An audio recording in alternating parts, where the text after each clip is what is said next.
Good morning, my friends. Welcome to our Destiny world. DRBMiller here. How's everyone doing today?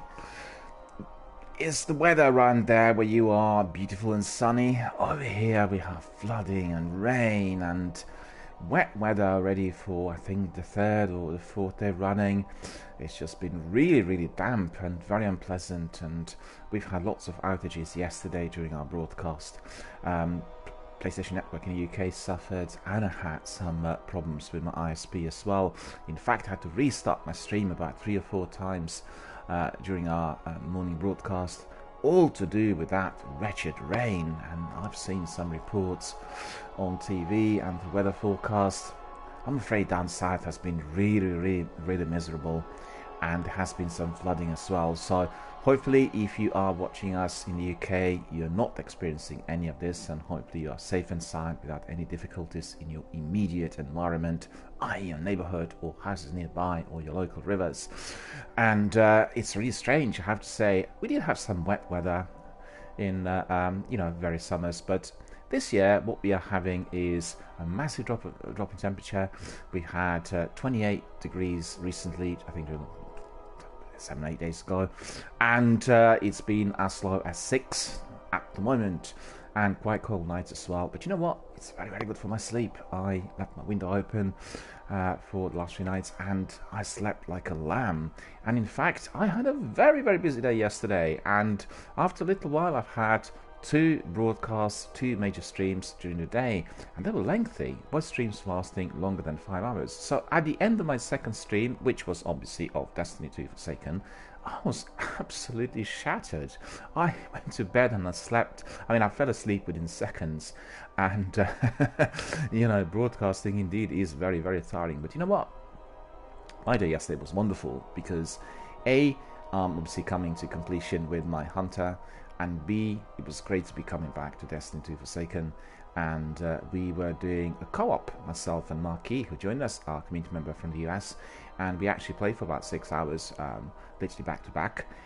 Firstly, I was doing some adventures, which were still seen as leftovers from a base game, and after that, we've done lots of different missions that are linked, I think, to the Red War section of the game that Marquis still has to do. So we combined open world events with some adventures and story missions, and it was very enjoyable. And I have to tell you that when I replayed those missions, they were a bit different to what I've done before, because I've done the base game on my physical product, which is Destiny 2. I got it for free, and it was basically a part of this promotion that I'm running on Sony PlayStation. And I remember playing those missions, and they were not as hectic. There were not that many enemies out there in certain areas, so there has been a change, because obviously the updates might have brought some significant changes to the enemy numbers, but I think the difference is also with my game, which is Destiny 2 Forsaken Complete Edition. That seems to be packed with content, and I'm very pleased with my purchase. I got it on Monday for $30. Absolutely, I recommend it to everyone and anyone who still does not have the DLC and seasons, because I think you're unlikely to get it on a better price. And if you are interested, please do hurry. Do hurry, because the offers are available during this E3 week, and then they're going to be gone for good. And don't forget, the pack, the complete edition, usually costs about £90, 90 that is. So £34.99, £35 and £90. There is a significant difference indeed. And I have to say, I'm thoroughly loving it and enjoying it, and our stream was very enjoyable. Also quite busy, busier than usual on Destiny 2. I have seen that the number of viewers on Twitch have dropped quite significantly, and presently we are looking at anything between 3,000 and 10,000 people doing the game, compared to maybe September of last year, where we were talking about 50,000. And obviously people are migrating to different games and doing different things, particularly during this week because it's E3. Very many people are actually not doing any gaming, but they're watching all the interesting presentations and Q&As coming out of a convention in LA. And obviously I was doing that as well, and I watched quite a few. I still have to be watching the presentations of Ubisoft, Bethesda and Square Enix. and really look forward to that. So obviously I got the news, I know exactly what is said, but I want to see their presentations in a a live coverage format, which is going to be watched on replay. And today and tomorrow, these are your fan stroke community days at E3, and lots of different events in there that are linked to Mixer, i.e. the streaming engine that is provided by Microsoft, and then all other activities based on developers hubs. And I've seen Square Enix was inviting people to join them because they're offering lots of games to be played for free, and also they're offering some previews and lots of rewards which are given to all participants and people who are obviously lucky to snap them.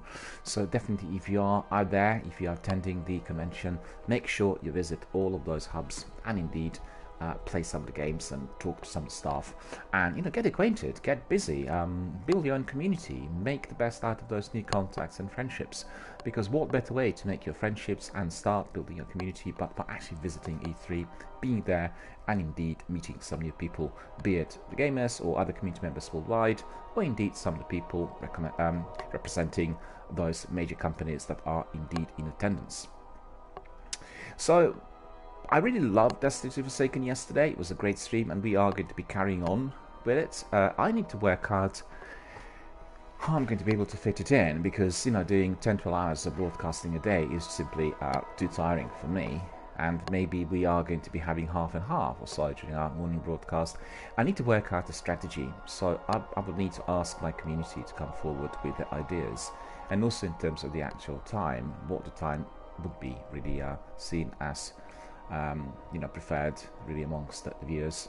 Because obviously what we can do is we can do Destiny 2 Forsaken early in the day, and then we can do just shorter Destiny 1 streams later in the day, and those streams would be basically focused on the main kind of weekly activity and the top echelon of gameplay, that is obviously with strikes and raids and all other niceties that we get in Destiny 1. I don't really know, or maybe they have to be consecutive days. We'll have to work out a method so that everybody is indeed enjoying it and happy with everything viewed. In Destiny 2 Forsaken, I have obviously a lot to do. I'm on just one character. I completed the base game, and I need to be doing everything that is DLC, Gambit, Crucible, and season related. So we have really a lot of activity in there, which in fact is going to take us months and months. And I also want to complete the story missions before we commence with the new chapter. The new chapter is to be coming our way on in September. I'm not sure exactly on what date, but I think the new chapter is going to be opening up also some new possibilities, and we are likely to have some new characters.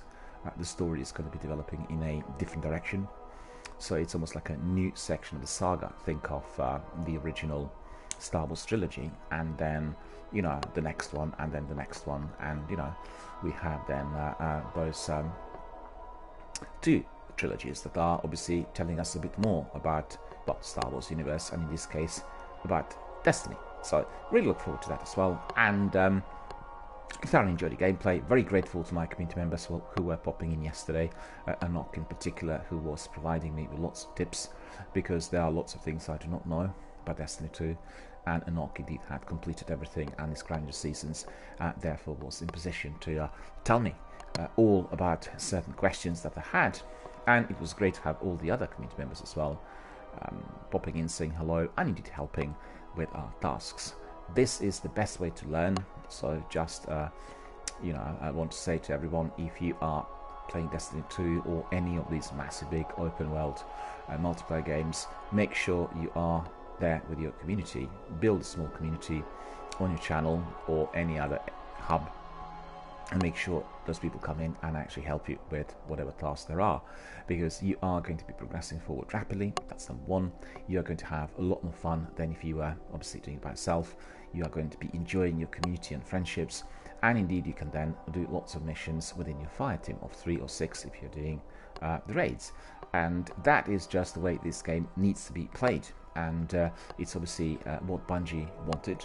And as you know, some of the sections are also quite difficult if you are pursuing them by yourself, perhaps even impossible to complete. So therefore, indeed, working with your team and building your community is your priority if you're entering this massive big Destiny universe. And I think it is going to be even more so as we carry on, as the new chapter unravels.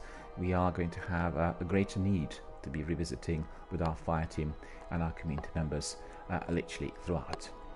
So what are we going to do today? First of all, let's think what's happening at E3. We have lots of activity which is community based, so I will tell you exactly what it is. They had that a wonderful selection of events yesterday that were really well attended, and I did see that they were dishing out some rewards, and so that's really pretty good for all the participants. And you know, every day they launch earlier in the day and they say we're going live at E3 Coliseum, which is this massive Microsoft theatre in there, for a jam-packed day of panels, games and insider chats. Watch it all here and see the full schedule at e3expo.com. So anybody who wants to watch it live, just pull out your phone, go to E3, click on the link, and you'll get everything that is happening out there through the live coverage. I mean, what better way to access it than just by commuting and watching your favorite developer doing Q&A out there live on stage.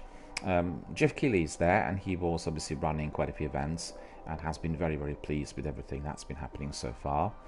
And we've seen obviously that they introduced Code Vein, and we had a new trailer which looks very, very exciting. And as we know, Code Vein is going to be released on 27th of September 2019, and it is going to be coming to all platforms, which is basically PS4, Xbox One and PC. I mean, I have to say, after watching the presentations on Sunday and Monday, I have been completely blown away by the quantity of inventions, by a number of new titles, by the quality of the content, and also just simply because there's so many great games out there on offer with, I guess, so many different ways of engaging with the gameplay. It's very hard to decide on what to pursue first. I don't know if you guys are experiencing the same thing, but I've never had a problem where I would see, well, actually, it's about 20 different games out there that are coming out. I'm not sure what to kind of start with first, and what is going to be my choice, because I like this one. This looks exciting.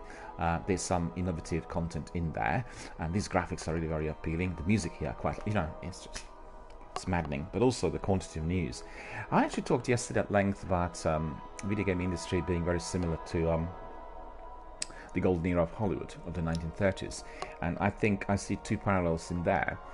The 1930s in America were very much under duress because of the Wall Street crash economically, and a lot of people were really struggling with day-to-day tasks, and indeed with employment and earnings, savings and everything else that was before them, compared to maybe the early 20s, which in fact were very prosperous, and indeed with a lot of energy, enthusiasm invested in the industry. Therefore, in the 1930s, we had quite a few people, first of all, experiencing hardship, and then secondly, having some difficulties with employment and economy, and therefore many people wanted to really get away from day-to-day drudgery by going to cinema. So, as you know, in 1927, sound cinema was invented, and the silents were basically sent to bygones. And the industry actually properly developed in the 1930s, because the first 2 or 3 years were basically the years where everything was being simply transformed to the new means of communicating through motion pictures, which meant they had to obviously build new cameras and the new recording systems and everything else. So in the 1930s, the expansion of picture houses, i.e. picture palaces, was phenomenal, and the number of people that were going to cinemas was bigger than ever before. So we're talking about millions and millions of people worldwide going to cinema, and I think in America we're talking about quite a millions of people going to cinema every single week, which means picture houses and picture palaces were indeed some of the busiest places at night in the US. What happened then was you had a major development with Hollywood studios, where in fact they made an agreement to be making a certain type of so-called genre picture. And so had Warner Brothers doing gangster films, and let's say MGM doing musicals and melodramas. And they were producing those films in a very, very large number. So all the crews worked 12 to 14 hours a day, they were sometimes shooting 5 or 6 films at the same time within the same set, and actors and other participants were literally just walking from one set to another, because, as you know, everything was basically studio based. And you know, when you listen to some of the descriptions of, you know, Hollywood greats like Barbara Stanwyck, Joan Crawford, or Henry Fonda, you know, any of the big guys from the 30s, you would get the impression of this massive industrious complex that was literally working 24/7, turning out an unbelievable number of films, and many of them are very, very high quality. And you know, it was just like literally a major industrial production, like your assembly line, and they were all competing. Sometimes, you know, several directors from the same company, MGM or Paramount or Fox, were competing amongst each other. And in addition to that, you've had studios competing against one another with, you know, their actual results at the end, the way the films were doing at the box office and all that. Remember, in the 1930s, which is 90 years ago, there were no means of communication to what we have today, and people relying entirely on the recommendations, which were obviously coming from the participants. And also people perhaps read newspapers, and there were some adverts in there. There were some trailers in cinemas, which obviously were the main means of advertising, but nothing else was accessible compared to what we have today. So just to bring it back to 2020, we have video gaming industry, which in fact is experiencing the same kind of revolution compared to the 1930s and Hollywood film industry. And we have so many different developers producing incredible games, and obviously then given to the publishers, who are competing with one another in order to get, you know, the best marketing results during the pre-release and everything else. You could see what happens during E3 at the moment. There's so many different games being presented in there with exciting content, with beautiful presentations and everything else. So really, it is very, very similar. And also, excuse me, what is particularly similar is the fact that in the 1930s, people were suffering on the economic front, and that's what's happening today as well.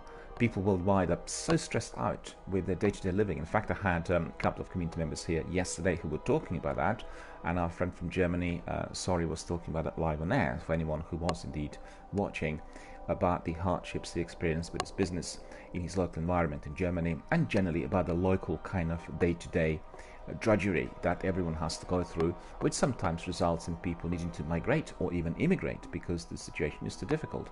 So just, you know, you can couple this up with, for instance, the figures. We've heard 2.5 billion people worldwide are indeed playing games at the moment. So it's 2.5 billion, not a million, but billion people engaging with the video gaming industry world, and engaging with lots of different games. Obviously, the games like Apex and Fortnite, and you know, the most popular games are there at the moment, are the ones that are attracting the greatest number of participants.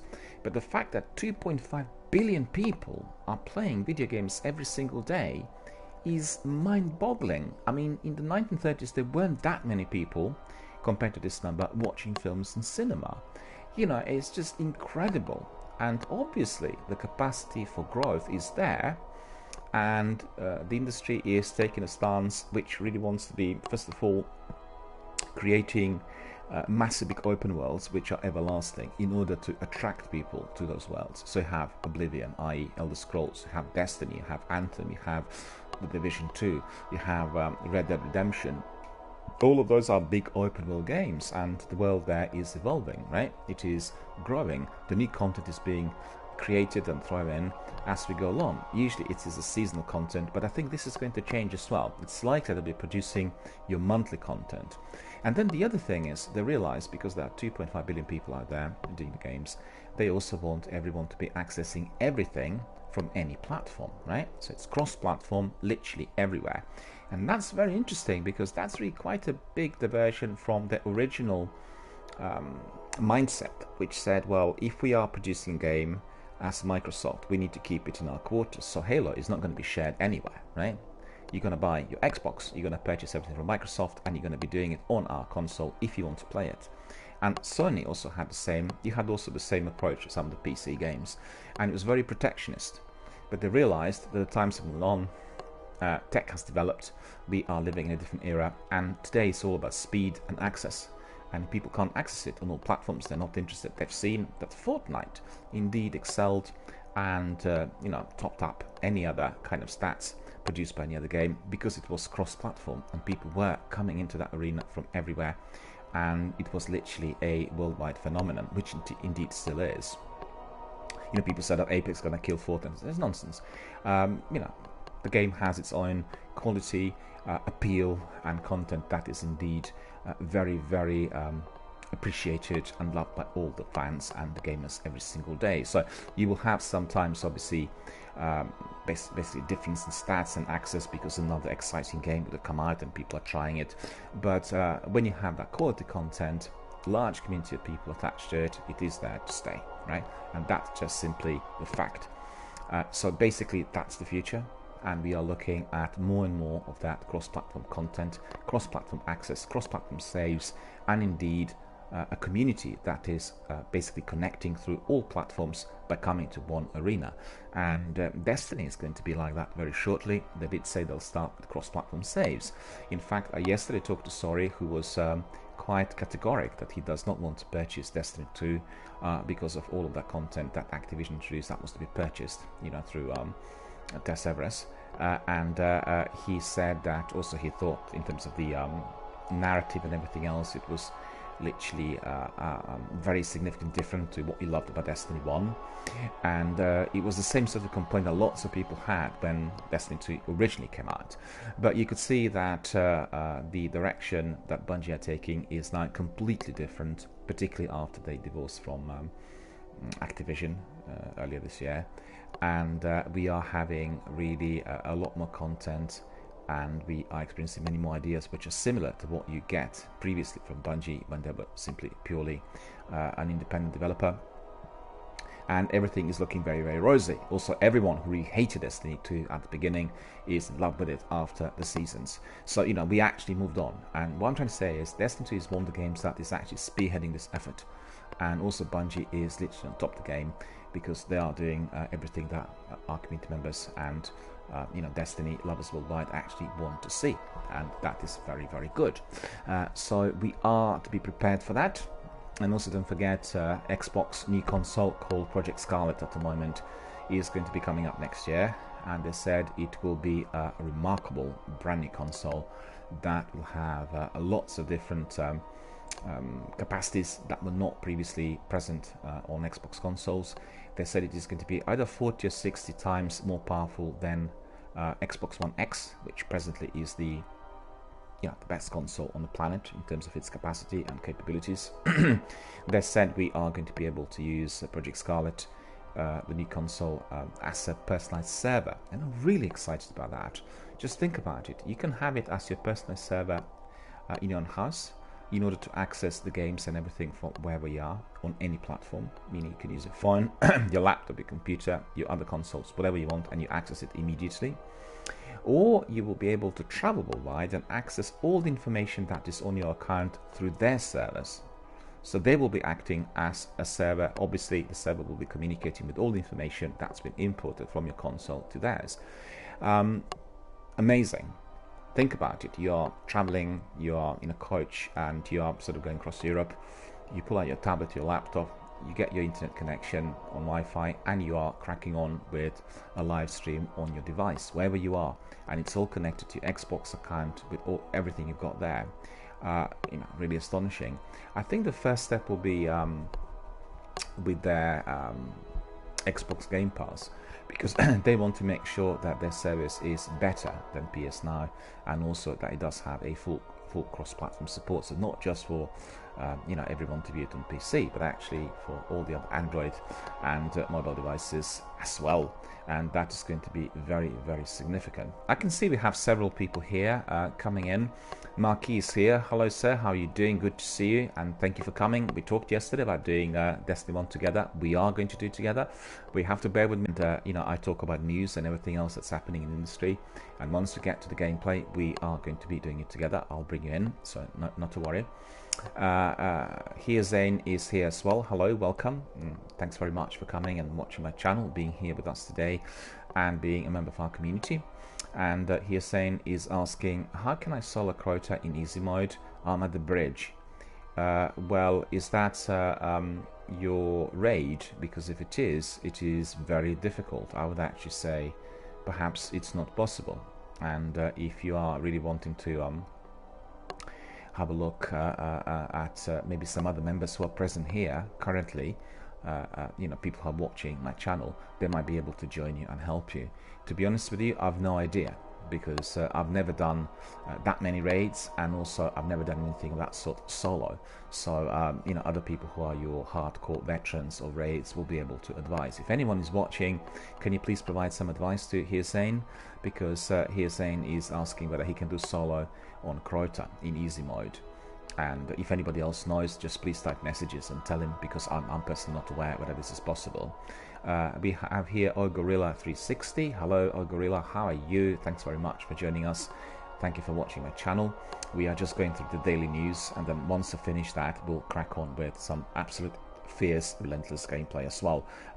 McKee is going to come in, and we are going to be doing some of the tasks that he has still on his list, and therefore I'll be also getting some loot for my leveling up. And Marquis is here saying, what's up, you good brother?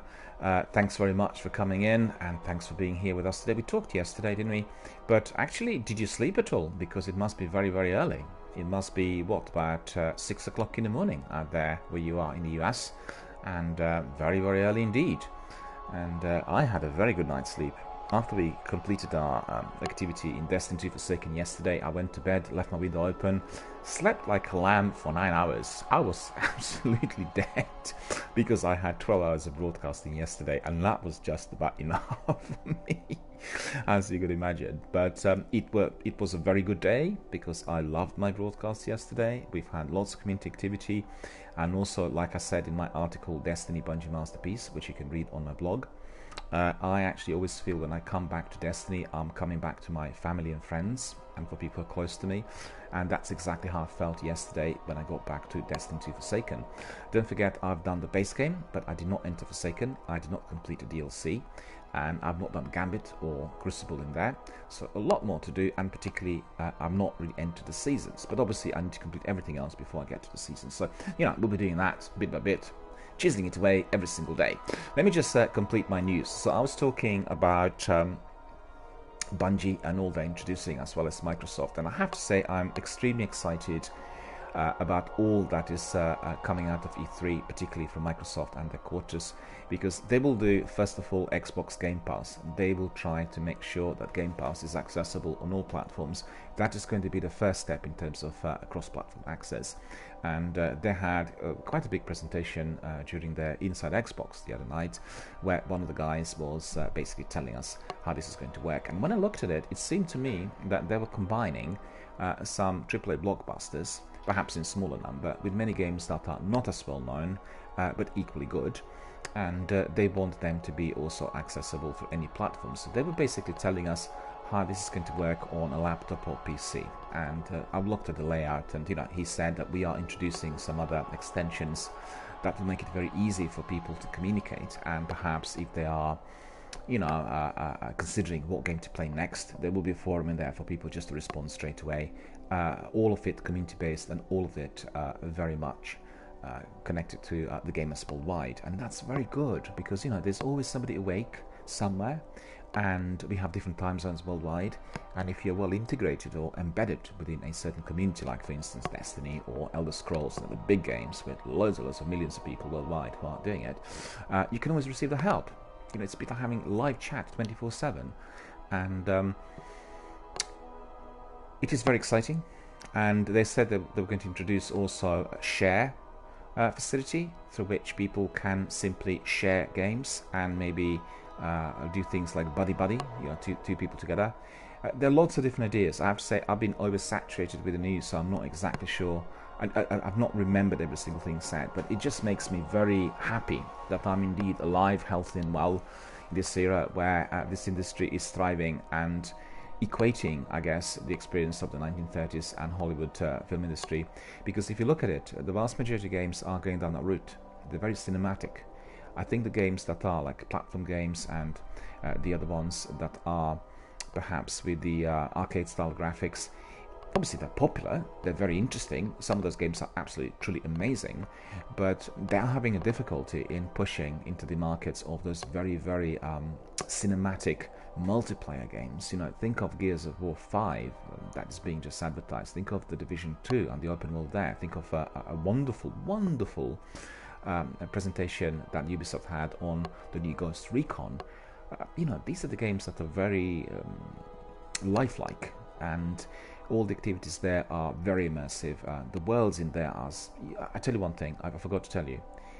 The game that really struck me and really stood out in the course of the presentations, and maybe the game that people were not expecting during you know, this E3 convention, is the new Watch Dogs, right? And it's called, what is it? Watch Dogs Rebellion or Revolution or so. It happens in my home city, in London, and it is a bit, it's not post-apocalyptic, but it does have sort of the aura of some sort of collapse of social order, and you have people who are kind of organizing different factions in order to change the system. And what really struck me was, first of all, how beautifully the game was designed, and secondly, what really, really was incredible is when they described the way you're going to be selecting your protagonist. You are going to be walking, let's say, through Smithfield's Market or through Portobello Road Market, and these are the areas of London that are really most popular, and you have lots of people that are walking about and buying different goods and that. And then you select somebody who appears to be interesting to you as a faction leader, and you then groom him for some sort of interactions, basically through dialogue or accessing you know, various kind of pop-ups on that character, and then you select them to be the leader of your faction, so you actually play the character. That is extraordinary, and then obviously there are lots of characters in the game and you have plenty to choose from. So I'm really excited about this. I want to see how this is going to work in terms of its in-game mechanics. Obviously I'm excited because my home cities are there. I'm not sure whether I'm excited about the actual activity, which is some form of rebellion or mutiny, and don't really like that. But that aside, the graphics and the visuals, as well as the world out there as presented in the game, was very, very appealing. It really, honestly, it was staggering. Hussein is here and he's asking, I have not the last DLC and all the Crucible is locked. Unfair. You're not reading the chat, brother. Well, no, I'm not reading the chat because I'm doing my presentation. So if you can please be a bit patient and a bit more attentive to the rest of our community members who are listening to my presentation, and then we are going to be able to attend to your inquiry. At the moment we are not doing any gameplay, and I'm not sure what you can do with your quota alone. So if you are interested, you need to be typing messages here, and then you will get some responses from other community members. At the moment I'm solely focused on my introduction, and I'm really not focusing on other people's gameplay, so I apologize, but that's just the way it works here on this channel. And if you are not having the DLC, and if you're not having the full content, there are going to be difficulties. And the difficulties are obviously in accessing the you know, top tier content, basically, where you'll be getting extra loot and that. You're not going to be able to get it because, let's say, if you come to my game, the game is going to tell you that all players are not able to access certain sections, and therefore you can't access some of those that are giving you perhaps the best loot.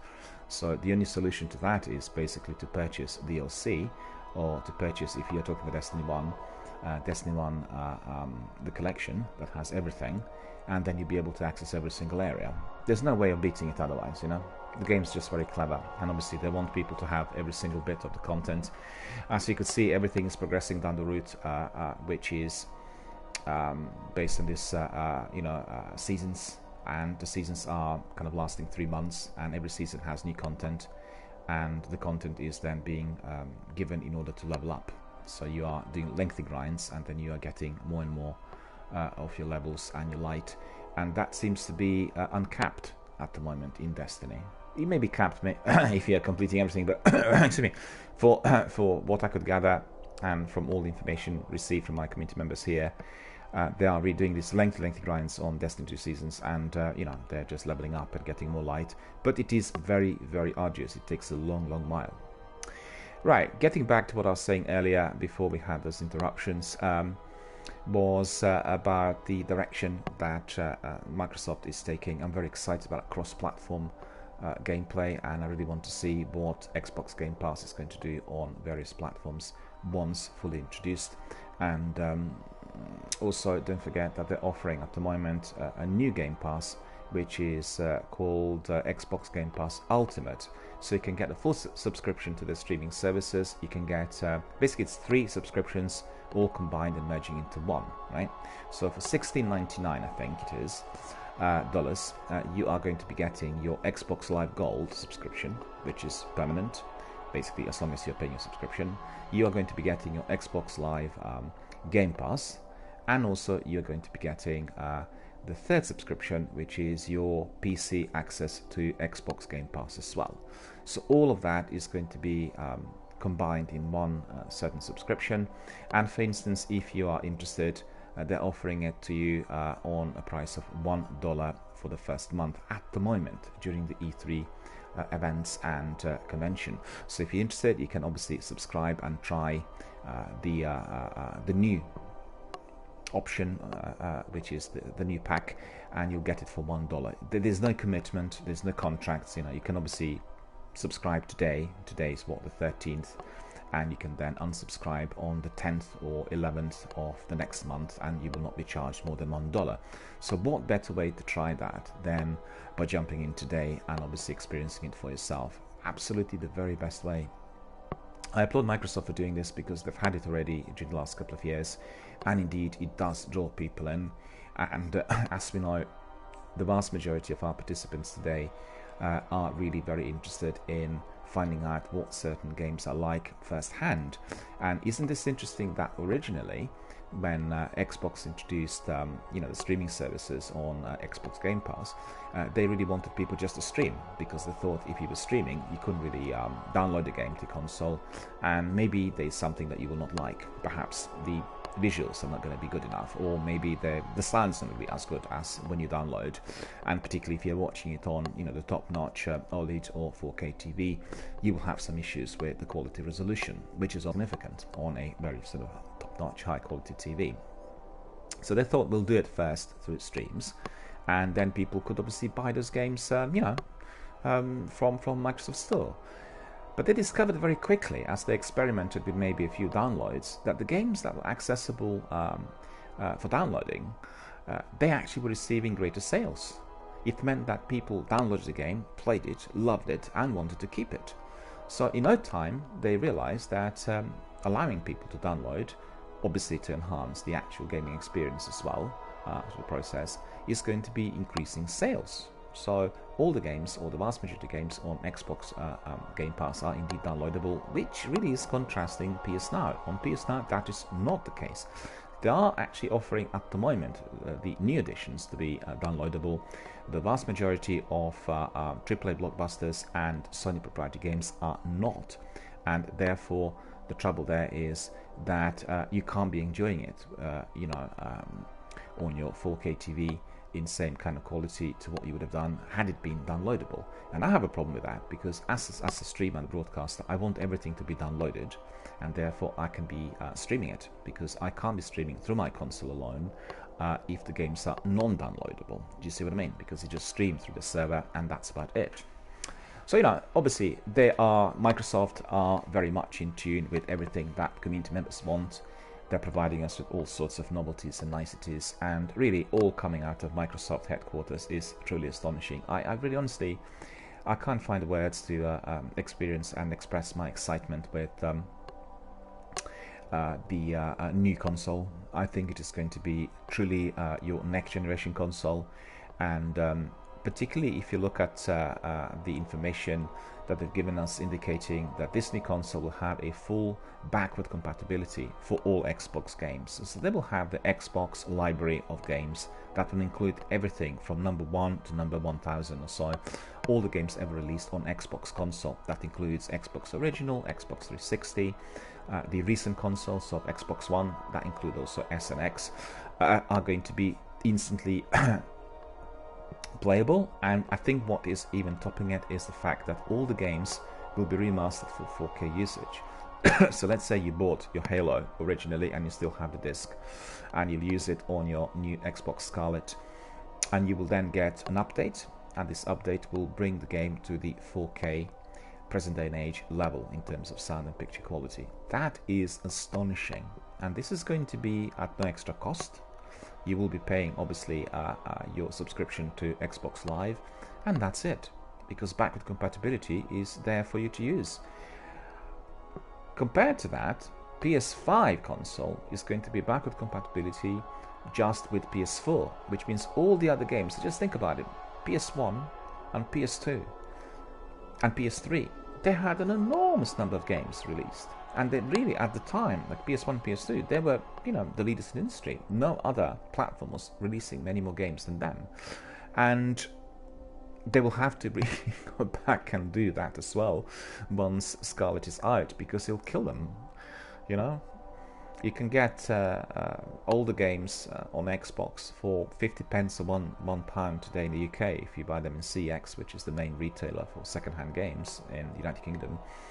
And all these games will then be playable instantly in a, you know, higher quality copy through backward compatibility on Xbox, and that is really, really exciting. I have a very large selection of Xbox games. As it goes, I have a large selection of PlayStation games as well, and computer games. Got a very large collection of all of them together. And the basic problem I had, together with the rest of the gamers worldwide, was that non-compatibility. All, you know, very many of these old PC games that can be actually played on those old computers, you can't do them on the new ones. And the beauty of Steam is that they've done exactly the same to what Scarlet is going to do. You are simply purchasing an old game there, literally for, you know, a couple of pounds, and then you get the new remastered version, which can be played on any PC. And, you know, that indeed has been most popular. So I'm very glad to see that Microsoft are taking that direction, and indeed we are going to be bringing those games to life. Just think about it. We have at the moment Twitch, which is relatively new, and it had a massive exponential rise since 2015. So during the last 4 years, we had a massive evolution of everything on Twitch, inclusive of, you know, streams and game channels and just chatting and all sorts. So think about the way through which Twitch had actually brought people together through communication, through subscriptions, all kinds of interactions. And it is going to be much greater and a lot more enjoyable with many more games being thrown in.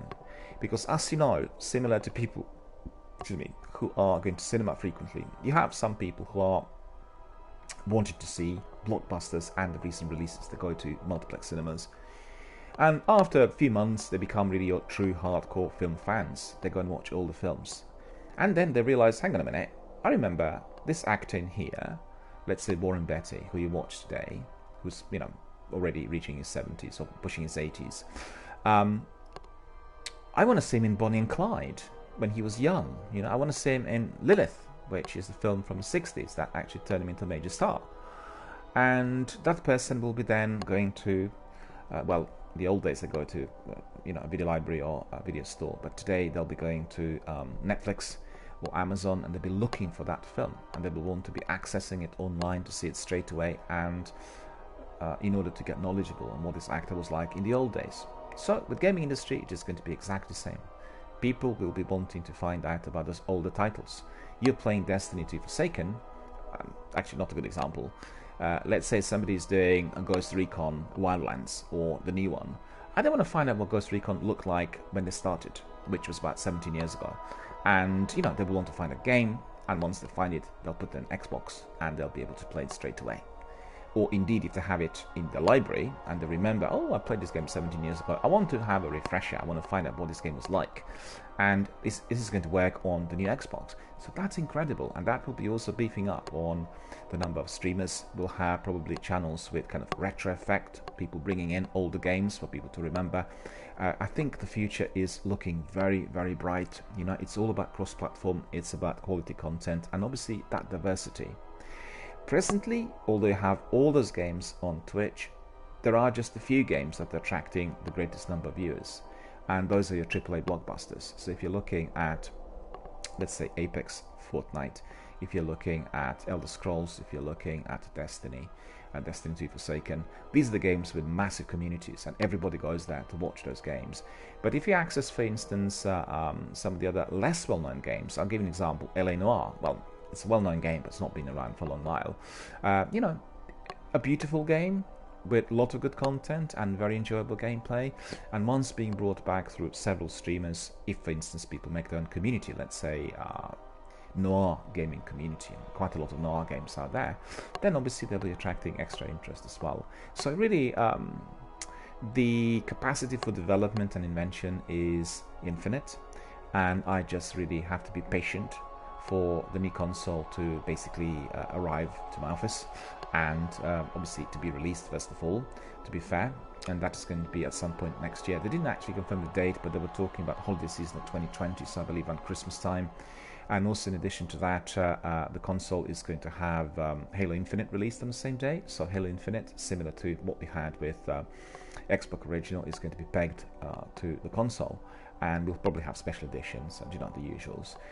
And that's all looking very, very exciting. I can't really wait for that, really. It's just really so exciting. And one really wonders whether they will bring the date of the console release forward. But in fact, I would not want to see that, because I believe the console and the games have to be tested properly for everything to work as it should. Because think about it, if all of those promises turn out to be perhaps slightly misfiring, and it was some sort of malfunction on back to compatibility, you don't really want to see that. You want everything to be properly tested. So we'd rather wait and then get the console in its fully fledged format where everything works. Right, so let me see what other news we had there on E3. I told you already we were looking at various games and presentations starting today. Today and tomorrow is all about community. We have everybody participating with various kind of gaming community hubs in there. And Square Enix is asking everyone to visit them. They say that they have 2 more days of demos, giveaways and previews, so everybody needs to come to the South Hall. So if you are in LA and if you are attending E3, stop by the booth number 1601 in the South Hall, and you'll be able to engage with their guys. As you know, they are releasing Final Fantasy Remake, and I think it's going to be cross-platform as well. So for the first time, that's going to be very, very exciting, and everyone is going to be able to access it immediately on its release day on all platforms, which was not the case before. Similar to Destiny, they had some exclusives. And let me see, they have lots of postings on community members attending the event, obviously very, very busy. And they're also asking everyone to come to GameSpot base station at Chickhern Court. And what they've done is they brought in lots of Twitch streamers and influencers from Instagram. So they have E3 2019 GameSpot base station, and they're asking everyone to come in. They're open every day, the whole day, for the entire duration of E3. So I think anyone who watches their clips and broadcasts of coming out of GameSpot should actually go and have a look, and maybe you'll find one of your favorite streamers there as well. And so on and so forth. So really, we still have 2 days left, but I guess the main bulk of all of our activities, which are developer-based, indeed has been completed. We had 2 major Xbox Microsoft presentations on Sunday and Monday. We had Bethesda, Ubisoft, and Square Enix presenting the content that is going to be before us during the next few months. And it's been very, very enjoyable, very exciting, full of news, and I personally feel overloaded with all the great news I've heard and everything that is coming out of those publishers and developers. I'm very, very excited. In fact, I've not talked about Cyberpunk, and one of the highlights of the entire event so far has been Cyberpunk and Keanu Reeves' participation, because he came in to introduce the game, and people didn't realize that he was going to be in it. That was obviously kept strictly under wraps. And it was incredible. He actually said afterwards, although he has lots of fans worldwide, that the experience was the best ever in his entire career, because obviously people love John Wick, and part of that team is involved with Cyberpunk. So the activity and the aura of John Wick is definitely going to be present, and having him out there, alive on stage, introducing everything and talking to the fans, was one of the highlights, and definitely went viral straight away. And he said he felt embraced better than ever. And just think about it, he has lots of fans worldwide who are dedicated followers of Matrix and John Wick and many other films he made. And your proper true kind of action hero really on silver screen he is. And then he is bringing in, obviously, lots of people from the gaming community to his fan base, which is going to be in a very, very large number. Just consider that Cyberpunk's been in development for quite some time, and a lot of people are very, very excited, and they obviously held back the release date because there were some technical issues, and also they wanted to introduce some extra content. So considering that, you know, the publisher already produced some absolutely wonderful games that we're all enjoying, well, obviously we, you know, we don't format. Right, so we've come to the end of our news. We have some impatient community members in there. Here Zane was asking about Kreuter, and I like to ask everyone else, if you know what he needs to do, then you need to advise him. Perhaps you can obviously team up with Zane if you want to be doing that raid. He was doing it solo, and I think that is likely to be very, very difficult, particularly towards the end. And also he said that he does not have the last DLC. I believe the last DLC would be Rise of Iron, and we have lots of people coming here who are playing Destiny 1 Taken King Legendary Edition, and that edition does not have the last DLC, and it is a serious problem because the way Destiny Collection, the final edition of the game, works is that you need to have all the content and everything that's been released, and therefore if you want to access certain areas, the game will not allow you to do so. And as you know, we have Tyra Khan, and we have various other people out there, so therefore that content is very, very important, and indeed it ties in with the story and with everything else. So if you don't have it, just, you know, purchase it as a standalone DLC. The game's going to integrate it and you'll be able to crack on. And I know it's frustrating because I think a lot of people assume that if you are live online and you access somebody else's game that has all the DLCs and the full content, you'll be able to do it, but actually you will not. You know, the game detects that somebody doesn't have the full content and therefore is not allowing access. In fact, we've had the other day our friend from Sweden, Wix, and he is in the same situation. He has the Taken King Legendary Edition, and he doesn't have Rise of Iron. So I said, because he was also leveling up and wanted to get more light, I said, let's do some Siva Heroic Strikes, but the game was not going to allow it. Then I said, let's do some Vanguard Strikes. The game wouldn't allow it. And then I said, well, let's do something else, and then the game wouldn't allow it. So we had to simply go to what he could access. And unfortunately, that meant a lengthier grind, because obviously he couldn't... you know, he couldn't access those sections of the game that were providing better quality loot. So I can say to him, saying, if you're looking for better quality loot, I think you would probably have to be purchasing Rise of Iron, because some of the areas will be capped. You'll be getting the loot which is capped, you know, at certain level, and also you will not be able to access some other areas that you would otherwise if you're in possession of Destiny, the collection. Maybe you can trade the game as well. Try trading it, and you know, find out whether somebody can swap. So, you know, you have people who are wanting to collect all Destiny editions that were released, and then if they have a spare of Destiny collection, they can offer it to you on a lower price. It's likely that this is going to be a physical copy, so I'll have to be waiting until the game's delivered to your door. But nevertheless, you'll still get it on a very, very low price. So. Lolio downstairs is here saying hello, good morning, how are you doing? Well, hello, good morning to you as well. Thank you very much for joining our broadcast. Good to see you here. I've just finished my introduction. As you know, always the first part of my broadcast is spent on industry news, and you know, this week we are really oversaturated by the news coming out of E3. It's the biggest week of the year for video game industry, so for everyone who's watching and, you know, everyone who's here with us today, I advise you to basically double check all the presentations. You can access them through E3 YouTube channel, or indeed through many other ones, such as you know, Xbox channel, or Ubisoft or Square Enix, or indeed just access E3 Twitter, and all the links are there. And just, you know, get acquainted, find out what's happening out there, be a member of that community, because all the news are coming our way. So obviously the introductions this week have been a lot lengthier, and I know that some people like gameplay and they're sort of sitting and waiting for me to crack on, which is going to happen very, very shortly. So altogether, a very, very good morning for me. And also, just to tell some of the viewers who just joined us, I returned back to Destiny 2 Forsaken yesterday. Our streams of Destiny 2 Forsaken are now resuming. We will have them on daily basis.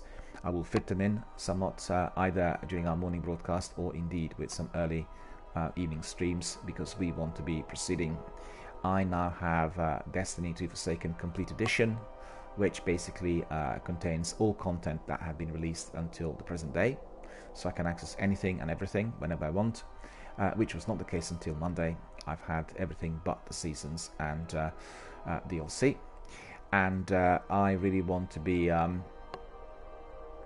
engaging with our community on Destiny 2 front as well. So we'll have Destiny 2 and Destiny 1 big Destiny universe here on our channel, proceeding and moving towards the next stage, which is going to be the new chapter of Destiny released in September. For anyone who's not familiar what that is, you can go to Bungie YouTube channel and you can access their live broadcast from last week, in which they were telling us all about the development and all that is to follow and everything that is to happen from September. Don't forget, the new season had started this month, and the season for Opulence, and it will end at the end of August. I guess it will end on the day where the new chapter is going to be launched, so I'm quite sort of curious and excited to see how the new chapter is going to be introduced, whether it is going to be a standalone game, or whether it's a new DLC, or whether it is going to be a part of the seasons. We still need to hear that. I'm not 100% sure. If anybody knows, then let me know, but I don't think Bungie confirmed this yet. Right, so the time now is for us to crack on, and we are going to be looking at our hunter. My hunter needs to be going up the ladder, and I can see that I left my old weapons on because my light level is actually 398 rather than 397. That's probably because I left my sword on since the last activity. So let's see what I left on, which is reducing the light level. Yeah, that's right. That's quite right. That sword was left there. I'm still working on my Blade Dancer, and the way to increase obviously all of this and enable all the perks is by doing bounties. So remember, if you want to be working on experience, which is subclass based, you need to be collecting bounties, and they need to be working on those bounties. As we did not do any admin at the end of our broadcast yesterday, which was somewhat extended, we are going to go back to the tower. So plenty of admin to be done in here. Marquis is out there, and I'll bring in Marquis very shortly once we've done the admin and everything else, and then we'll do some missions together, which is what we said yesterday. So I thank you, Marquis, for your patience. We are indeed going to be carrying on very, very shortly. And if anyone else wants to join us as well, we can bring in a third fire team member as well. And Lolio Dunstay says, well, you see, you just reminded me to do my daily bounties. And it is very important to remember them, and I used to forget both my bounties as well as consumables. But as I have, a large community of Destiny veterans with me, they kept reminding me every single day, before you depart from Social Hub, never ever forget to collect bounties. Always, before you depart, go to Xander and collect them, or you go to any other character that's offering bounties. And that's become my second nature now, so I do that every single time. And I actually collect bounties sometimes that are not necessary, just to have them on me, And Marquis says, I'm ready when you are. And Lolio Dunstay says, may I join? Of course you can. Lolio, are you also my friend on PlayStation 4 Network? If you're not, you need to send me a friend request. My user ID is DRBMiller. That's Delta Romeo Bravo Miller. I'll write it down for you. Add me your friend request, and then I'll bring you in. There we are. That's my user ID on chat, DRBMiller. Yeah. So you need to send me a friend request. And also, Lolio, I need to say that you are going to be coming for the first time to my live broadcast. This is a family-friendly channel, right? So we have moderators who are, the people watching the channel and all the interactions, and they take action for, whenever something is said or done which is kind of family unfriendly. So what we do here is we are a learning channel. So we don't run anything here competitively. We are friendly, we are attentive, and we never swear. Frequently, when some people are very excited about firefights, or when they're being killed or they need some help, they get very excited and they start swearing. And I really warn everyone not to do that, because moderators are not like in my house. Do you know what I mean? These are companies that operate from elsewhere, and they're authorized to take action straight away. So once they ban somebody for life, then it's very difficult to bring them back. And I don't really want anybody to be in that situation. So always make sure that everybody knows that indeed, all is hunky-dory. We are family friendly. And also remember, we never talk judgmentally about anything. We don't judge other gamers. But sometimes we have a fire team of 2, with a randomly selected, player here in a fire team, we never talk about anything which is considered to be full of judgment. We don't judge other gamers. People do gaming for all sorts of reasons. Do you know what I mean? People do it for entertainment purposes, for leisure, and obviously we have also people who do it competitively. So it's very important to remember, because the mods are, obviously watching and they take action. We want to keep everything nice, friendly, happy, community-based, and indeed, Mikey's here. Hello, Mikey. How are you doing? Mikey is one of our long-term community members and investors in this channel. Mikey was yesterday donating some revenue in order to support both this channel and other community members on Twitch, and I thank Mikey for that. All the donations were received, and very grateful for your financial and community support, which we had from you literally since the channel started.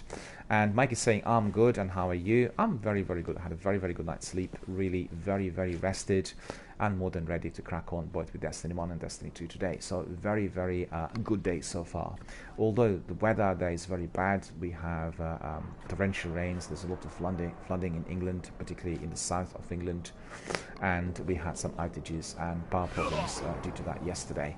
So, nothing in my immediate area, but I did have some outages during my broadcast, which is not happening today. Hopefully the weather's going to get better. Okay, guys, what we'll do is we are going to be doing a lot of gameplay now. So just bear with me. I need to do my admin, and then I'll bring in my friends Lolio and Marquis. I'll actually accept Lolio straight away. So I'm accepting you. I've got your invite. I received it. You are my friend now. You've been accepted. There we are. Also, what I do is I will send you, once I invite you to the game, I'll send you my party chat. So we are going to be able to talk live on audio. There will be obviously Lolio, myself, and Marquis. So I just ask everyone who's live on air to be respectful of other participants, and also of all other gamers and viewers, and also people who are chatting here live on air. Micah says, yeah, I heard my mum was saying it's snowing in some parts. My goodness, in America it's snowing.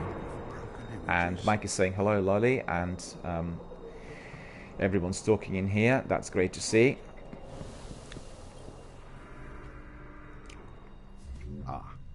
An honor. There we are, getting some glimmer. Not what I expected. Jerry told us, Jerry's in Dallas, that they had some really hot weather in there, but then during the last few days they had some massive, massive winds. I think some hurricanes and tornadoes, and the winds were absolutely dreadful. Looks very solid, Guardian. I got an earring compass. Sure, I got some other weapons, but I think these weapons are not particularly good. Promise you'll come back and tell me how this works for you. We'll see what these weapons are. We'll just get rid of them straight away if they're of no use. I want to really speed this up because my friends are waiting in there. I don't want to keep you for too long. So just bear with me. Let's see. Micah says, yeah, it's so weird with the weather. Yes, it is. I do not remember a day like we had, yesterday on Monday with that much rain in one day, and also the temperature dropping from like 27, 28 to about 6. Came over here, it just felt like proper autumn, prior to winter, like really wet and cold and damp and miserable. Definitely not appreciated.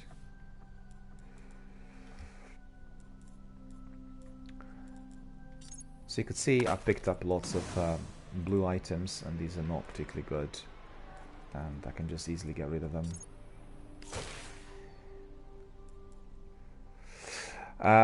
Marquis says, this will be my third run with Miller. Miller is a great person. Well, thank you, sir. I really appreciate your very, very kind words, and I'm very glad to see that obviously yourself, being a relatively new community member, are enjoying our channel participation and all we are doing together. It's all about community. It's all about creating new bonds and friendships worldwide, and growing our community, and helping, being attentive to others as well. You will see that in here we get lots of members who are helping other participants who are asking for help, be it in this game or any other. And that's basically the foundation stone of this channel. All community based, all about help, and all about being you know, non-competitive, non-judgmental, family-friendly, and very attentive and kind. That's most important. Particularly in the present day and age, we come across very rude people out there in real life. And actually, I don't know whether, you know, we are coming across many more, or it's exactly the same as it was before. We're just more aware because of social networking, because of, you know, comms we have. So we're actually more aware of those things that are happening out there than ever before in history. I think that's basically the main difference. I don't think the other areas are particularly different, because humanity is just as it is. You know, it's always been, I'm afraid, and we always get surprised when we expect it the least. All right, so I've got everything done. Mikey says, I know that Miller is the best. Well, thank you for your kind words, Mikey. Really appreciate it. I'm like really the happiest man on earth hearing all these great things from you guys. Loya says, good idea for a channel. We need friendlier people in the world. And official Mikey is saying, did you set party privacy? I want to ask for everyone who comes in to basically leave the party chat on public. Because actually, you just reminded me, thank you, Maki, for this. I was reminded yesterday by Zach, who was watching my channel, that one of my participants didn't have the chat switched on. Because obviously, if you're using PlayStation, you can make it private, so people who are accessing other people's channels will not be heard. I actually advise against that, because it is a live community interactive channel, because we want people to hear everything. And I think it's very important that everyone's party is accessible to all viewers, because otherwise what we have is we get people who are watching, they can hear me, they can't hear the other participants, and also it's not then recorded on my broadcast, which is, you know, a bit of a problem for the viewers who want to actually learn, because I guess everybody who's listening to our conversation is learning from whatever we are obviously describing, and that's, you know, the very best that people can get on this channel. So I'd just like to ask Marquis and Lolio, please do switch your party privacy to public so that everybody can hear you. And also when you are talking, because I know that, for instance, Zach said to me he likes keeping it on private because he sometimes swears quite a lot when he does speed runs.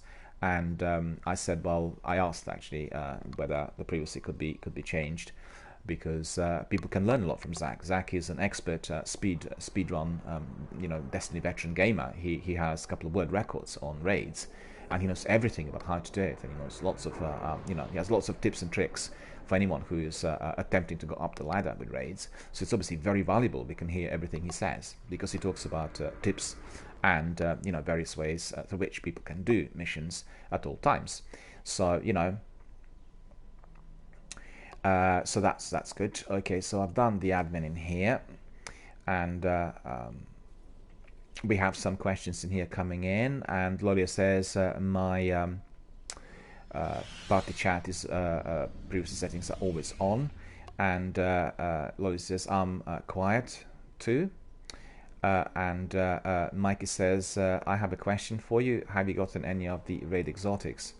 To be honest with you, I'm not sure. I think I got one. I think I got Black Spindle. I think I got it in one of the raids. And Lolly says, I also try to help people to level up, but and also to get raid ready. Yeah, of course. Raids are the most difficult part of Destiny. I mean, I've done all 4 raids. I played them.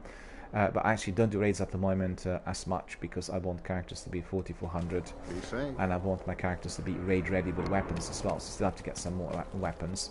And then what we'll do is I'll spend some time analyzing videos of raids to learn all the in-game mechanics and what needs to be done, and we'll build teams in here, so we'll do lots of raids. In fact, when I complete all my 3 characters, we are going to have raids, strikes, and nightfall strikes at all times. So it's going to be like really packed with action, very, very highly pacey, and we'll have several teams. We create lots of raid teams, so that's the idea. I actually tried raids in order to kind of familiarize myself with them, but I've not been doing them much, for the reasons described, and that is all to follow. That is all to come. Guardian. But people do need lots of help with raids, and anybody who is here. Oh, look at this! I got 2 skeleton keys. So that's terrific. That's exactly what I needed in order to level up as well. So just bear with me. I'll very quickly do these as quickly as possible. And as you could see, as we were doing lots of strikes yesterday, check. Marquis and myself were doing the strikes yesterday. It does take a bit of time to get this sorted. But believe you me, once we are sorted, we are going to be rocking. So just, I ask for a bit of patience. And we'll do that as quickly as possible. You can see all of these are completely useless. Once you get to this sort of high level, nearing 400, you know, keep picking up many of those blue weapons and, you know, blue armor, but they're not really of any significance. What's this? Good one, engram. To pick up the rest as well. Ready to assist. And Lolia says, I'm gonna be your man once you start doing those raids. Confirmed. Well, you know, we have loads of people who frequently come in every day and ask, you know, when are you gonna do the next raid? And once we get to that level, and we are going to be able to do them back to back, as well as help other people, you know? May your day be free And Mikey says, because there is 391s and you get like raid weapons that are like specific weapons for that raid, like the Genesis chain, or for Wrath of the Machine, it can turn into an exotic item. Well, you know, I think once we do raids back to back, then obviously I'll be able to collect quite a few of these. But I've not gone that far yet, you know, so all in good time. All in good time. And look at this exotic. Well, I actually made a mistake. I said, look at this exotic. It looked like a legend engram, but actually from a legend engram, I picked up that exotic. So that's extraordinary. What was this exotic? It wasn't a chess piece, was it? Oh, that's for my Titan. Thagomizers. And it's 400. It'd be so useful. Look, it'd be so useful if I got that one in here. Because I need that gauntlet. I need that gauntlet for my Hunter, which would be 400, but unfortunately it is the one for my Titan, so I need to put in the vault. And let me see, Lolio says, this sounds fun, and Official Marquis says, I'll be working on my Hunter. And Lolio says, gauntlets are amazing. They can be very, very useful, but regrettably, I picked up that wonderful gauntlet of 400 in here, which is even exotic, but I can't use it on my Hunter. It's for my Titan, so that's, you know, that's annoying. And Lolia says you can infuse Titan to Hunter.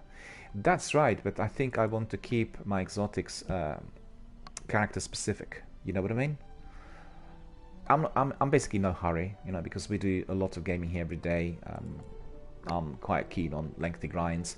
Obviously, I can do some shortcuts, but I will need exotic gauntlets for my Titan, because I don't think I have very many. I think I might have just one, and this is the second one, so that's pretty good. In fact, you know what? Good job you said, because I might have exactly the same one. You know, I'll really double check this on my Ishtar Legacy app, just bear with me. We'll see whether I've got it on my Titan, and if I have, then indeed, you're right, I can just infuse it. Maybe you spotted it before me, maybe you've seen it, maybe I'm lagging behind a bit, you know. Heavy weapons, ghost, ways of that, armor, gauntlets.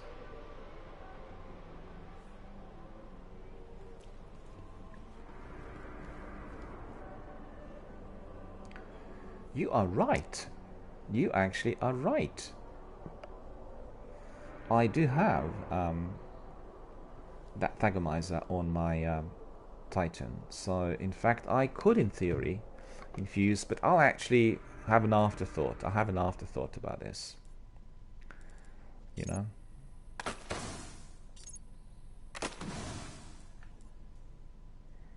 I have an afterthought. I need to think before really doing it.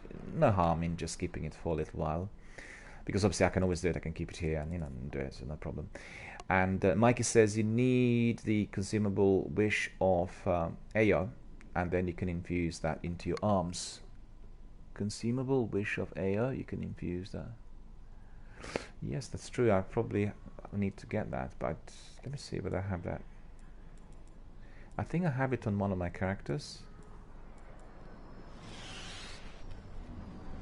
Wish of Ayo. I think I had that on my... just a second. one of my displays is not operating in here. Bear with me. I need to make sure that it works properly. I think for everyone who's using my extensions, you'll see that you can obviously load some songs in there.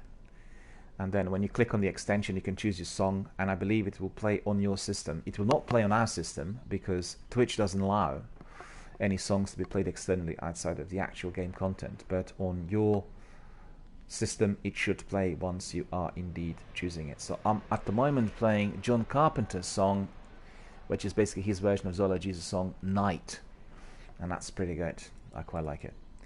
No, I don't have it. Don't have it on my character, as you could see. And I was looking at my inventory there. What else do we have here? This one needs to be disposed of. Alright, so that's all done. Right, so we are ready to crack on. There's just one more item in here. Oh no, we've got some rewards to be collected. Guardian. But what I'll do before I collect my rewards, I'll bring my friends in. I'll bring my friends in. So let me just bring in Marquis and Lolio. Bear with me. We want our friends to be getting ready for all we do here.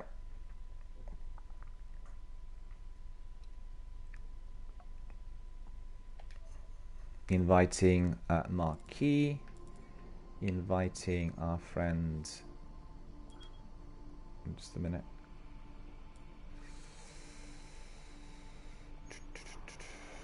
Bear with me. This game is really annoying. Every single time I load the game, the options here, you know, go back to free for all, and actually it always should say fire team invitation only. So that's really annoying. Every single day it happens. It happens several times, and it causes sometimes issues if people just sort of, you know, come in who are not really watching Twitch. Anyway, I think we've got now Marquis and Lolio in the live on air. Bear with us a second. I will bring in straight away. Let's see. Sorry, I didn't quite catch.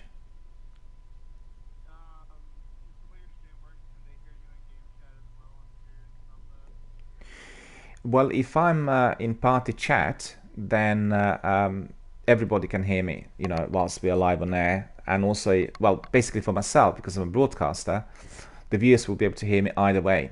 But for the participants, they all have to be in the party chat, and their privacy needs to be on public. Otherwise, if it's not on public, the participants can't be heard. Do you see what I mean? So for instance, let's say somebody comes in on party chat and their privacy is on private, then everybody watching my broadcast will hear myself and they will not hear the other party. You know? And also, for instance, let's say we are doing the random matchmaking. We are in a party, two of us, and we bring in the third person, and then the third person who's doing the game can't actually hear what we are saying because we're in a party chat. Do you see what I mean? And we can't actually hear him either. So let me just send you the invites. I'm inviting Marquis for my party chat. And also I'll invite Lolio as well. So just bear with me. It will be all done very, very quickly.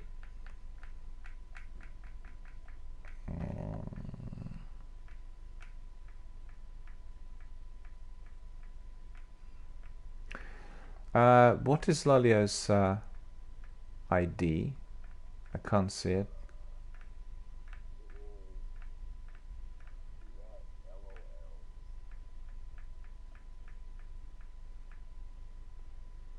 I don't see him actually.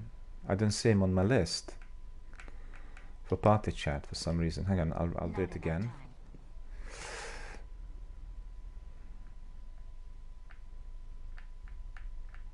Let's see.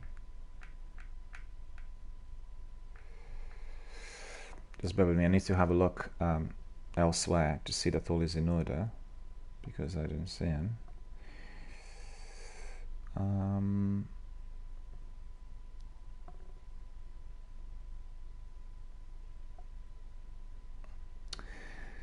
Marky says, don't forget to create party. Yeah, we are in a party now, but I actually don't see our friend in there. No, don't worry about it. Where do you see? What is the other chap's ID? Because I don't see him on the list. He's obviously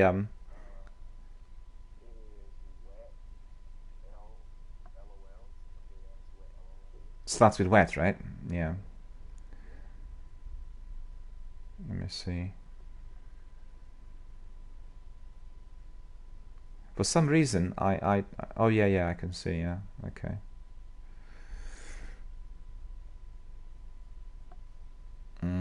I can see. Well, can Lolio hear me? Because I can't see you on the list in there as online for some reason. I didn't see you as live online. Okay, let me do this. I need to write a message here on text, on chat, because otherwise he will not be able to hear me, I don't think. Unless, obviously, Lolly is also watching my stream, which is what he was doing earlier. Yeah.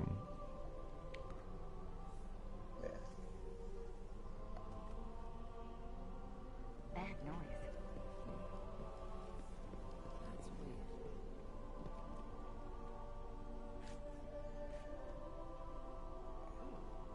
That'll be interesting.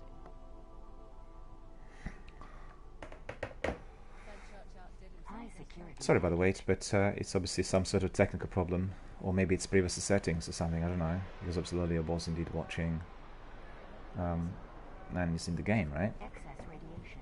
Quarantine. I'll just say that again. Because Lolio did join us, and Lolio was indeed here, see? We can't hear Lolio because we are in party chat. I can see that his mic is operating, but we don't hear anything as yet. So let me try again. See whether there is a... Right.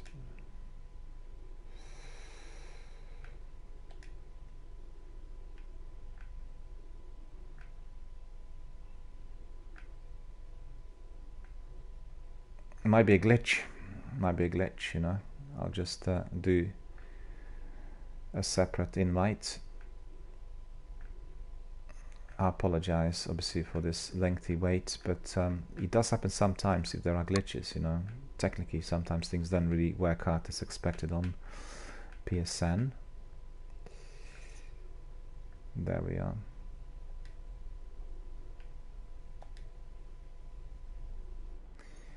Lolly, I sent you a separate party invite, but for some reason you're not showing up on the list of online friends. Obviously, I accepted you. You are indeed my friend because we are here. Oh, there we are. Hello there. Can you hear us? Hello. Oh, hello. Hi. There's a glitch. There's a glitch because on the list, you know, when I look at the friends online, which is for party chat, you are showing as offline. And you're online, obviously. So I don't know what it is. It's some sort of server-based problem. So what I've done is I sent you a separate party chat invitation. That's because I'm appearing offline. Oh, you're appearing offline? Or you left it in your Yeah. settings to be... Oh, yeah. Well, don't worry about it. Obviously, we worked it out. But when we, you know, if we obviously do it in the future, just Yeah, I change forgot the I was settings. appearing offline. Yeah. Yeah, no worries. No worries. We got it all sorted. So basically what we'll do is... well, first of all, I think Marquis has some tasks which need to be completed. Is that correct, Marquis? We have some of... yeah, so what we'll do is, if our friend Lolly is also happy with that, is we'll turn Marquis into a team leader, and then Marquis will be able to lead us. Before we do that, I need to very quickly collect my reward. And everyone else could do also some inventory or, you know, anything else that you need to do here. And then we'll crack on immediately. I'm just gonna get stuck in a wall. Oh yeah, with that glitch. Yeah. Zach was showing us this as well. he was teaching our community members how to use the glitches to walk through walls, to access certain areas. And then Sekapupu, our community member from Finland, was using those in one of the strikes, and then he got stuck in a wall and he couldn't get out. So, yes. So this Zach guy, I assume he's a speedrunner of sorts? That's right, he is. Yeah, he actually has a couple of world records, I think, on some activities, and he was telling us how to get through walls. You know, I'm an aspiring speedrunner, and I'm working on it. well, when you hear things from Zach, you will be exponentially rising. I can tell you, he knows everything about speedruns. Bro, it was if incredible. that guy can give me some pointers, yeah, that would be great. But Well, he probably pop in later. I think it is about, 9 hours back, so about 3 o'clock in the morning out there where he is in the US. And once he comes in, then I'm certain he'll be able to provide us with some tips, because he always provides really lots of tips to all community members, be it to do with speedruns or anything else. You know, he is very, very knowledgeable on those kinds of issues, and also he knows all the tips. He was actually telling me, but I didn't really internalize everything he said, how to do it. I think it was on Kreuter, to walk through certain caves. So literally, as you do what he does, you sort of I guess speed it up by quite a few minutes, because you immediately get to this other area. So it's definitely very, very useful. Are you talking about the Death Singer part where you clip through the wall to kill the Shriekers before anybody even gets to the door? Not certain 100%. I'm sure he'll be able to tell you, but it's definitely in one of the raids, because he said he was able to, get the record score by doing this again I and can again. land my clips consistently. Big part of speedrunning is knowing how to wall clip. Yeah, that's probably what it is. Yeah, that's probably what it is. Okay, so the hardest wall clip for me to learn was the reverse wall clip at the beginning of Crota, but once I learned that, I basically could land any wall clip, so it's like... Yeah. Well, to be honest with you, because I've only done, the raids a couple of times, I'm not really doing them as yet as much, but then once I completed my characters, I'm going to be able to, do raids back to back. So I could give you some tips on gear and stuff like that. Also raid mechanics and stuff, and help you out with that. Sure. Well, first of all, once we get to the level when we are going to be doing raids, I'll create a number of fire teams. So there'll be like lots of different squads, and then as I'm going to be doing this almost every day, then depending on people's availability, we'll just bring people in, and But that's the next stage. I've not gone there yet, and I've done the raids just because I wanted to get some gear, and also because I wanted to learn. You may be able to even make a clan around this, to be honest, if you're successful. Yeah, it's possible. It's possible. That's but an idea. I'll certainly do this bit by bit, if you know what I mean, because I wouldn't like to be in a clan from the beginning. Because obviously I need to learn. I get what you mean. Future ideas, though. No, that's right. And obviously, having clans is very important in Destiny 2. I've just been... Not as important in Destiny 1, but it's nice to have people. Is it? Is that true? I mean, I thought that they were really focusing on... There's no really clan bonuses. All you really get is a name under your name, the clan name, and you also you have a clan roster. So basically, you have the friends roster, and on the right you have the clan roster. So I see. You'll just have the people that's in your clan and that's on, and the people that aren't on or appearing offline or whatever will be grayed out. I see. So basically, you can just join, message your clan mates, and be like, "Yo, I need to get this raid done." They'll be like, "Yo, fam, I got you." All right. Well, to be honest, because I've done. Go ahead, Miller. Go ahead. I was just gonna say that because I've done Destiny 2 base game, I still have to be learning about everything which is happening, late on, anything which is more advanced. And I have a lot to do in Destiny 2, because I've just completed the base game, and Marky and myself were doing last night quite a selection of adventures and some story missions, and it is going to be very, very interesting and very exciting, because I have been approached by lots of streamers and other community members saying, we are doing Destiny 2, do you want to join? And I said, well, I want to have the complete edition first of all, with the seasons and everything else, and then we'll be able to do everything, because obviously you'd appreciate, for anyone who does broadcasting, having those ultimate complete editions is a must. because you want to be accessing all content because people ask questions. And I was just waiting for the price to drop, because for the complete edition stroke the digital deluxe Destiny 2, they were keeping very, very high prices, you know, within £90 range at most times. They only offered it on discount a couple of times, and it wasn't that significant. So it's the first time they offered it on a massive discount of 65%, and I, you know, took it straight away. So I'm very, very pleased to say that I've got everything now. And you probably would have seen here on the channel, Captain Jack comes in very frequently, and he's been grinding it from the day one. And he always tells us about the last grind that he was doing, which was taking either hours, days, or months. And, you know, so obviously I'll be doing the same. Let me see. Path of the Blade Dancer. Talk to Kate. In a fire team, you need to be thinking of more than just number one. Arc Blade's not just good, but flashy killing. It's good to be setting up lots of team kills too. Go do some of that. Okay. So that's fine. Generate 25 orbs using your Arc Blade. Okay. So that's another task. I thought he was going to provide us with some reward, but the rewards are going to be coming from Dead Orbit by the looks of it. As I went up, I think, in reputation. My question, right, is what exotics have you gotten? Like, quest exotics like Gallahorn, Black Spindle, the... Yep. Affirmative on both of those. Those are superb raid weapons, and those are the type of weapons you want to keep a hold of. Mm. I've been using them quite a lot in strikes as well. The best sniper. Yeah, especially Gallahorn, I use that all the time. Yep, the best rocket launcher. But to be honest with you, and Sleeper Simulant as well. Affirmative. I did work on it, and I published an article which is basically on the entire quest for Sleeper Simulant. That's quite lengthy. Quite a lengthy exotic weapon quest.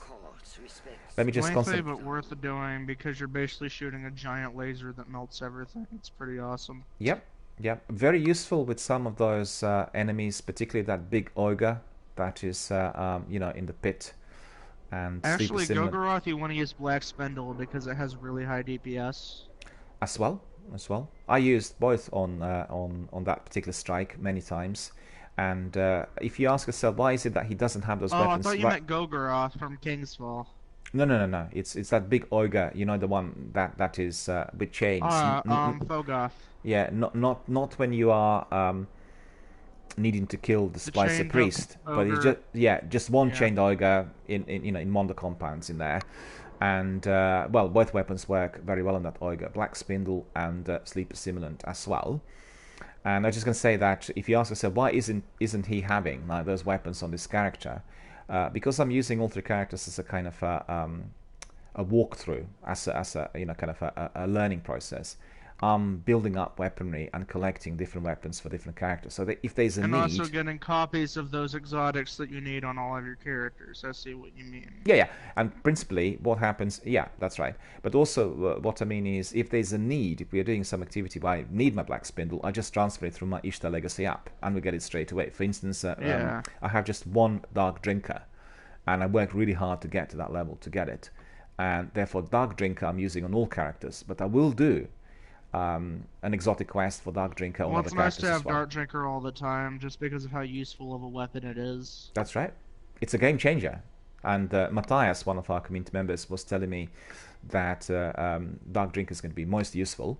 And, you know, you've got to get to that level when you obviously acquire it. And I got it eventually. And I've seen it actually on him. Honestly, I've been ambitious enough to call Dark Drinker the most versatile exotic in the game. I agree.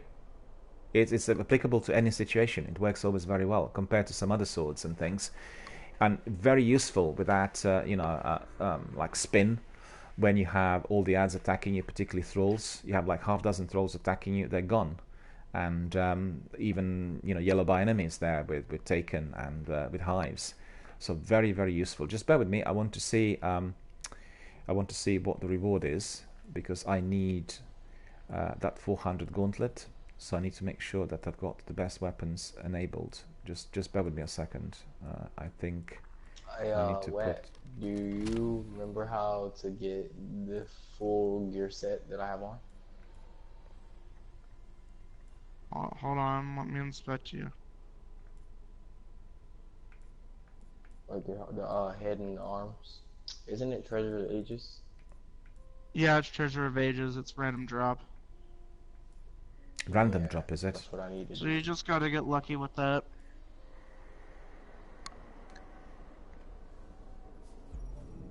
Well, there's always a possibility if we were to be doing like Siva Heroics that one of those will be dropped there, but I think Marquee doesn't have Rise of Iron, so we can't enter Siva Heroic Strikes. I do have Wait, do I? You do have I Rise of have Iron. the whole collection. Oh, you have? I beg your Yeah. pardon. I beg your pardon. So I'm the so best sorry. thing to do for Maki would be to best thing we could do right now is get him to 280 and get him through Rise of Iron campaign to get him to like 320. Yeah, we And can then do we can that. farm Archon's Forge to get him all the way up Yeah, to 385.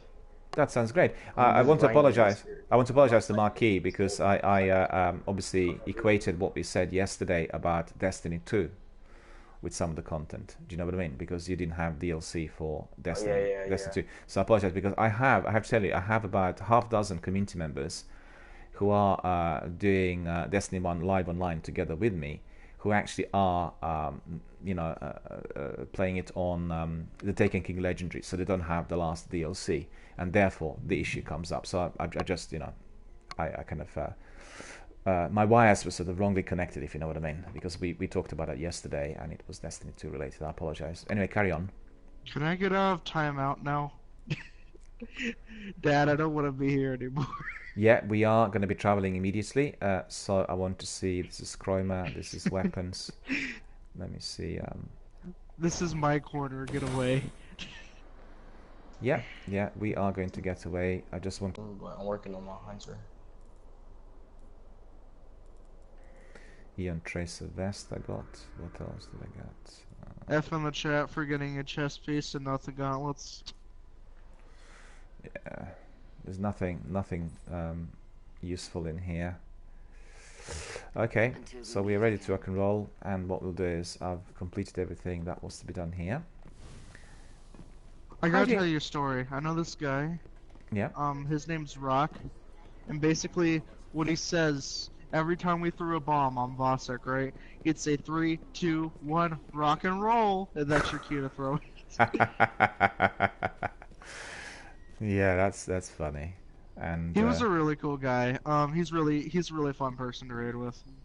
fantastic. He's really good at the game too. So Well, what we'll do is we'll build those clans, and we are going to get there eventually. It's just that I've not gone that far with my game to get to, because once everything is completed in here, what we'll do is we'll use the broadcast to be a full learning experience. So on one hand, we'll do raids and strikes back to back. On the other, if people you're not come only in, building a stream, you're building an entire community. I see That's what right. you mean. That's right. Yeah, that's right. That's basically. I mean, the channel is all dedicated to our community.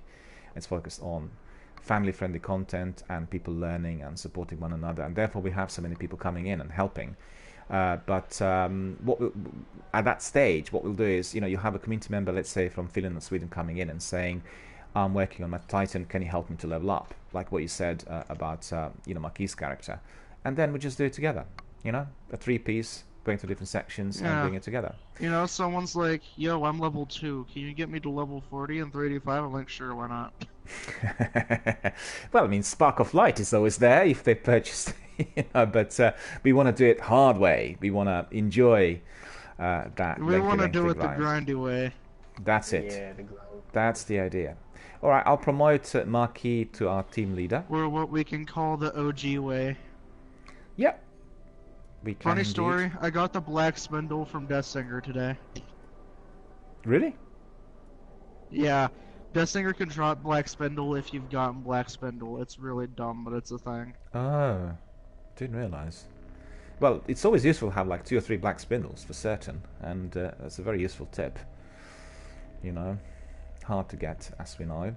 All right, so what shall we do? We'll do Rise of Iron missions. Yeah.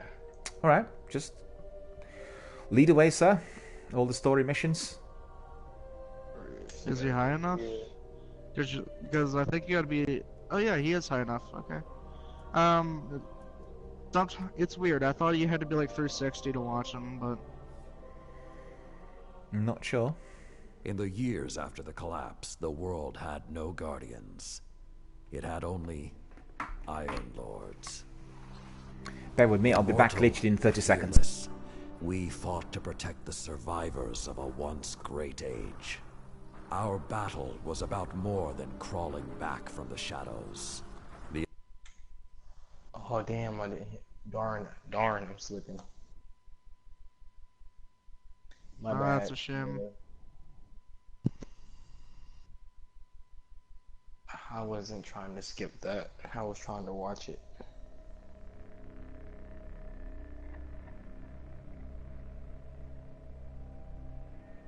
Sun is shining in the sky. There ain't a cloud in sight. It start raining. And don't you know, it's a beautiful new day. Hey.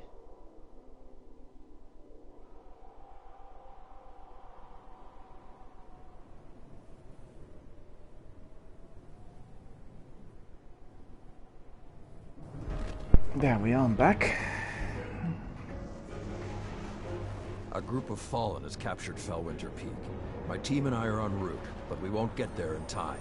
I need you to secure the observatory Would at the Salad top. and be like, It is imperative the my Fallen do team are not en establish route, a foothold but on that I need mountain. you to do everything.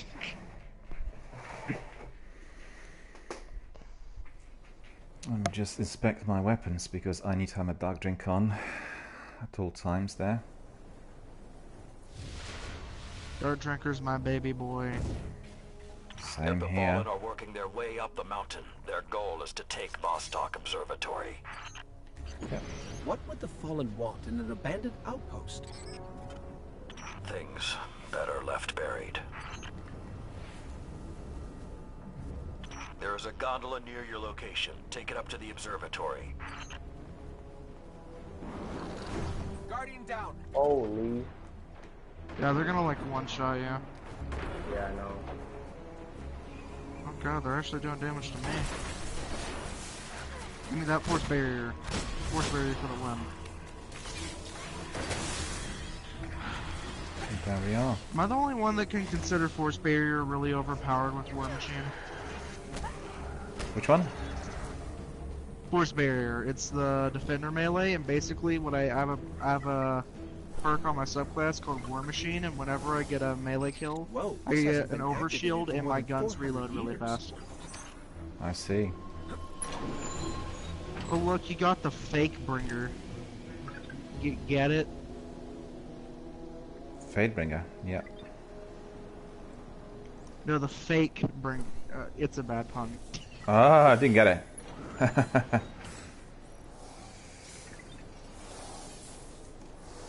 Yeah, Fadebringer is the one I'm using right now, called Imago Loop.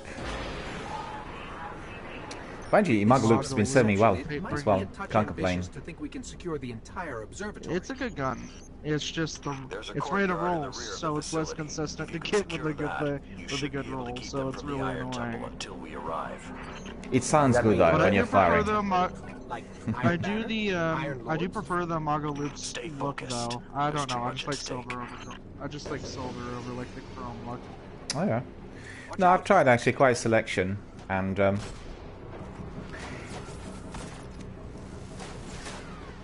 initially I wasn't that keen on hand cannons, but once I started on the Hunter originally, I just migrated to We're hand gonna cannons run the alone. Iron campaign. We're fighting a bunch of fallen off of this.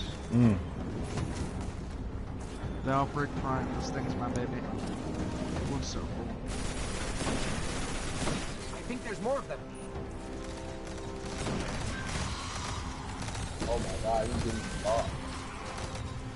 Yeah, loads of them are there.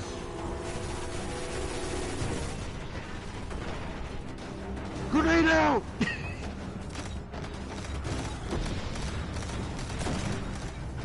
Oh, you I don't survived. think I like this little metal box anymore. Right. Me and my friends did a challenge where we did do a raid where we have to call out everything we're doing, so like, Can't take it running like away! Jump. It was pretty fun. It was dumb but fun. I don't understand. If Well, there's something got to be so fun. important up there, Gaming is why all was about the Vanguard entertainment, you protecting know? the temple all these It's years? fundamental. And what sometimes That's the reason for it. yeah, you People get sometimes The some- thing, Sorry, I'm not trying to interrupt you. No, no, no. I was just saying that sometimes what you get with the forums, which are highly competitive, is the scores, and the entertainment is absent because it's all about that score, and it's sort of different to, I guess, what we do here. But we have lots of competitive gamers here in our community as well. And obviously, Asteroidis is a community forum. They're not pushing it, but we can learn a lot from them. And obviously, a lot of other community members can learn if they want to be, getting to that sort of competitive level in terms of the tips and tricks and what they need to do. So it's altogether very good. I'm at the point where I just try to help people out because there's nothing more for me to do. What am I gonna do? Do Wrath for my 300th time? You get what I mean? Yeah. It's better just to help people out and get them to higher levels and let them experience it for their first I agree. time. I agree. I was attending a conference at the European headquarters of Twitch recently, and it was an offshoot of the first Twitch Europe. TwitchCon Europe, whatever it's called, and we talked a lot about all sorts of stats and what's happening in the community at the moment and how things are progressing. And then the stats actually indicated that 90% of people doing video gaming, and that's like 2.5 billion people worldwide, are doing obviously the gaming for entertainment and fun, and it's less than 10% who are doing it competitively. But then on the other hand, within that 10%, that's obviously a very large number of people, considering it's 2.5 billion worldwide.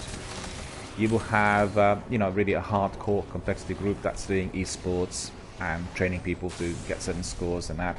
So it's actually kind of a subgroup. It kind of balances it out. Yeah. You know what I mean?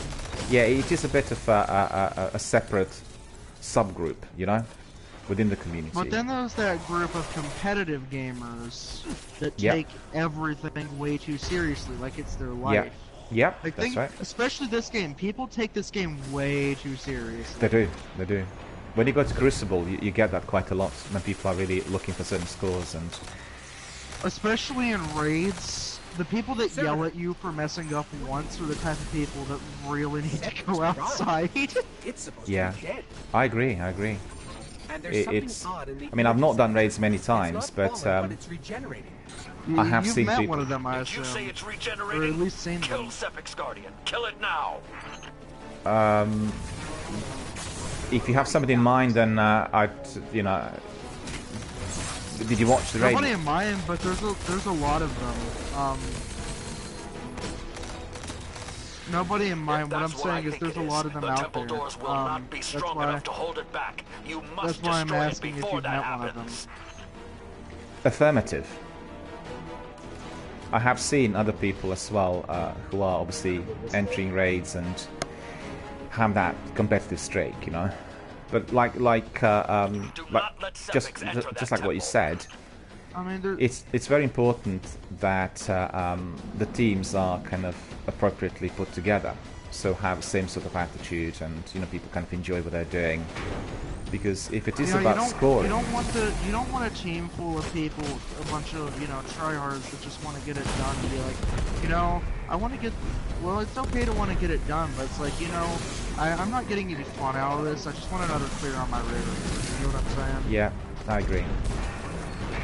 Well, obviously raids can be a lot of fun, but the way those teams are put together is extremely important. Because if you are having, let's say... I mean, especially the speedrunning community, all they care about is records. Yeah, I guess some guys are like that. A But lot I of think people are that way. But me, I got into speedrunning because it's fun for me.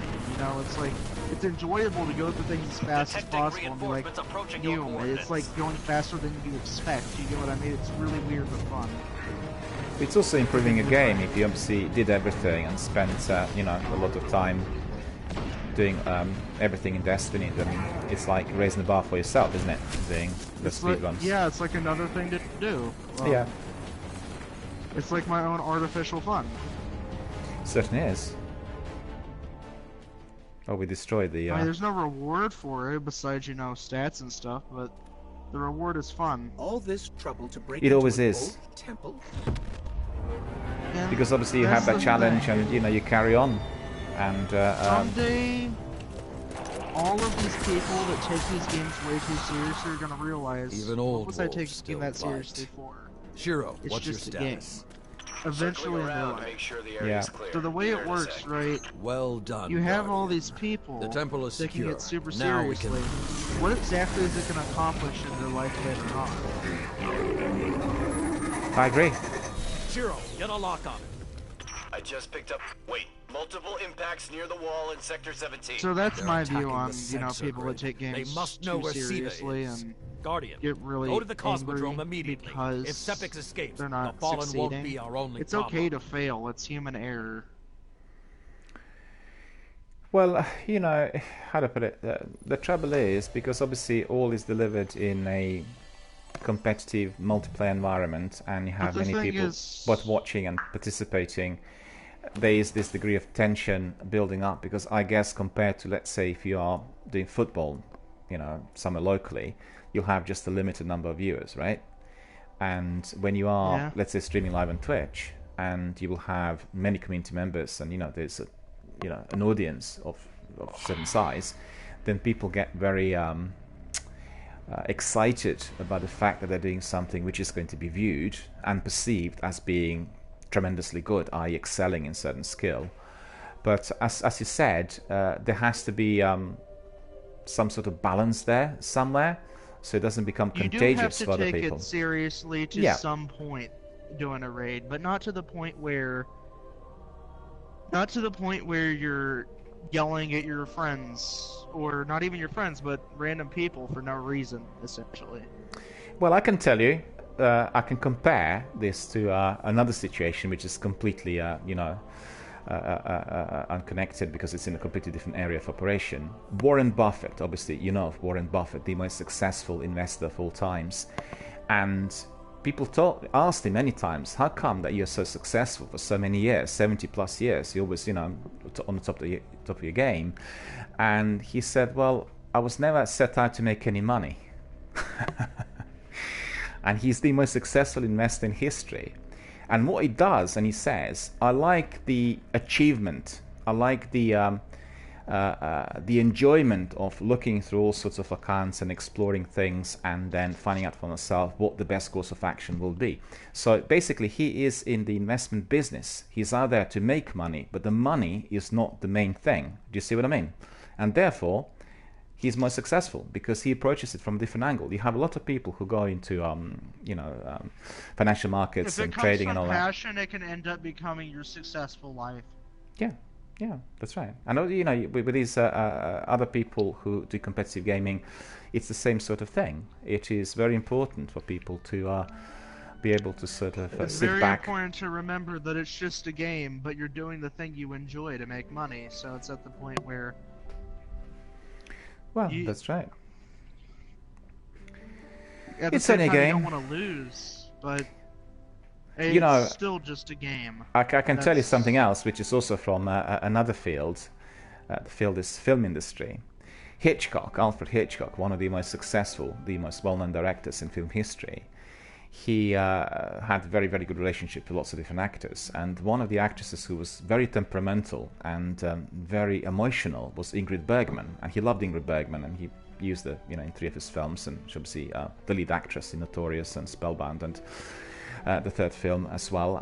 Then she was very, very upset about certain things happening in her life, and Hitchcock said, "Well, it's only a movie, Ingrid. It's no big deal." It's just, it has to be put into perspective. It's only a film. It doesn't matter what happens out there on the screen. It's a film. It's not like a real life. And I guess people need to... Never let media or anything you enjoy take over your actual life. That's the line you have to draw. Absolutely. And also, considering that you have 2.5 billion players worldwide who are, doing gaming every single day, and people also want to divorce from the day-to-day hassle, drudgery, and stresses in order to get entertained, to forget about troubles, and that's the correct perspective. This is why that many people are entering the arena of video gaming today. Only 2.5 billion people worldwide. That's a staggering number, I have to say. It's just mind-boggling. I mean, I never thought that It's that many a crazy people. number. It's crazy, isn't it? Yeah. How many handheld Yeah. handsets are there? Do you know, in terms of like mobile phones and that? Probably roughly the same. Because I haven't seen the stats on how many people are using the mobile phones, but maybe it's about 4 billion or 5 billion or something. Because everyone has a mobile phone today, right? Like a smartphone. And this figure is like really catching up rather fast. And that's why they want to make everything cross-platform. You know, they want people to access games on every single Android phone and any kind of other device which is handheld.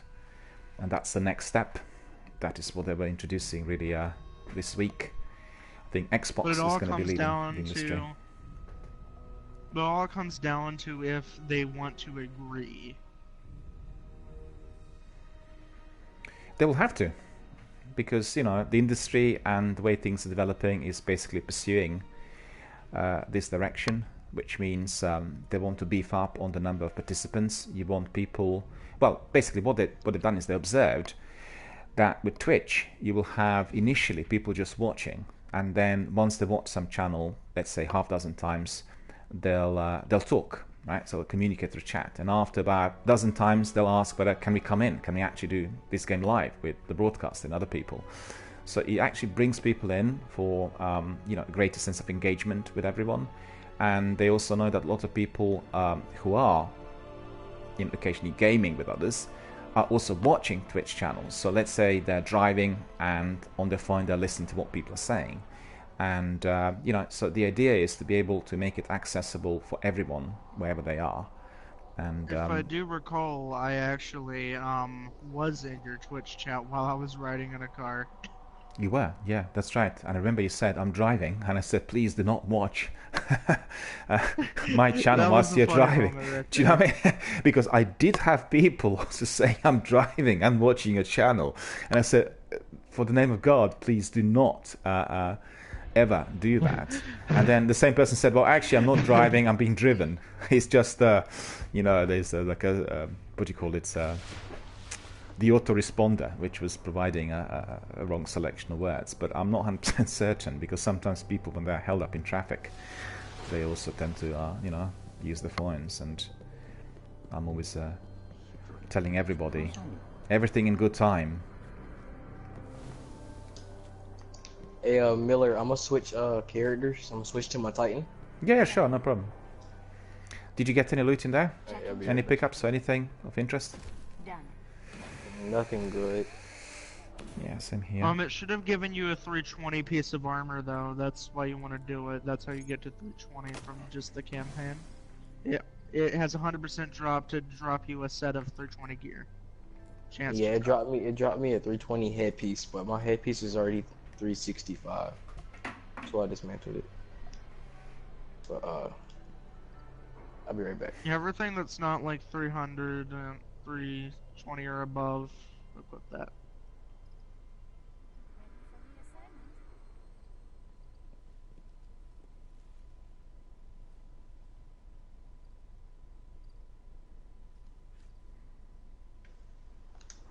So, how long has your channel been around? I'm curious about that. Is it in its early stages? Have you been doing it for a few months, few weeks?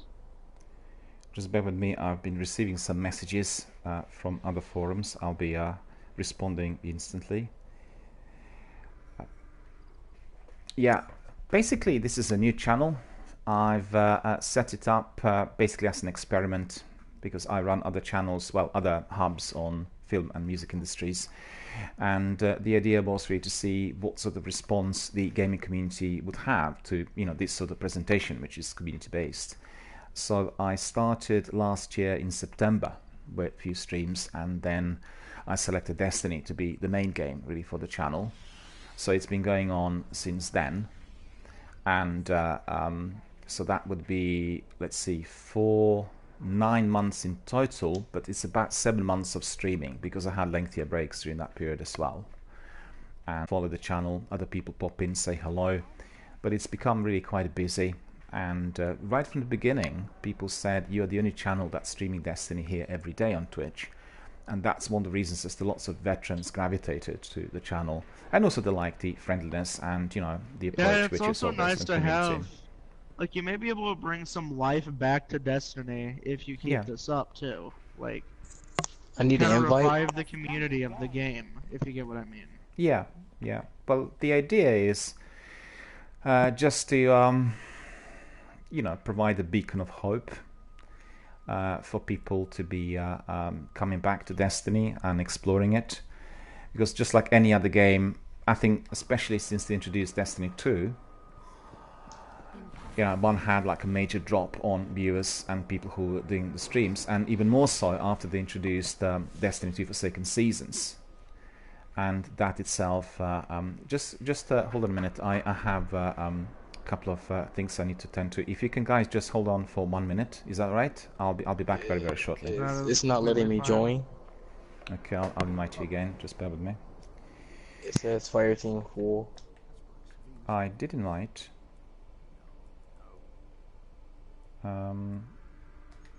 We'll try again. Invite the fire team. Let's try again.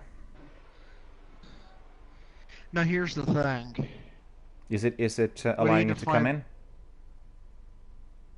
It says the fire team you are trying to join does not have open slots.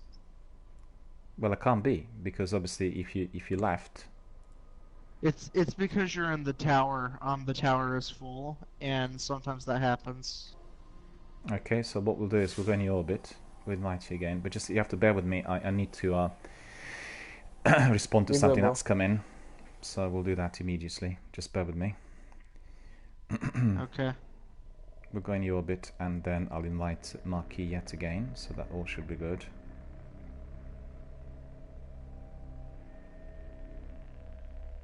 There we are. Let's try again.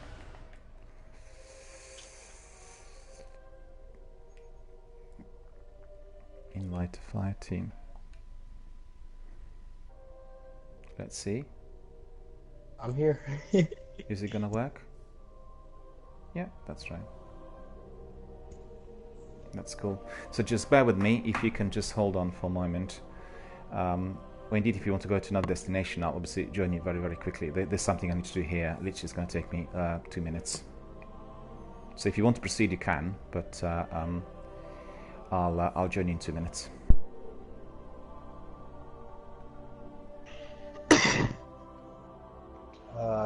Just go to the watchtower. I'm probably gonna go and get this test weapon done real quick. Alright. Shouldn't take long. So, how's your day been? Jay, it really just started, Well, to be morning, honest. It's I should say. 7:52 a.m. Did you wake up on the right side of the bed? I haven't even been to sleep. Same. All-nighter.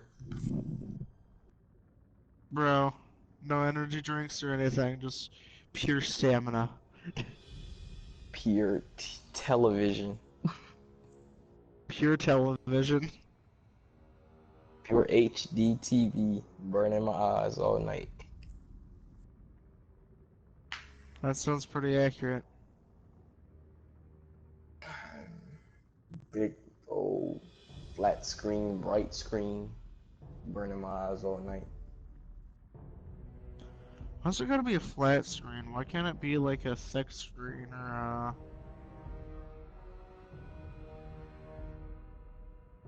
I got so many missions to do, holy.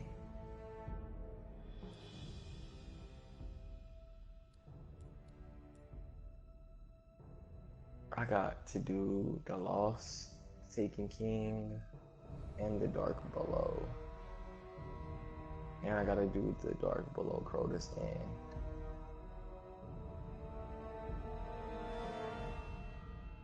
I thought I did these. Obviously not.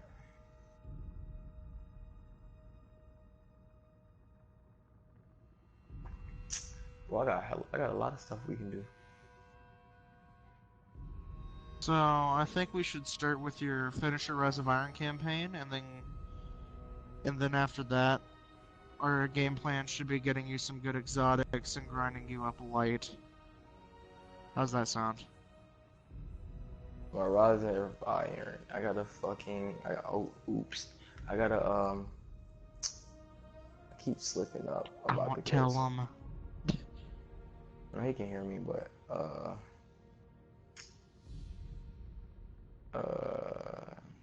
where's the rods of iron? Where is the rest of that? Holy. I mean, I see it right there, but there is nothing else there. All because I gotta do all these missions.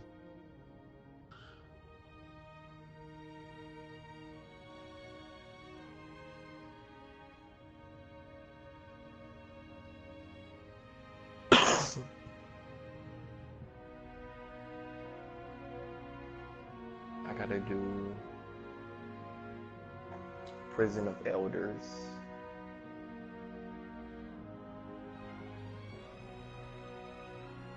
Weekly bonus, 3 weekly bonus.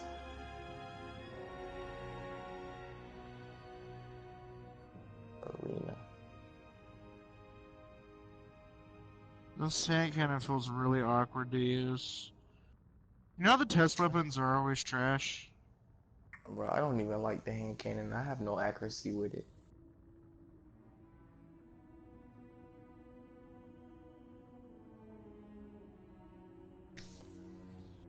I have no hand cannon accuracy. In fact, what bounties do I have? I have one for primary precision kills. So I can keep going with that, so... Um...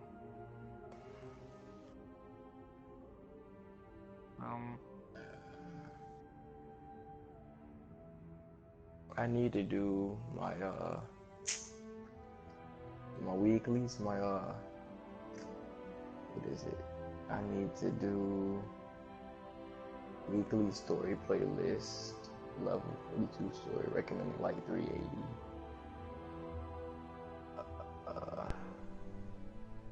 Rise of Iron. I need to do that. Hello there. Hello. Oh, welcome back.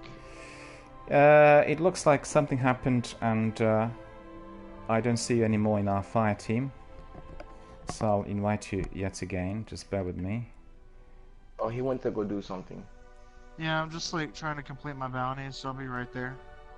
Okay, no problem. So, shall we wait, or what do we do next? I have a Just lot of continue stuff. the Rise of Iron campaign. I'd say that's our best game plan right now. So we can continue, and you'll join us. Yeah, we'll join you. Okay, no problem.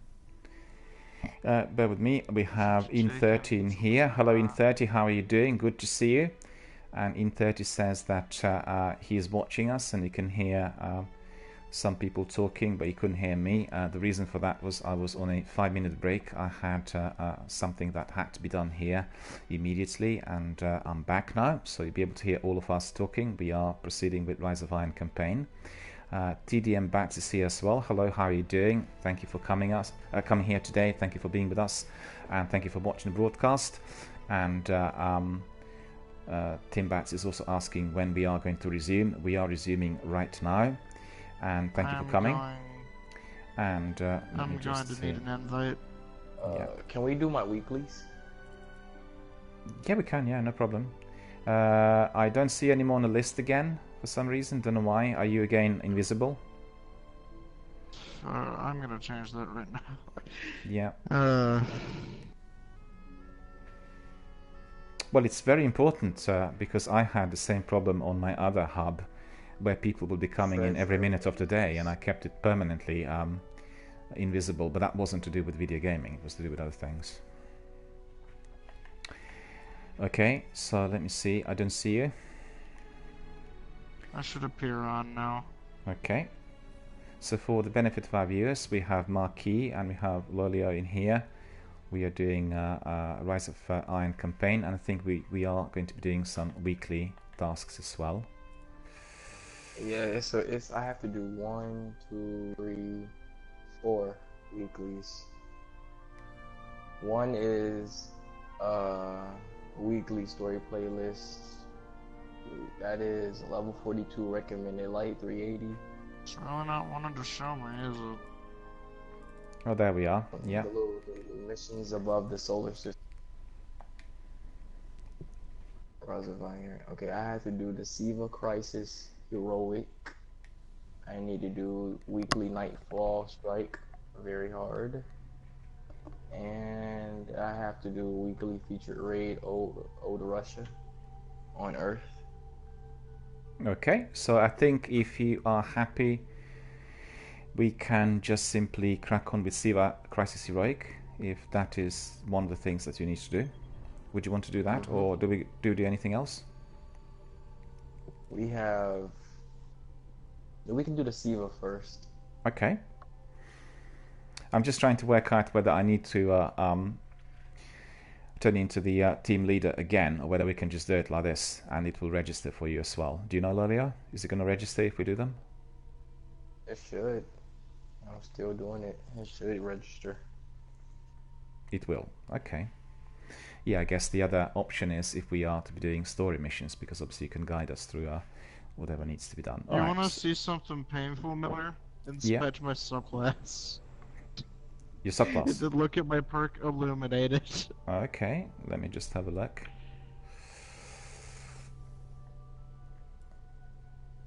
Defender, right? Yeah, look how close it is. Yeah. I've almost maxed it out, but it's not there. It's yeah, I can see that. Like the outfit as well. One good thing I do like about Destiny 2 is you can put your shaders on your weapons. Yeah. Yeah, but at the same time, they kind of also took a step back because the shaders are one-time use. Yeah. Well, I found the new system in Destiny 2 initially very, very confusing. It takes a bit of time to get used to it, particularly if you play Destiny 1 for a long while. And once you get used to it, it's okay. I like the idea that some of the items are not instantly disappearing if you are dismantling. But I think this was a serious error of judgment. Because if you think of all the other franchises, your inventory and the in-game mechanics are always exactly the same. So you got something, you got a leg to stand on when you start the new game, you know exactly what to do. But in this instance, it was completely the opposite. And I found it really confusing initially. It did take me a long while. I think particularly when it comes to the missions, when you're looking what quests you need to do, what's out there outstanding, is just a lot more confusing. Once you get used to it, it's okay. But still, I think that the simplicity of Destiny 1 was definitely more accessible and more popular, even today. A lot of people complained about, the way that system works in Destiny 2. Alright guys, if you're ready, we'll crack on with Siva Crisis Heroic. So for the benefit of our viewers, we have 4 modifiers in there. We have Catapult, grenade recharge rate is greatly increased. We have Airborne, players deal more damage while in the air.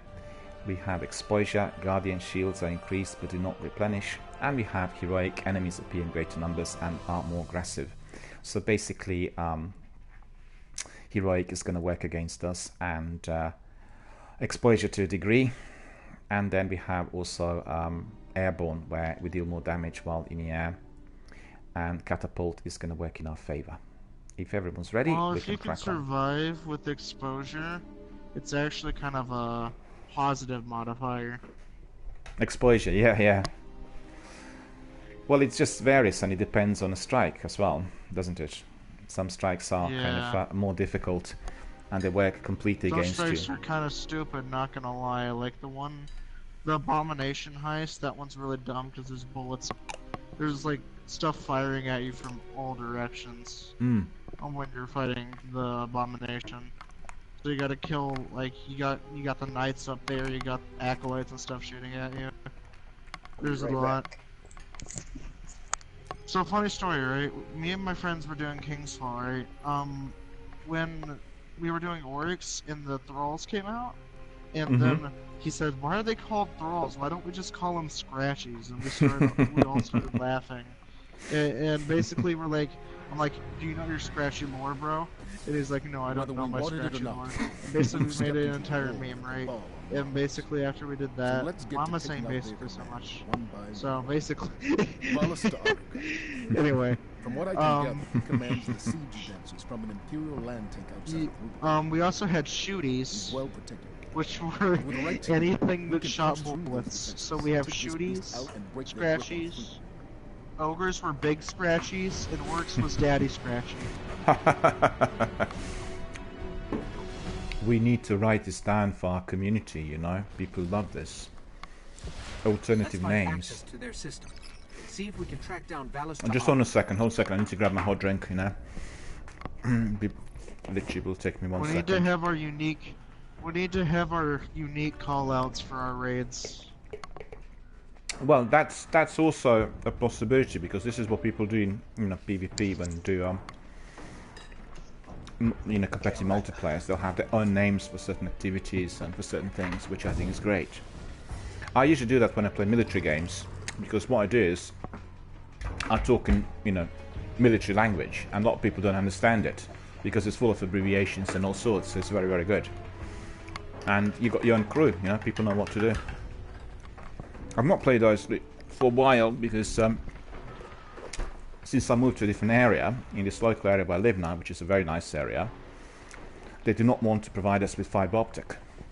So I have very poor upload speed. My upload speed is like 1, and it should be at least 500, and therefore I can't do any PvP at all. So it's a big problem.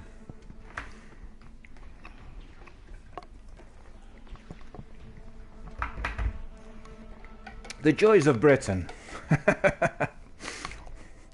Never been there actually. Have you? No, I have never left the United States in my life, basically. Do you know that we are number 36? Number 36 on world scale when it comes to the internet speed. And that's appalling. We should be like definitely in top 6. Number 36. And once they introduced fiber optic, they were not really building a brand new infrastructure. So they're using all the old cables, and it's an absolute nightmare. I mean, I still want to go to the UK and places like that. They seem like really cool places to be in. I want to travel to every country, no matter, like, even places like Syria and places that are in really bad shape. I still want to go to just to learn about the world, basically.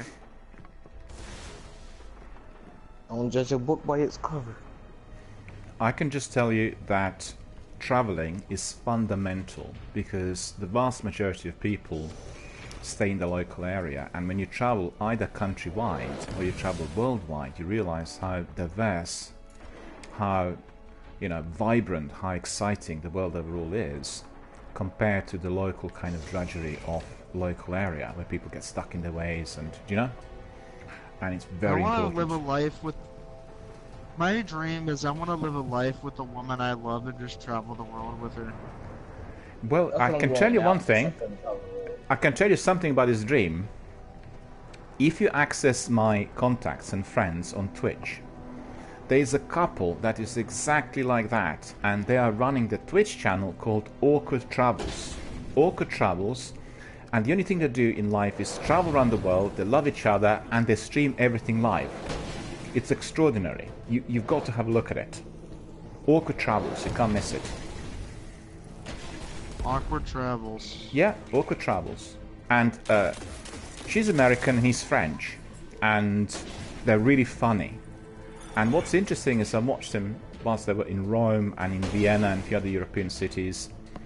And, it was just like literally walking through the streets and exploring the city and discovering all kinds of treasures. For instance, in Rome, there was this guy who was outside of one of the big museums, and he had a massive instrument which was made of some tubes. He made it himself, and he was like doing all kinds of music, the tunes from various film soundtracks and that. It was absolutely astonishing. And then suddenly, after they've done it, he went viral. People watched it and loved the instrument, and suddenly he was like your online celebrity.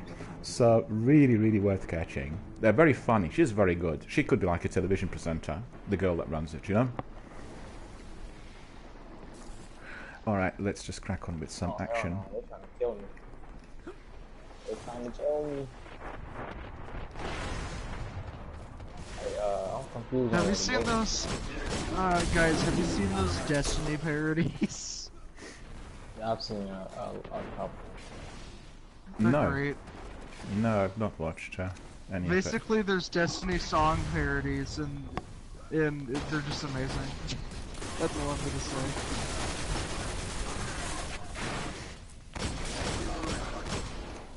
They make me chuckle.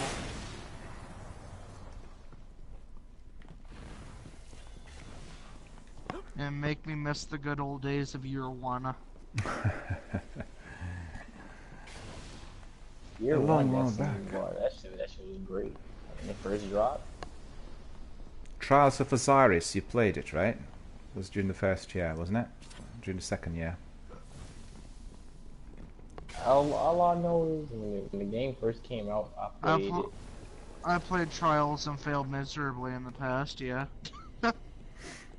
Yeah, lots of people talk about Trials still, but obviously as that was discontinued. Closest I ever got was 5 wins. Trials was in the Crucible, right? It was competitive multiplayer, PvP. Yeah. The most sweaty, most competitive multiplayer in Destiny you will ever see. I guess that's why people liked it. People who are really, hardcore PvP gamers. Like, there was... Honestly, if Trials came back in Iron Banner on Destiny 1, Destiny 1 would pretty much be revived at that point. Yeah.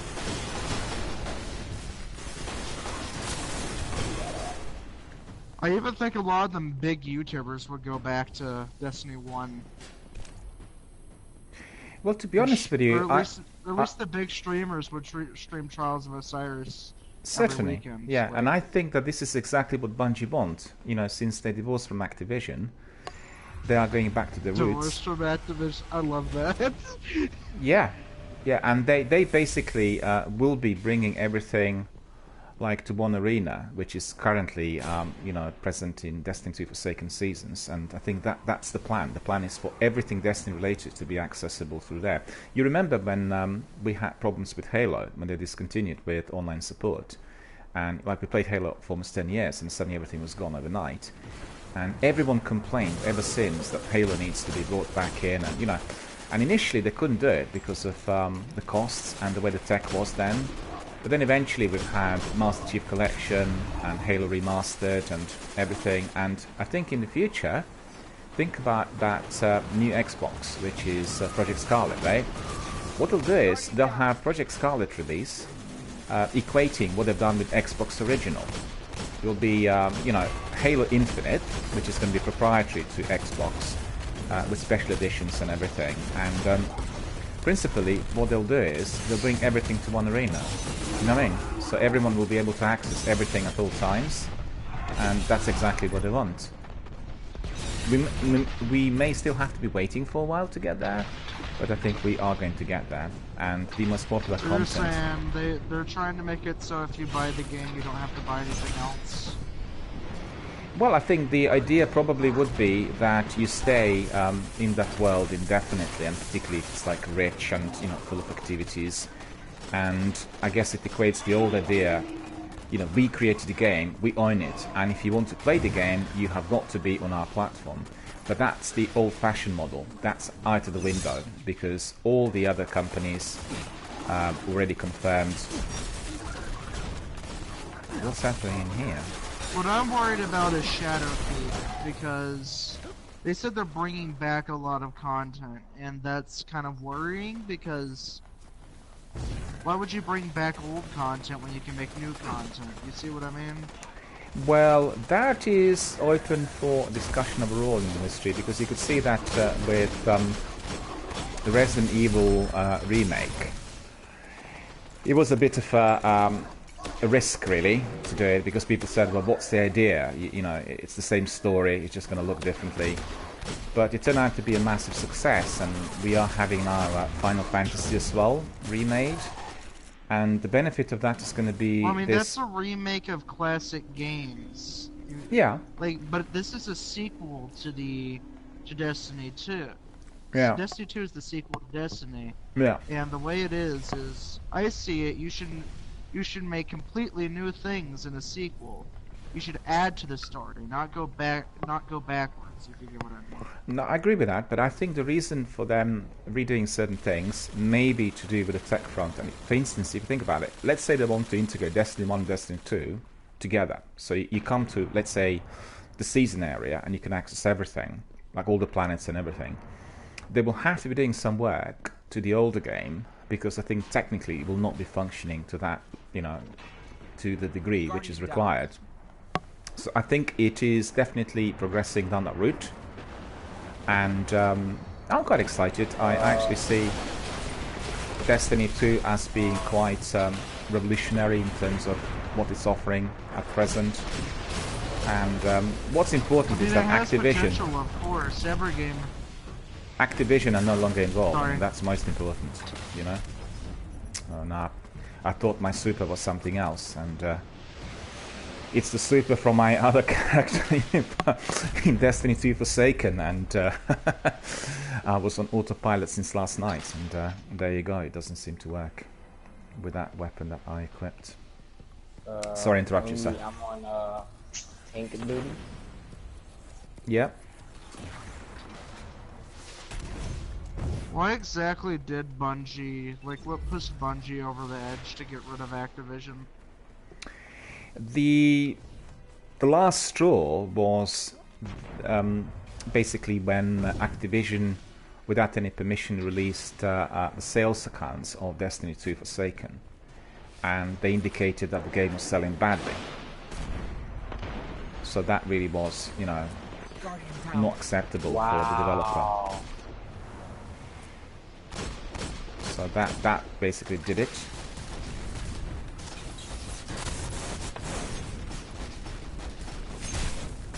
I jumped out the way and it still killed me. Yeah, I need to put my ammunition on. I was just asleep, really.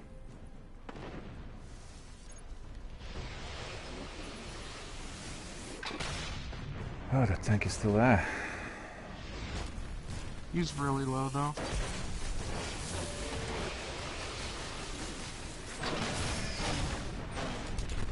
Oh, I just got completely nailed by the... I'll be able to do all the ads in seconds. Just let me just get back in. Oh god, it's rushing you.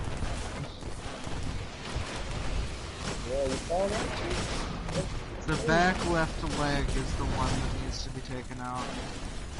Why is this thing not exploding? I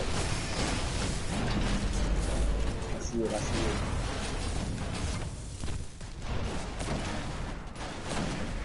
I'm going for the leg. Oh my god. Oh, we got him. Nice. Sniper did it at the end, but my Imago loot was just completely feeble. Didn't do any damage at all. It's probably because of that special weapon perk. No, it's because the tank only takes damage from the legs that aren't blown up. I was firing directly at those legs, and there was no damage. As soon as I put my snipe on, the damage was sizable. Yeah, it only does damage when you actually, damage the leg completely, if that makes any sense. Yeah. That's probably what it was. But I did notice that due to those modifiers, my sniper was indeed a lot more effective than my hand cannon. Not gonna lie, this week's mods were kind of brutal. They vary from strike to strike. I've done lots of strikes this week, and well, mind you, I'm wrong. I did Splicer Priest, and that was absolutely the most annoying thing I've done in a while. What, today or yesterday? Yesterday. I did Splicer Priest with these mods, and it was just completely and utterly annoying. You know what? I kept thinking of the last week. I forgot that. Let me think. What? Let me just have a look. Oh my. Yeah, I'm lost in time. I kept thinking of the previous week, where the mods were not as bad. These are the different mods. I wasn't doing that many this week as yet.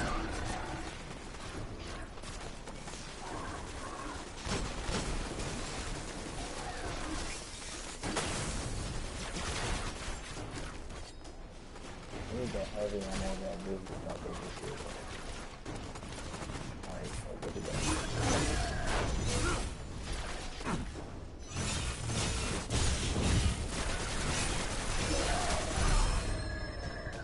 Okay.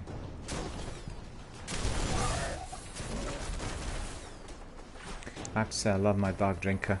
Does the business. We're wet when ahead. I didn't even know this was going so fast.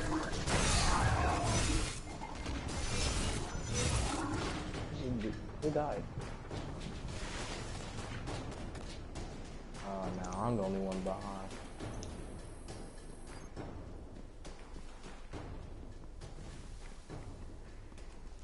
Coming your way, lads. It's just dealing with all of those enemies in there. There were so many. Guardian down. I just ran past him.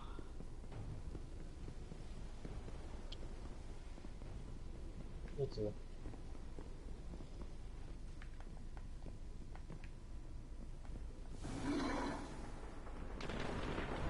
Oh, his missiles follow you? Oh, that's so OP. Really annoying, yeah. No, he's there, yeah. I need to change my weapon now.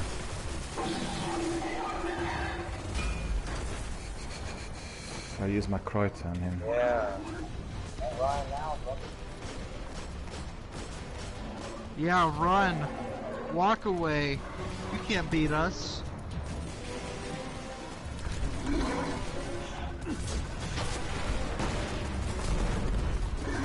Just beat this boy to a pole. I knew if I was on that C2, I could have put a shield up.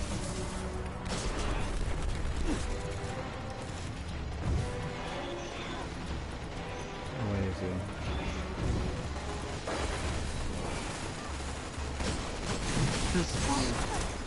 Oh no, he got me. He got me! I'm down, I'm down, I'm down, I'm down.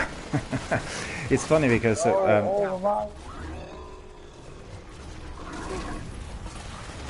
them first. and then I'll revive you. So...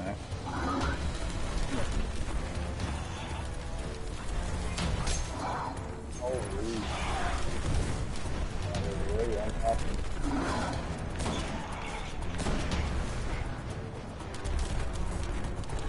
Where is he?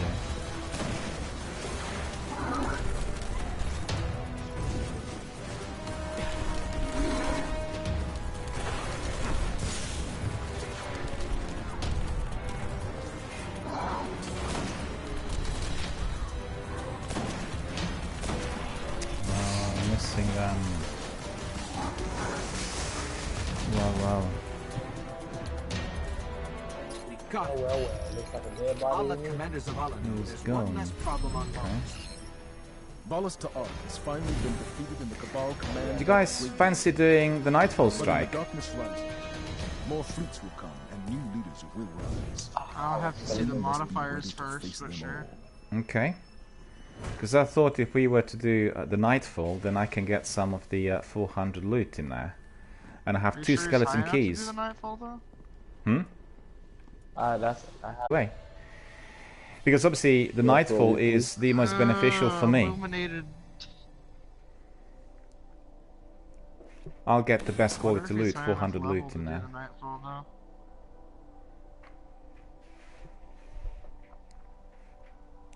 See whether I picked anything up. Yo, Mob, what exotics do you have? Well, I have 0 exotics. Other Let's than change my that. other than my sword. let's change that. Let's get this boyo the black spindle. It's so crazy because I've been trying to farm. We've gone the wrong way now for some reason.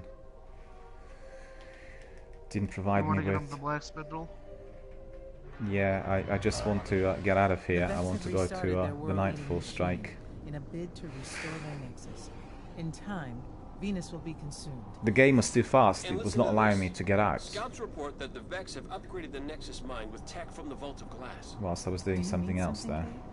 No, just my fault. Once we land, I'll bring us out, and then we'll go to the Nightfall. Destroy this boy.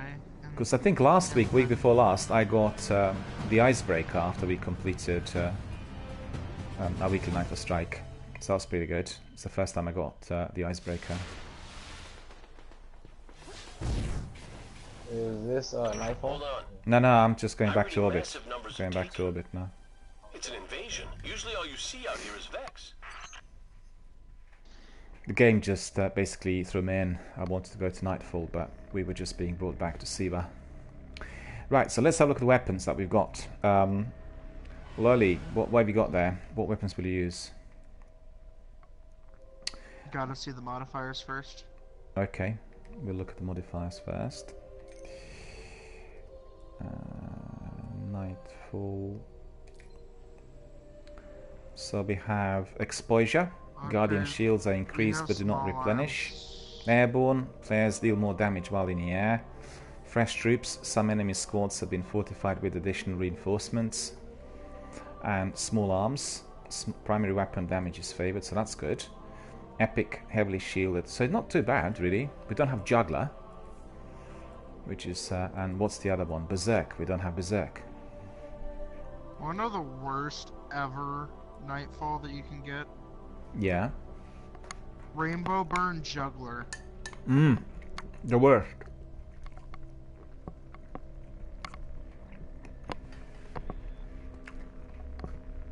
I agree, because the enemies are so hard to kill. And they also melt you, because everything does more damage because of Arc Solar and Void Burn. Very annoying indeed.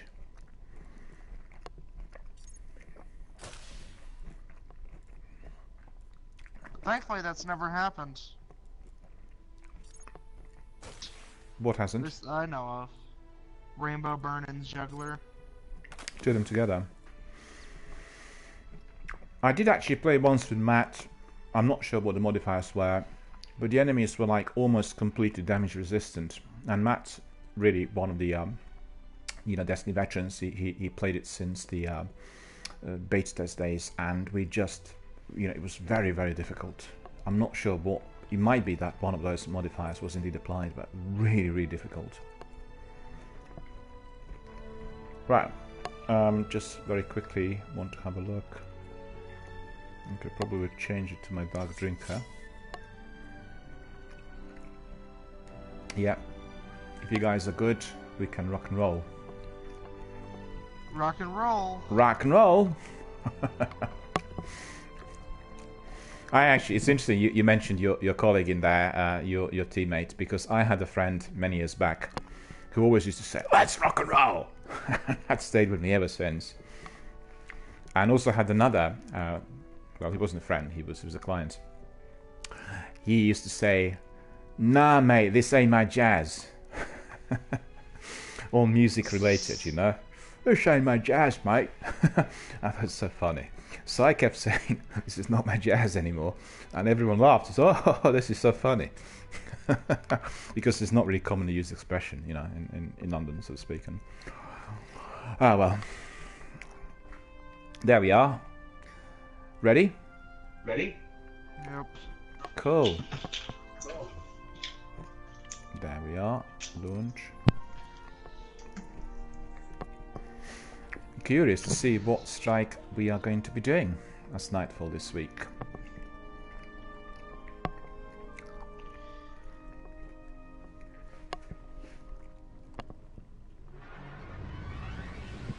Guardian, we've picked up a high-gain transmission.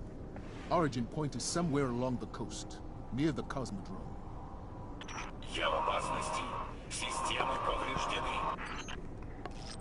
That's Rasputin, the AI Warmind. If I'm understanding him correctly, it's a distress call. There are so few ballet fans left, Guardian. It'd be a shame to lose him. It'd be a shame to lose him. Yeah. Indeed, it would.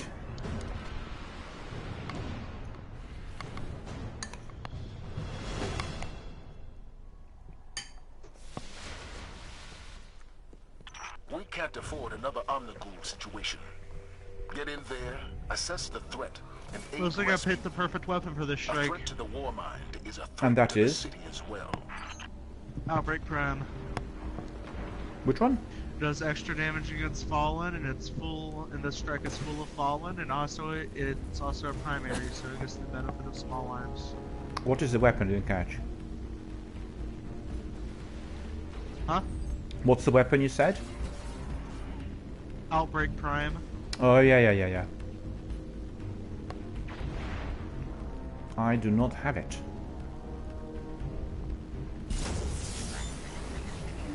The gun's a pain in the ass to get.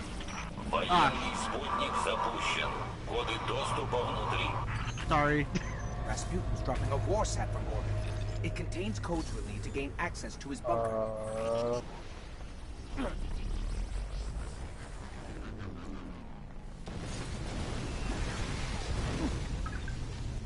I nearly stood hate at that very so place where that war sat used to be dropped.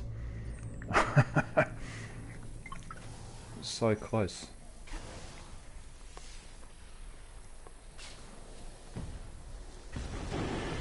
So the first thing we need to do is we need to basically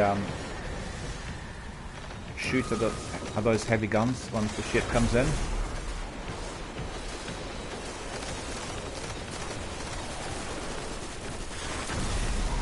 This strike is actually really brutal for Nightfall. Yes, it is. Very difficult. This is gonna be fun. Yeah, my second is not working too well in here.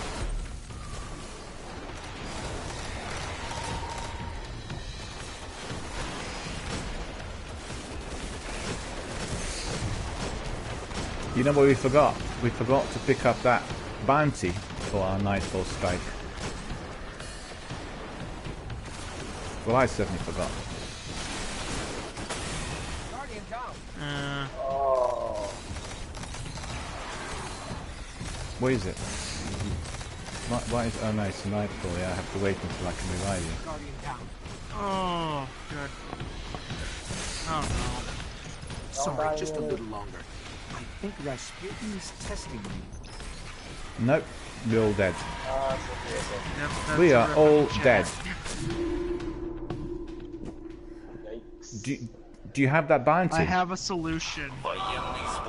Did you collect that bounty? But no, but I don't We need. have a I war don't. site I don't incoming. need the bounty, Rasputin so I says it think we'll be contains good. codes we'll need to gain I'll be access good at to his least. bunker. No, we're gonna be good. We just have to position ourselves better. Alright, hold up.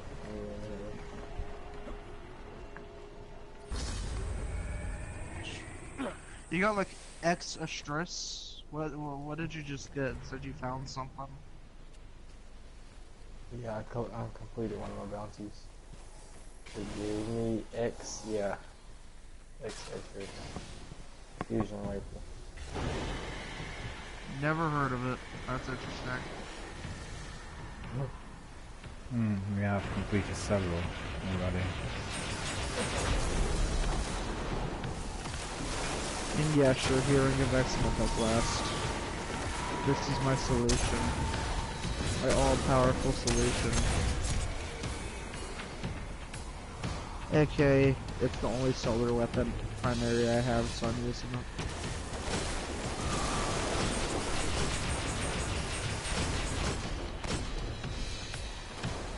No ships so far.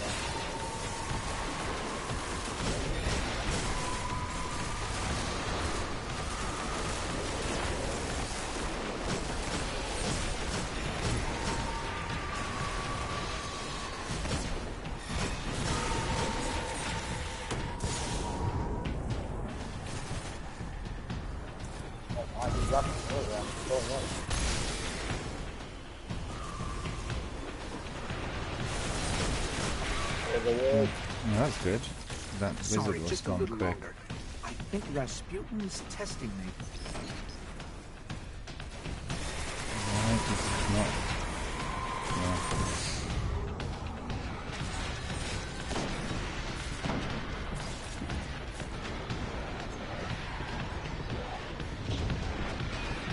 Guardian, down.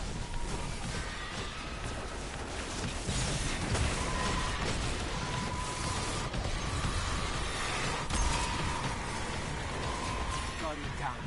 Oh my goodness, man.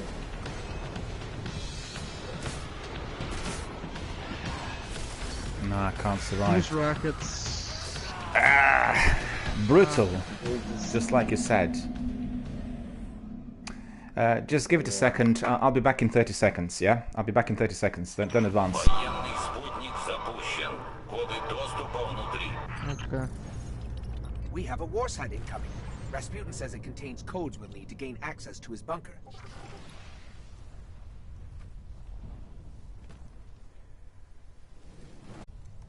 That thing just exploded.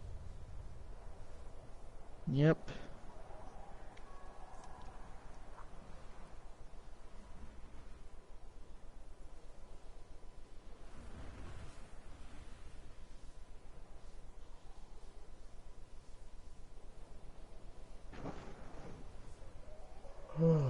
It gave me this gun and it's doo doo. There we are, I'm back. Let's carry on. Okay. Yeah, all good.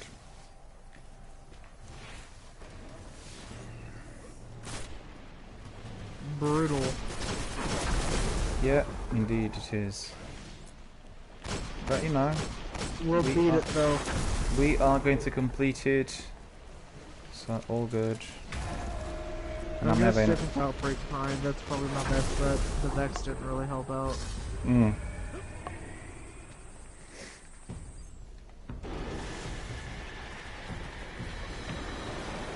I'll pop a bubble when we get to 50%.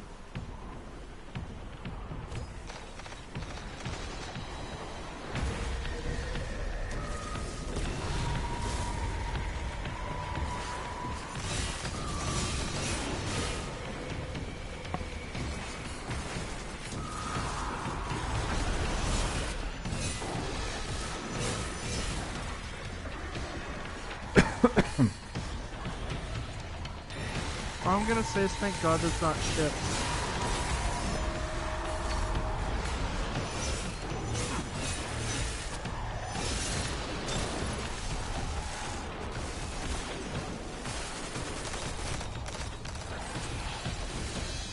Ooh, I've got nothing now. Come on, quick. Mm.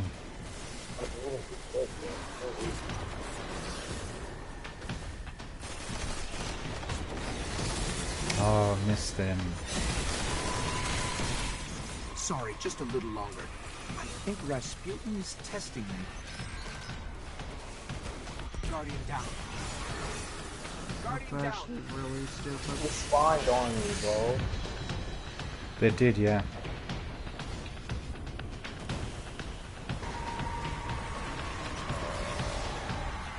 Fifteen seconds so you can get my res open. Alright. Gotta dodge it really fast. Run. Just run. Get out of there. You can erase. You can get him. I'm not. take I'm not purple. reviving. I'm not getting any extra life. I was just like nil life for 2 minutes. They're melting me so fast I can't pop the bubble. Yeah, that's I right. only died. Dropping a war after site it from orbit. spawned on me. It contains codes we'll need to gain access to his bunker. Well, it's just because they're so strong, and also they're coming in large number. You know, that's the main problem now.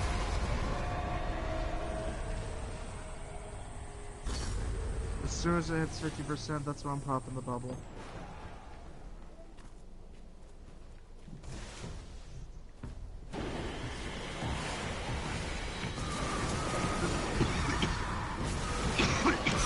Sorry. The beginning of it isn't too bad though. Yeah, it's as we are progressing, then we get a lot more heat.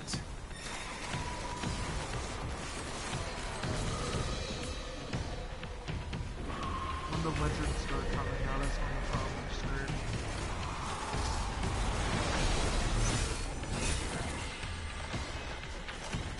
I'm trying to eliminate some of them early, you know, when they respawn. Oh, there he is.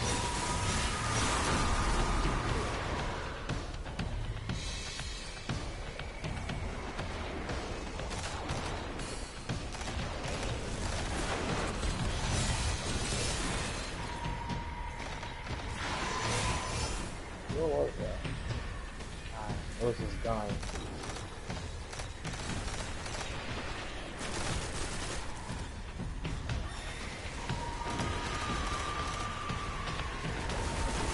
Ah, missed him. Sorry this is taking so long, but these sequences are How, incredibly bro? complex. Plus, I'm actually not that great at math, so... Oh, there's the switch in there.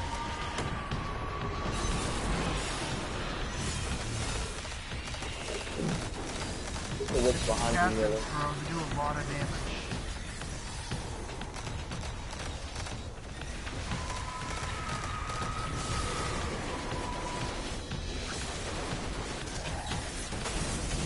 Revive?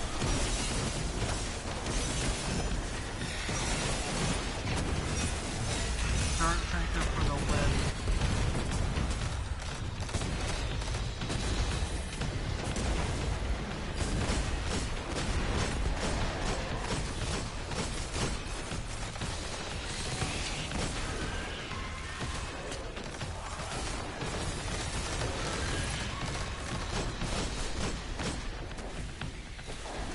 I thought you were gonna...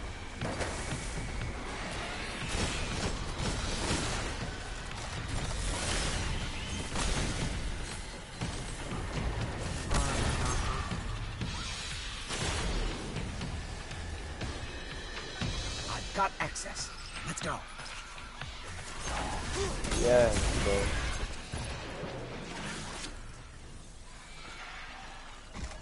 You think this one could be alive?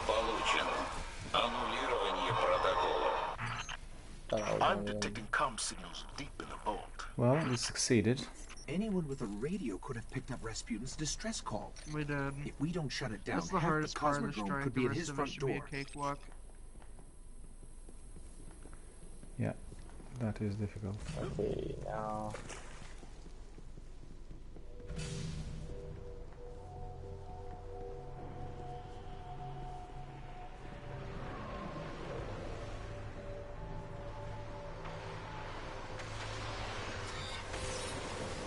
I don't even know over here.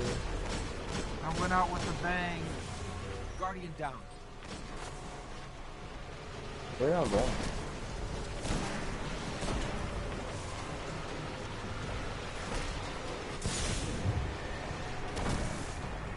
So, Why is this thing not disappearing? That, look at it.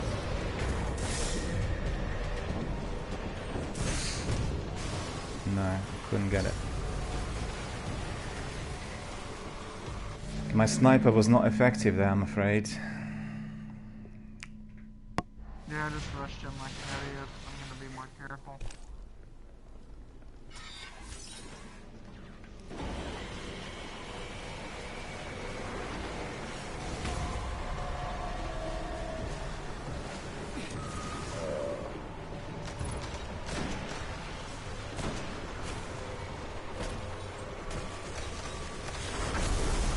Yeah, that's right.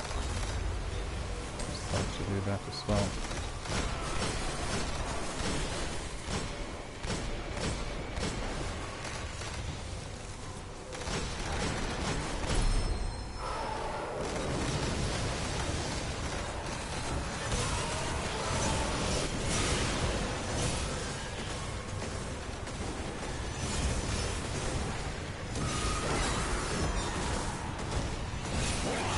Quite strong.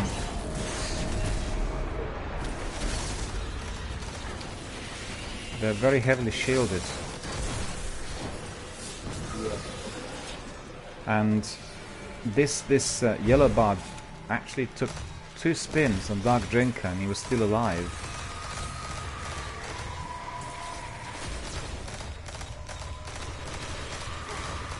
Holy, bro, the job is hard.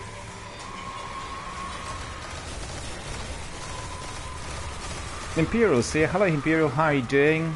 Imperial saying hello Miller. Hello, how are you doing? Good to see you. What's happening in here? Just lost my Could try to hack us, but Rasputin might handle that poorly. His system's already stressed. Thank you. Must be some other way to bypass his system. Система взломана. Нанесен урон. Запущено планирование контрмер. How's Imperial doing today? Good to see you. Thank you for joining us. Thank you for watching our broadcast and indeed for being here with us today. As you could see, we are on our weekly Nightfall strike. Slowly, and Marquis and myself doing it. Oh, great. Arc streams. Slowly but surely. You must have knocked something out. Slowly. You've seen worse, Guardian. Push through. I remember this.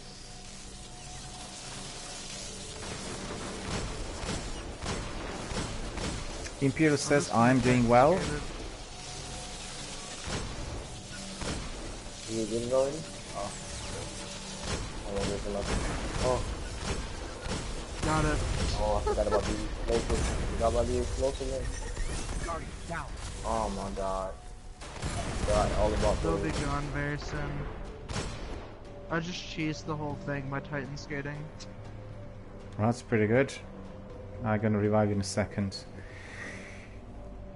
But there were some exploding shanks in there, unfortunately, all coming in together. So once, you know, managed to get one of them, the rest exploded as well.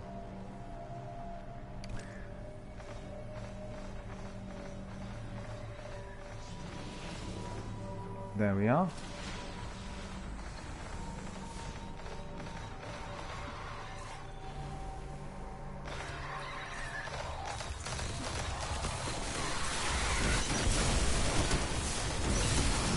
And we took 2.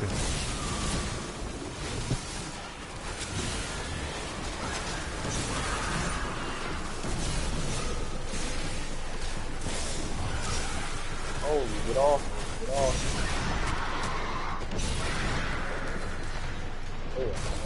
Ah, sniper got me. Boo!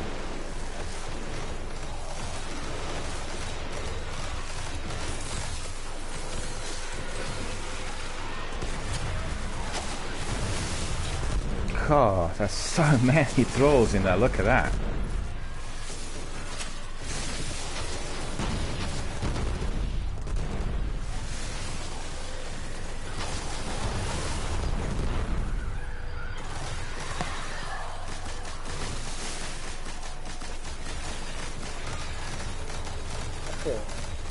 That wizard in there is Really deadly. bad connections going on right Are now. y'all lagging too, or is it just me? No, I'm lagging. Hey Miller, promote someone else to leader. It should fix the connection maybe. Yeah, I'm lagging. Holy.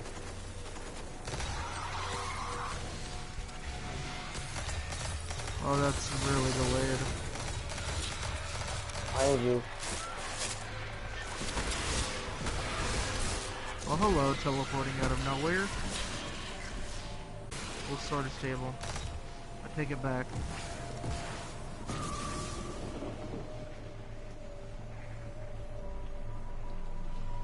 Try promoting Mob Miller to leader. Revive? Oh, sorry, yeah. What? Oh, I'm actually revived you.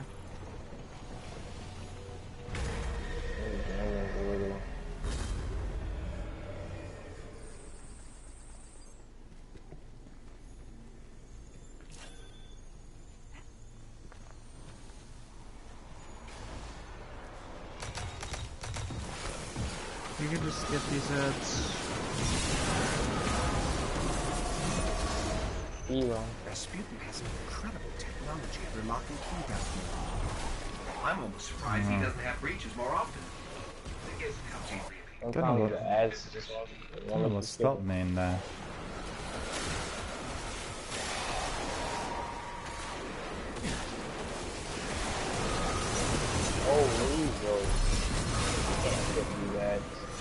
See, this thing here doesn't want to die and keeps firing at me all the time. Almost resistant to Dark Drinker for some reason, I don't know why. Come on, bro. I hate the Taken, bro. They just, all they do is teleport, bro. Teleport. Yeah, they do. Oh, here we are now. Okay. So I bet. You shouldn't chill there. There's lightning that'll come out. That shank's been modified to crack his system. Yeah. Let's take it out. I remember this one.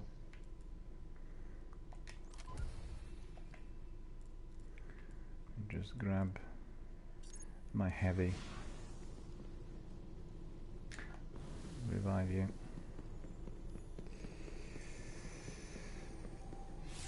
There we are. Reviving.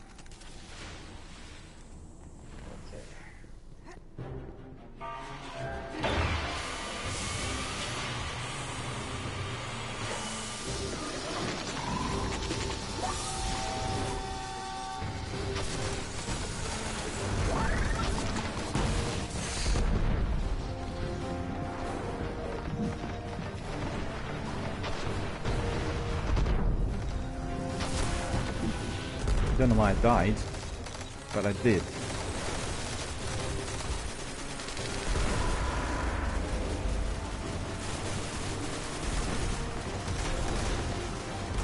Imperial saying he's doing well, saying hello to everyone.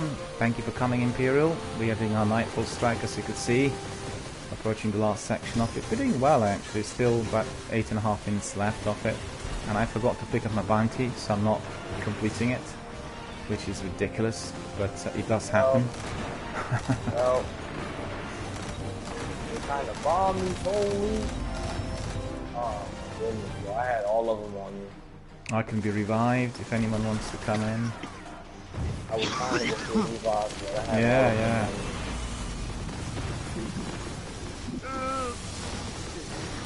That was close.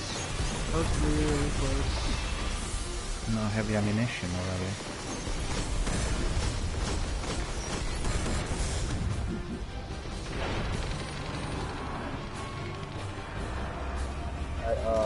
Yeah, I'm coming.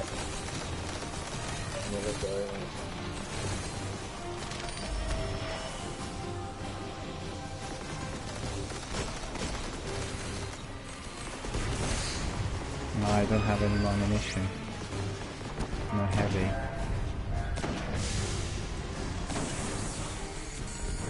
I thought for the wow, but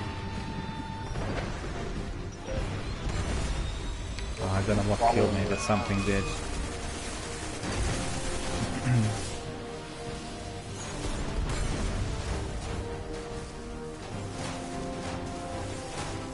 Yeah, we're gonna be alright.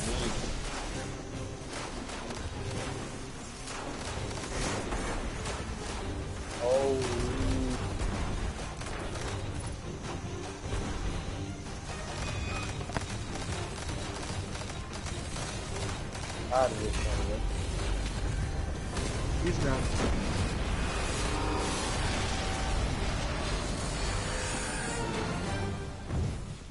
Okay. Not even a crazy Russian thank you from the old man. Typical. And even another skeleton key. Nothing from this breach, not even the debris. And I just unlocked Illuminated. A fire Illuminated. team to seal the complex. This cannot happen again. It will not. Thanks to you, Guardian, the dream of the city lives on, without fear of weapons in the sky. It looks like I got 2 400 items there, so that's pretty good. So let me have a look.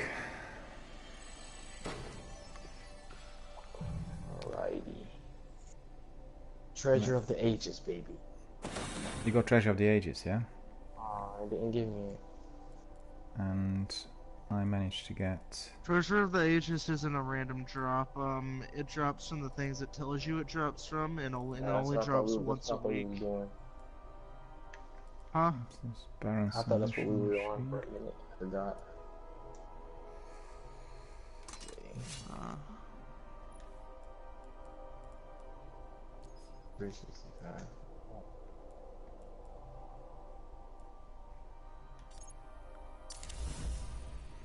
Finally, my dark drinker is 4400, so that's excellent. This is what I want to see for a long mile.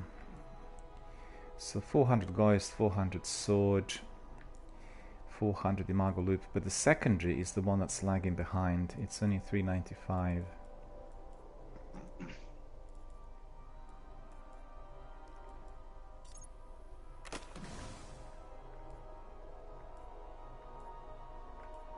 Guys, I'm gonna get off. Oh, I really appreciated the time here, and it's been really great. No worries at all. Thanks very much indeed for coming in. And I'll probably stop by again next stream, or maybe the stream after that. I'm going to be back for sure. No worries, anytime, anytime. Thanks very much for coming in. It's been a pleasure. As you can see, this is a very, very supportive, friendly, community-based forum. Always you can pop in and say hello.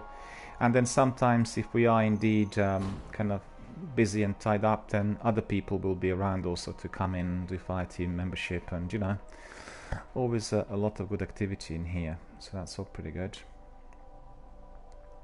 And let me just have a look. Well, thanks very much for coming. Thank you. And look forward to squadding up again sometime. I promoted Marquis to our team leader, so if you want to lead the way, and we can go back to the tower if you need to do some admin or anything in there.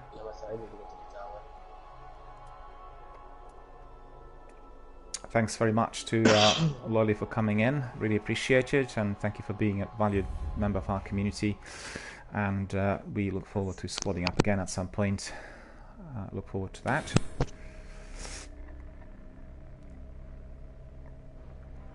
So it'll be Marquis and myself carrying on. What's important is we completed our weekly Nightfall strike, which is a major achievement, and we did complete it, I think, under 30 minutes. If I'm not mistaken, about 25 minutes or so, so that's pretty good. And I got some really good loot, but I do have something else which is 400 as well. I didn't look at it yet.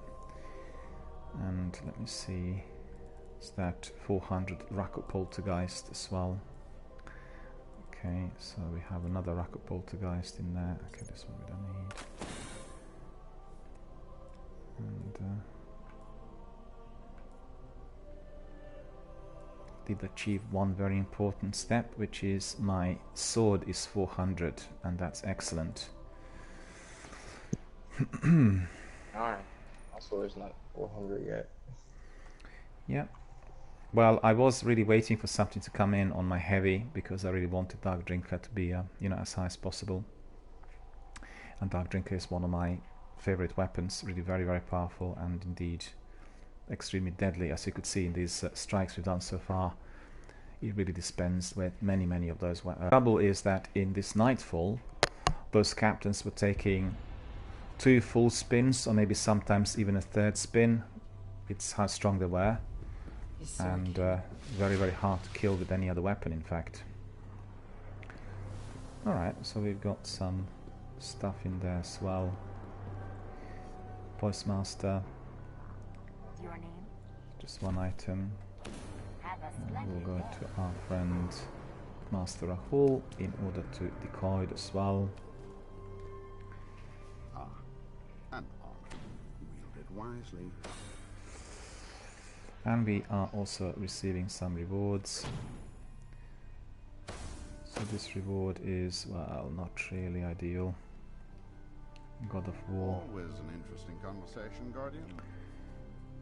We are getting this one as well.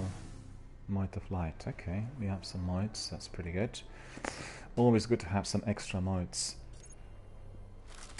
What's the shader in here? God of War. What's this one?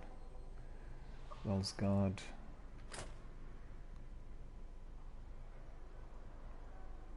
God, look menacing in that red. But you know what? I prefer the one I've got at the moment. I really like it. That one. I'm gonna just put these in the safe. Yeah, I think I probably will need to do that as well with one or two of my items. Is that rack of poltergeist 400? 97, 400. 399. Yeah, be useful to have that one. But actually, as I've got that on Titan, probably can infuse this one as well.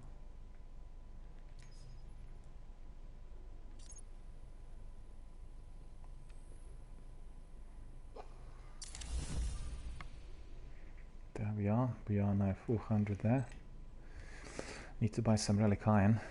And guess what? I've gone up. I'm 399 now. Crisis be less messy. I need to buy some relic iron. All the materials could be bought from the Vanguard Quartermaster. So if you're ever short on materials, you can always buy them from him. They're a bit costly, but they save you some time with, you know, the lengthy grinds there. Filed accordingly. Whilst we're doing patrols. What can the Vanguard supply for you? Relic iron. I think it was relic iron, wasn't it? I was looking at.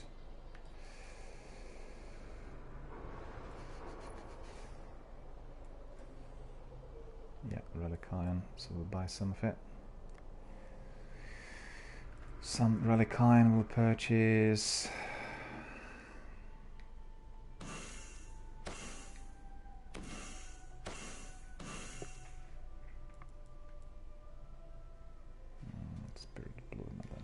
Vanguards, thank you. Are very, very useful. And as we can see, I had reached another milestone here in my game, which is 399 on my hunter. So we literally just need our secondary. The secondary is the one that needs to be upped. Also, that cloak needs to be upped. We don't have 400 on the cloak, and we don't have another 400 on our boots. I thought I had 399 on the boots, but obviously that's wrong because I did not. And still a few items to be acquired. Okay, let's see what's happening with my subclass. Progressing. Well, almost half of it done already. Okay, so that's been completed. Faction doesn't want to talk to me.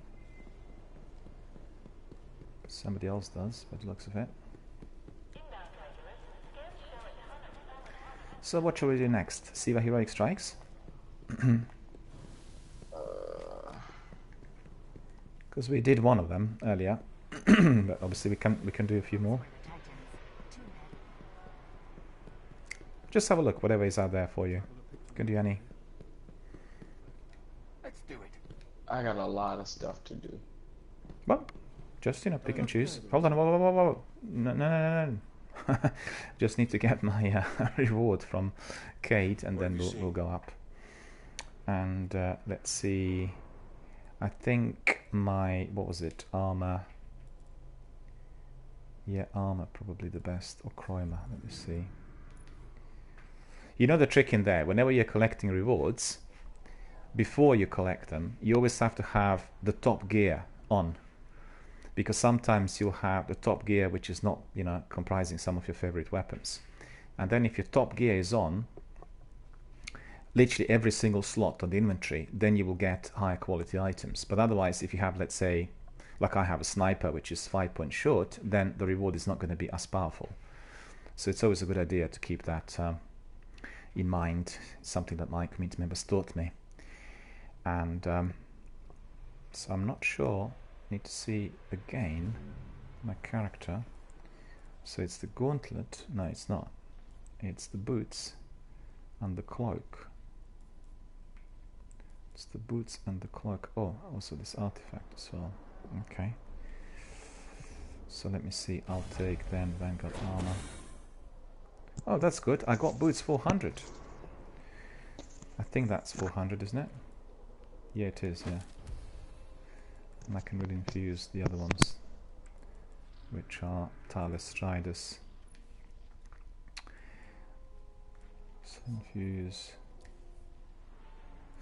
Oh, I see. Now we'll put tireless striders on and we'll infuse them with 400.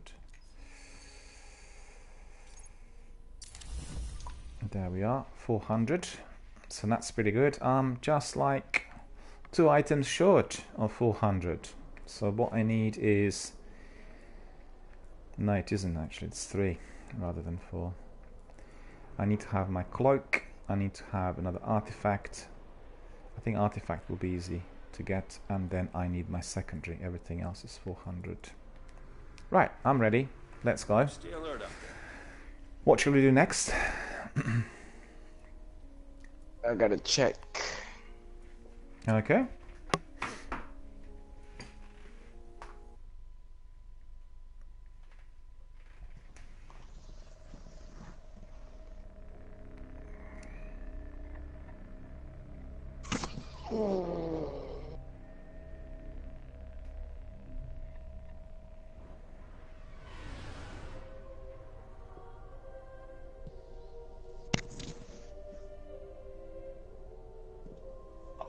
Okay.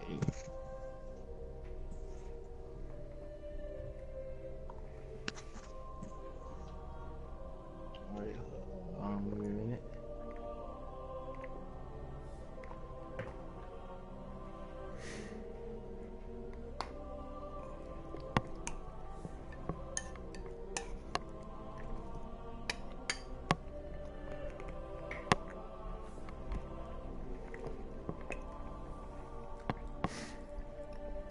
Just see whether I have any Eon stuff in there.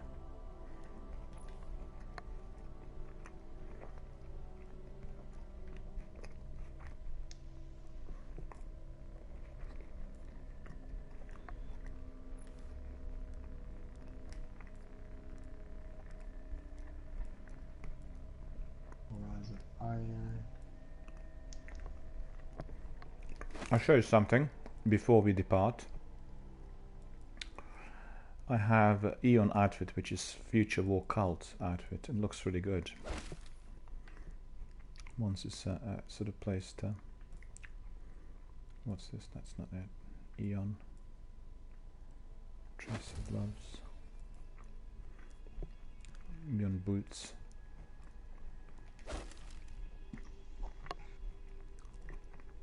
And cloak needs to be Eon as well.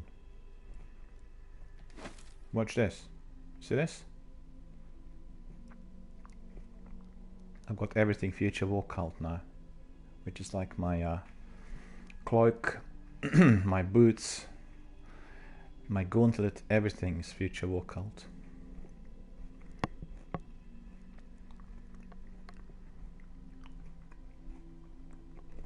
So I'll keep it on for a moment and then bring it back on with my top gear.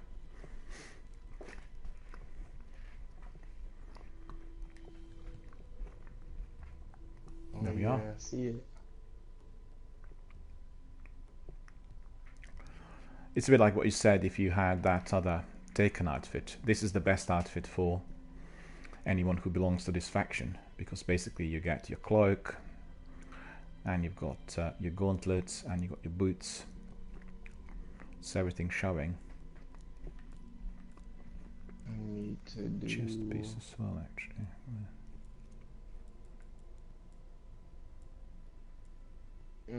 I need to do. I need to do this.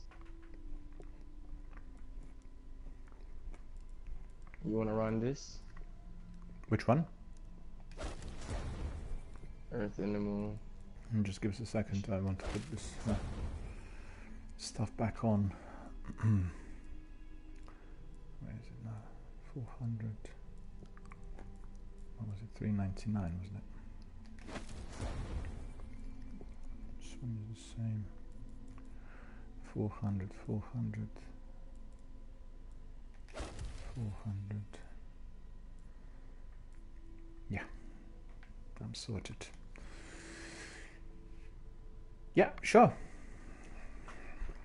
Alright. You mission need any more playlist. time when you're ready. That is your weekly story mission, right? Mm-hmm. And it has modifiers. Let us quickly have a look at the mods. Small arms, primary weapon is favored. Berserk. Berserk is a very difficult modifier. Minions of the darkness won't flinch even after massive damage. What this means is Berserk will keep them as strong at any stage of their life. So they could be like 1% of life, 100%. They are strong. That's one of the worst modifiers. Really difficult. And then heroic, obviously, they come in great numbers. Alright. We'll get Treasure of Ages and Legendary Marks as rewards. Paperclip's here. Hello, Paperclip. How are you doing, sir? Very, very good to see you. Paperclip says, hello, everybody. Hello, Daniel. How are you today, sir? I am very, very good, sir. I'm splendid. I've had a wonderful day yesterday with even 2 Destiny streams, Destiny 1 and Destiny 2, and had a very good night's sleep, feeling splendid. And today we had a wonderful community morning with lots of our members coming in, and Marquis, Loli and myself doing a selection of strikes, plus the news and everything E3 related. So it's been very, very good so far. A wonderful morning so far. How are you, sir? What's the weather like over there in the US, where you are?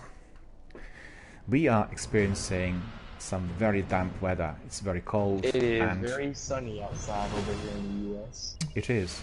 I think Paperclip is elsewhere in the US, and I think Jerry is in Texas, and Jerry was telling us how incredibly windy it was the other day, because they get tornadoes in there in Texas, and I think he said the winds there were absolutely dreadful. Pepclip says, that's awesome, good to hear you're doing well, great to hear you're in both Destiny 1 and 2. The weather is very nice right here in Michigan. So, Paperclip is in Michigan. Where are you? Are you on the eastern side or western side of the US? Yeah. Carolina, did you say?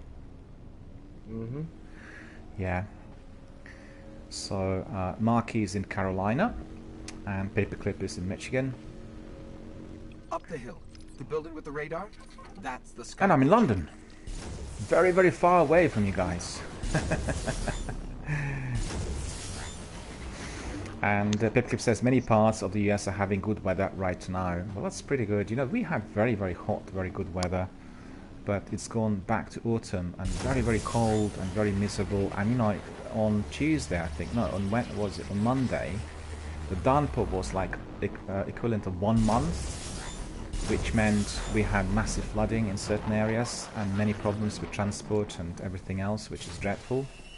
Paperclip says in Michigan it is 70 degrees right now, Fahrenheit that is about 25, I think, Celsius, and it is 9:15 a.m.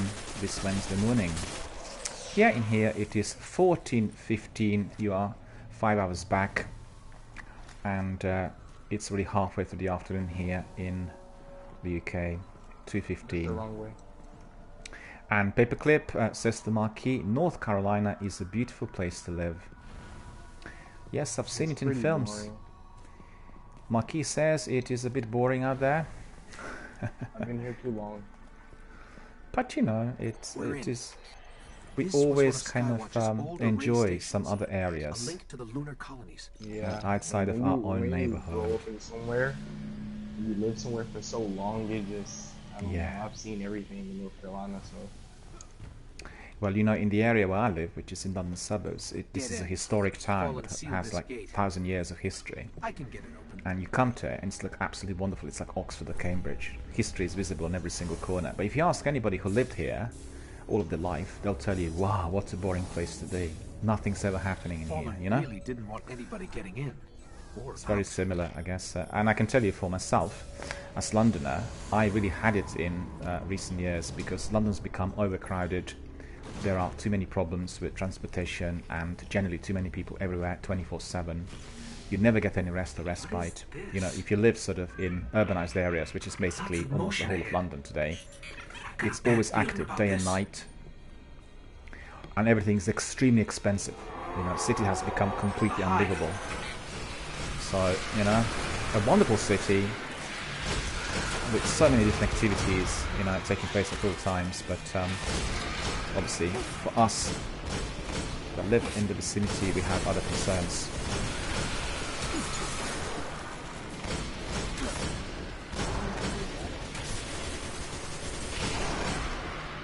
Can you believe that London actually expanded by 750,000 during the last 5 years? 100,000 people actually came to London to live, and they're registered as residents from 2013. Pepclip says Watch Dogs Legion is the third entry in the series that takes place in a post-Brexit London. You know, I talked about it at length earlier in my broadcast today, because for myself, I guess similar to you, Watch Dogs Legion is probably one of those big surprises of E3. I didn't know what to expect, and I watched the trailer and also the Q&A and presentations with great deal of interest. One of the team leaders said that we are going to be able to select faction members as we walk the streets, and then they could become the main protagonist. And he said there is obviously, I wouldn't say infinite number of characters available, but literally everyone who, any character that's walking the streets can be recruited after some sort of tests. And very, very curious to see how this would work in terms of its in-game mechanics. But even more so, I'm quite curious to see what this is going to look like, because I have to say, I loved everything I saw on the visual scale, but you have to appreciate when you watch your own city being obliterated there by all kinds of warring factions. Well, I'll have probably some, you know, second thoughts on that, but we need to see once the game unravels the way it kind of pans out. Looked absolutely exciting, I have to say. From all I've seen, inclusive of the presentation, it was really, really wonderful. It reminded me of an old PlayStation 2 game called Getaway. I don't know whether you played it. That game was also located in London, and there were like lots of different gangs and crime syndicates operating. Could be a lot closer than we think. And it was the first game with that type of you know, London scenery fully integrated. And I have to say, it looked beautiful at the time. And when you completed the game, what you would be getting is simply a drive through London. You could at that time be driving and you know, watching the streets. So I basically drove through my own street, and I was, you know, waiting to see my own house. And guess what? I found it. It's amazing. It was like so beautifully designed. It was released in the 1990s, I think, or was it in the well, in the last decade? Deployman's here as well. Hello, Deployman. How are you doing? Very good to see you. Thank you so much for coming in today and being with us. We've had a very, very good day so far. A very busy community morning. Lots of people, our community veterans, were participating in chats and discussions. And then we've had Marquis, Lolly and myself doing some matches and some strikes. Marquis has a few story missions to do, so I promoted him to our team leader, and we are just basically pursuing those missions at the moment. Pipclip says the cool part of Legion is that you can recruit anyone in the game. I also like that when a character dies in the game,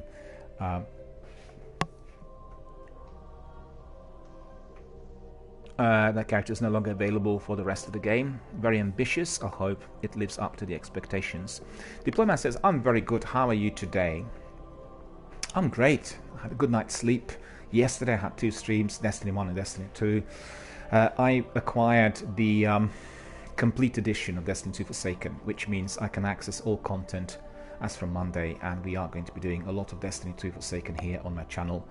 As you know, we are coming to the end of my 3 characters, to the end. We are coming to the full completion of all 3 characters here of mine, and I will be obviously migrating to Destiny 2 in order to do the seasons and everything else, and we'll carry on with our Destiny 1 stream here as usual. Although we are going to be, I guess, changing our activities. We'll focus on the raids and strikes and, you know, like the top tier type of activity. You gonna raid? I can't do that one, no. No, we don't have many enough people. We can't do it just by the two of us. There will need to be 6 people to do this one. So if we choose something else, yeah, because I need to do Wrath of the Machine as well. I've not completed it, but we'll need to have a big team of 6. It's the most difficult raid and impossible to finish if you don't have 6 people in there. Paperclip says, I remember Getaway from PlayStation 2. I think I played it a little bit, but my buddy played and beat it. I remember watching him. It's a good comparison. Yeah. Well, that's basically one of the first games that had London meticulously construed in that sort of digital environment, and they spent a long while doing it and building it. So I definitely enjoyed it, and I played it with my friends. And I remember being on a continent and saying, "This is where I live," And I kind of drove that car, got to that place, and said, "Oh right, that's incredible! It's Portobello Road. It's right." The story was also quite good. I guess it's similar to Watch Dogs because the original, not the one that is to be released, because you have all these kind of gangs. It's a gangland war, and then you are basically infiltrating it and tackling all the hoods. I liked it, yeah, and I beat it, obviously. I played it quite a bit. We're doing Forgotten Shore. Some vehicle.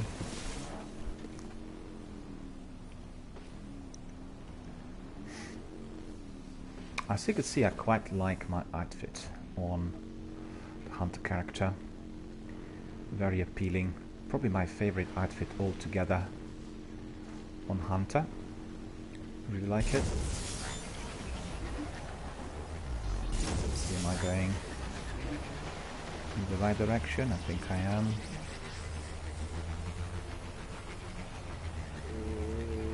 Guess what? We're going to be doing that war set yet again.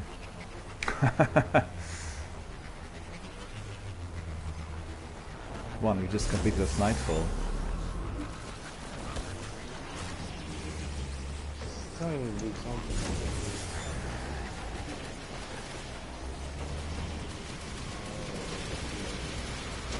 No, not. No, I'm wrong. That's not it. I'm fantasizing. I'm dreaming.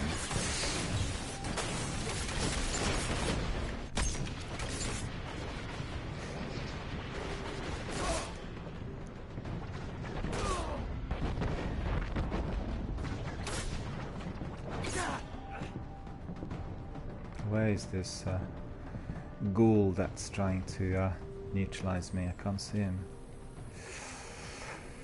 Pipclip says, I've been playing a lot of Destiny 2, focusing on some of the new Season 7 content.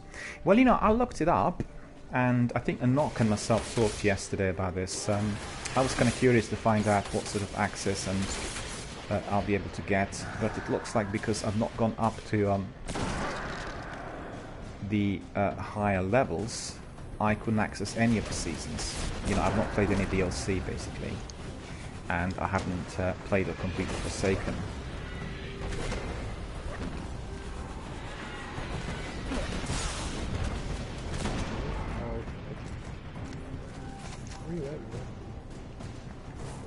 So therefore I can't really access the seasons yet, but we'll do our regular Destiny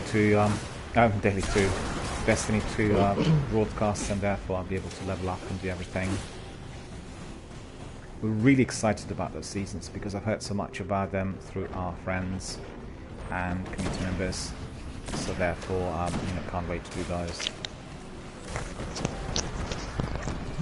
Also excited about all that's come in September.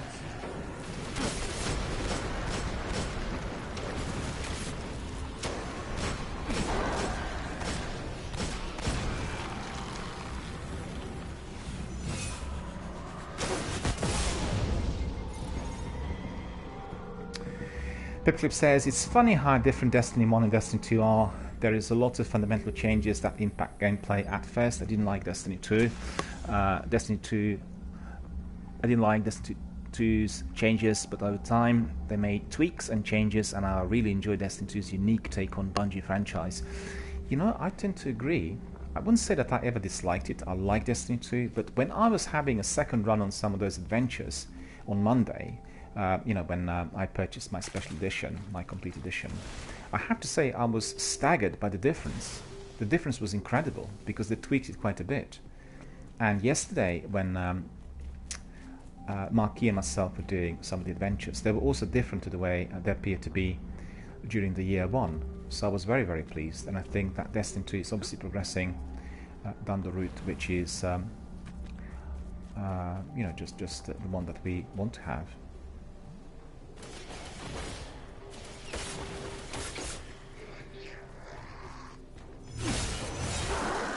I think there is a lot more to come from Destiny 2, you know, a lot of exciting content, and I'm curious to see whether those new chapters are going to be fully integrated within the seasons, or whether they are going to be done separately.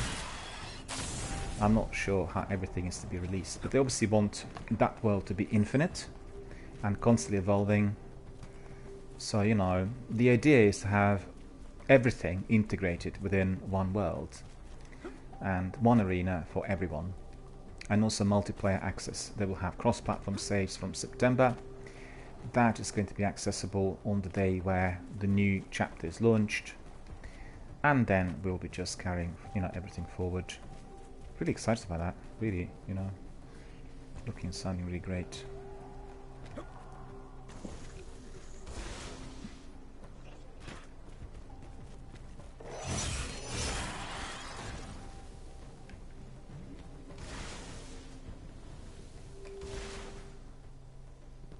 Where am I to go now? To go all the way up, by the looks of it.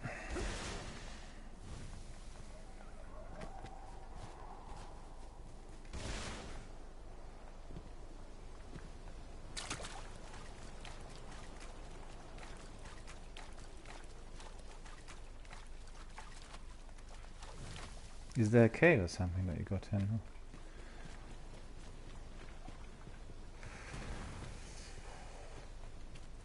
There must be some sort of entrance somewhere. There. Is that it?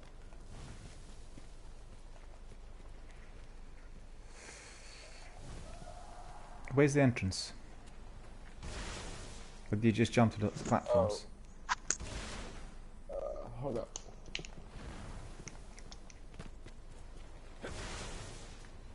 Because my no, my jump is not particularly high.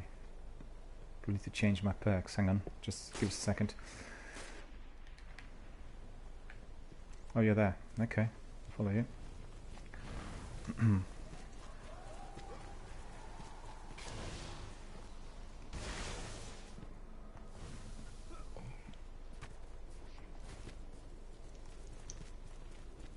Can you make it right here if you jump? I need to change my perk. My perk is not good enough for that. Better control, higher jump, double jump. Should be.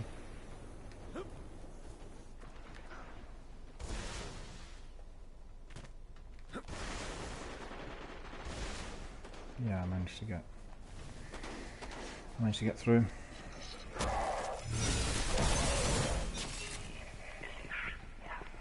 need to put my super on. Let me see what our friends are saying in there. Yep, just bear with me, I want to read messages which are coming in, just 1 second. And Pepclip says the new major update this fall is called Shadowkeeper and it comes with an annual pass. I'll be purchasing it very, very soon. For those of us that have been playing Destiny 2 for the last couple of years, it'll be nice to jump back in and see the moon, which is the main location for Shadowkeeper. The moon has not been an available area to explore in Destiny 2 so far. And Pepclip says, I'm also a huge Star Wars fan. I'm excited to play Star Wars Jedi Fallen Order coming out this November. Well, I think, you know, Jedi Fallen Order trailers and everything else have been amongst the most exciting releases during the E3 this week. And everybody is very, very excited. And, indeed elated. You probably would have seen they introduced a different technique through which you can use your lightsaber. You'll be able to throw that lightsaber at enemies a bit like a boomerang. So that's the major innovation compared to everything else. And the graphics and Q&As and everything else really looked really, really amazing. So definitely up for it. But you know, on the other hand, the trouble I have is E3 is full of all kinds of news, and we've had so many different things introduced, and I'm completely overloaded with information, oversaturated with all those novelties. And considering that there are so many great games coming out, one wonders, is there going to be enough time? Just think about all the games introduced: Elder Scrolls, Destiny 2, Watch Dogs, Gears of War 5, my goodness, you know, one after another. And Franco is here. Francis Colmain, you say, why don't you play Destiny 2? Well, I am playing Destiny 2. In fact, I had been streaming Destiny 2 base game throughout last year, and then I've just returned back to Destiny 2 yesterday, in fact, with our friend Marquis, who is doing a co-op with me today, right now, live on air. We were doing Destiny 2 for about 5-6 hours yesterday, and doing lots of adventures and story missions and everything. So Destiny 1 and Destiny 2 indeed are present here on my channel. And Destiny 2 is going to be very present, you know, from yesterday, because we are going to be doing the seasons and all the other DLC content, as well as Forsaken. Paperclip says, yeah, I saw the new Jedi game mechanics in the demo. I'm really excited. Same here. In fact, to be honest with you, I really liked all of the presentations that were given to us so far during E3, and I really kind of like everything I've seen so far. I think maybe my favorites are Xbox presentations, you know, the Microsoft presentation and Inside Xbox, because they have such good presenters and they have so many guests, and they literally lead the industry in that respect. There's no one anywhere near them in terms of the quality and content. And I watched Inside Xbox live and the other one just on replay. Too many things to follow, you know, really.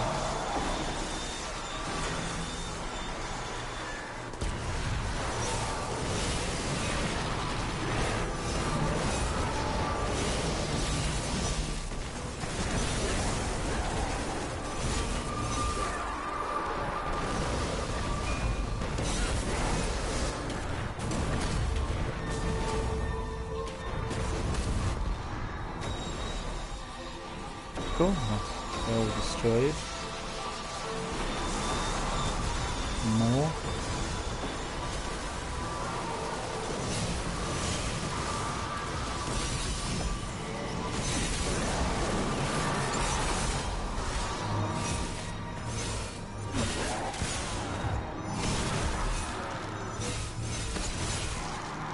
Some of those knights are really strong and heavily shielded, and as you could see, the modifiers are making them really damage resistant. Because don't forget, I'm hitting them with the most powerful weapon in the game, you know, and they're taking like 2 or 3 hits, some of them, like this one for instance.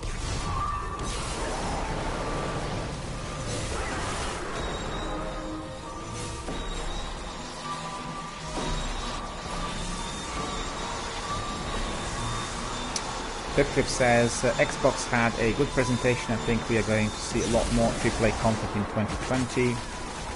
And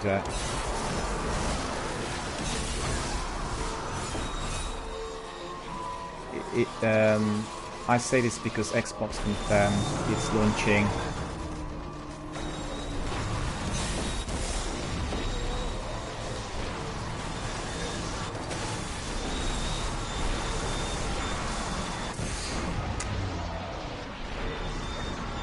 I'll read the message in a moment, bear with me.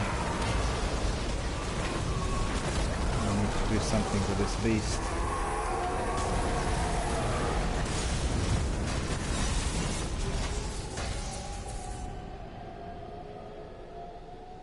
Okay, so that's all result. Black Max Idol. I think that's probably it. Seraphim Vault. Yeah, looking good. Let me just see what Paperclip also said. I said this because Xbox confirmed it's launching its next generation console. I'm sure Sony will follow suit as well. Yeah, we talked about that a lot today in my broadcast earlier on. I usually give my industry news presentation at the beginning, and I talked at length about that Project Scarlet and all that is going to bring to the gamers worldwide. The most exciting thing about Project Scarlet is the fact that they say it is going to be used as a personalized or personal server, meaning we'll be able to access all the content either in our immediate vicinity if we're using our console or through their servers. So that's exciting. If we are to access the games worldwide on any platform without needing to be on our console, is going to be of tremendous benefit. They will be starting with Xbox Game Pass first of all on all platforms, and they'll try it obviously for that cross-platform access. But I think the idea they have is cross-platform access for everything, backward compatibility for all games ever released on Xbox, and generally, you know, a new form of access to gaming online. And also they're pursuing, you know, evolving world concept, open world gaming, multiplayer gaming, and also everything being in one massive big universe, like for instance with Destiny Seasons or Elder Scrolls. And that's basically the future. That is what's happening. Very exciting. I mean, honestly, remembering that we couldn't play even PC games on, you know, several rigs a few years back, we are very excited to hear that cross-platform is going to enable access, you know, basically to everyone wherever they are, and they can just jump on the PC or the console and then crack on. Also, in addition to that, what is exciting is that backward compatibility is going to be providing all the gamers with the latest remastered versions of those games. So any game that is on, let's say, an old Xbox original disc will then be accessible through backward compatibility, and you will be playing it on a much enhanced picture and sound quality. So that's really good. Alright, what are we doing next? Paperclip says the one grip I have with my Destiny games is the inventory system. It's very clunky and disorganized. For example, if I want to try find a scout rifle, there's no easy way to sort it that way. I would also like if we could create character builds with specific armor and weapons for specific activities, i.e. Crucible, and allow us to save those builds to easily swap in and out. Well, the trouble with inventory for me is, first of all, that it is very different when you compare Destiny 1 and Destiny 2. I think this was a major error of judgment for Bungie and Activision. Once migrating Destiny 2, they should have kept exactly the same inventory. Because when you are coming to a new game or sequel, you want some things to be instantly recognizable in terms of the in-game mechanics. And that backfired. People didn't like it. Although I have to say that the system they have in Destiny 2 is perhaps more advanced, and maybe in longer term, maybe more useful. It does take a long while to, you know, to digest. And although I completed the base game, I'm still not at home with it. I'm still kind of fiddling with different kinds of ins and outs. And didn't like it. And particularly in the first year, everyone thought the content was flimsy, the inventory was poor, the in-game mechanics were, you know, not suitable, and therefore there were lots of complaints. But just like you said, I've had probably between 50 and 100 Destiny veterans coming in here and saying, we want to tell you, we ranted how unhappy we were about Destiny 2 originally. We want to tell you that we're actually loving it after the seasons. It is a very good game and massively improved. So, you know, things have obviously moved on, and that's pretty good. Wonderful day, Guardian. I got a treasure phages, and I got my mystery bag, which I will want to be using. So the question is, what else can I discard in order to bring it in? I think I'll take this one.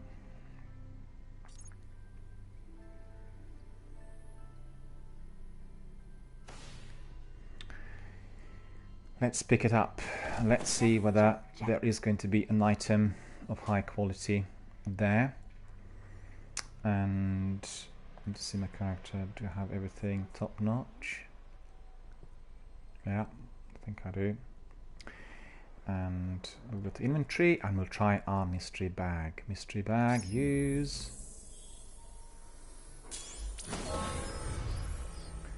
White Chroma, Silver Dust, and Kroikos. Okay, so we got these. No weapons or armor. All done, all done. All done, all done. Okay, I'm ready to carry on wherever we need to go. Aptag Gaming is here as well. Hello, how are you doing? Good to see you. Thank you for joining us. Thank you for being here with us and watching our broadcast, joining our community of Destiny veterans and indeed video gaming lovers around the world. We are doing a selection of story missions and superheroic strikes together with Marquis. Marquis is leveling up, and therefore we are doing whatever is necessary and whatever is there on his quest list. So what are we going to do next? Some more story missions?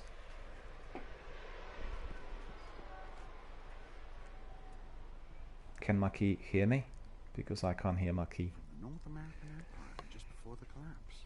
You can tell by the eagles.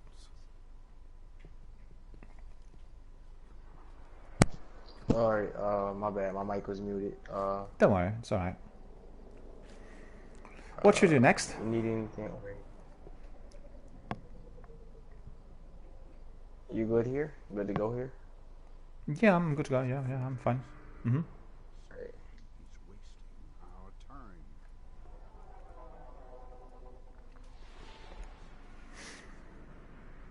It takes so long just to go back to orbit.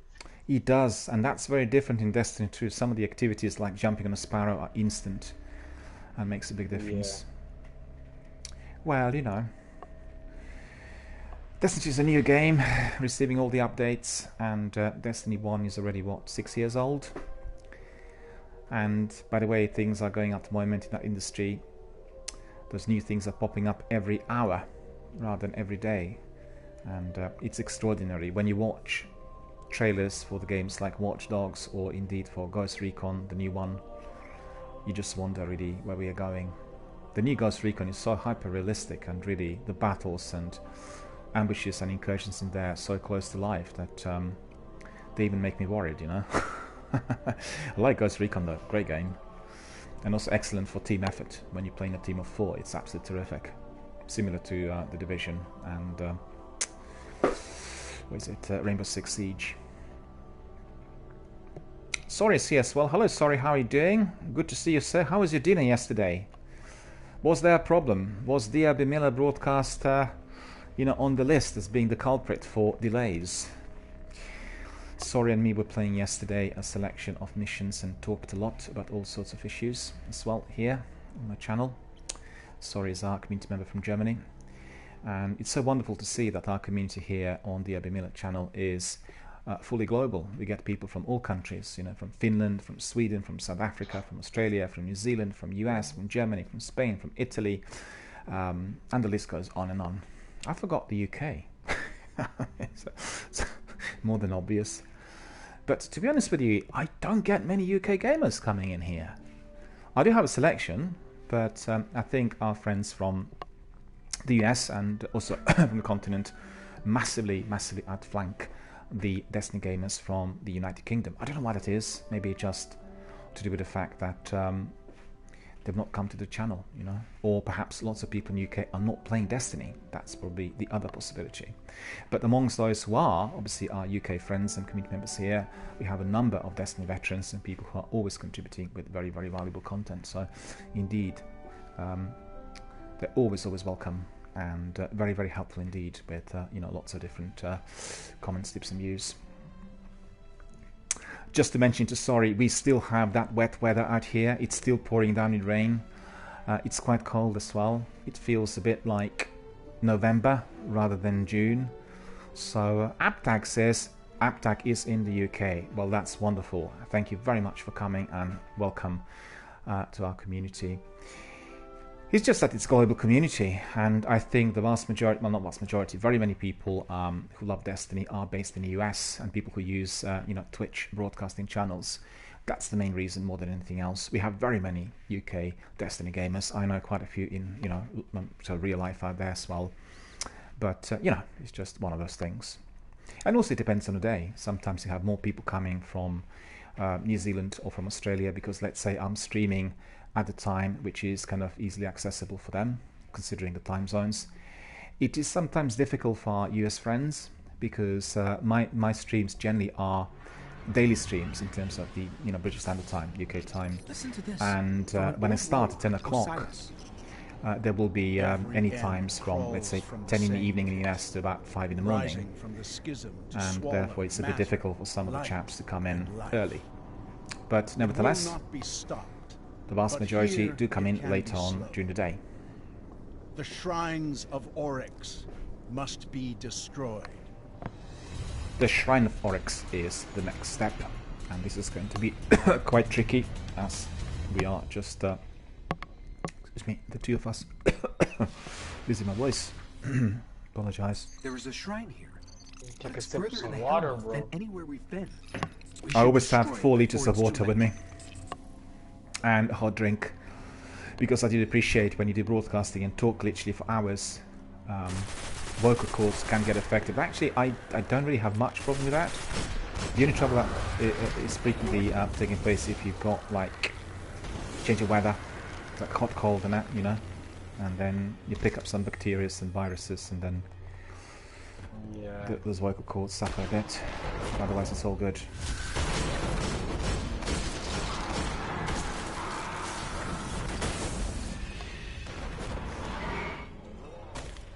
Hope everyone's enjoying our activities today. It's been extremely busy. We had lots of people coming in. Very grateful, literally, for all the contributions received, and we have plenty of action. Fallen activity. Heavier than normal. Something's got them worked up. I'll stay on it. We completed this week's Nightfall strike in about 24 minutes, I think.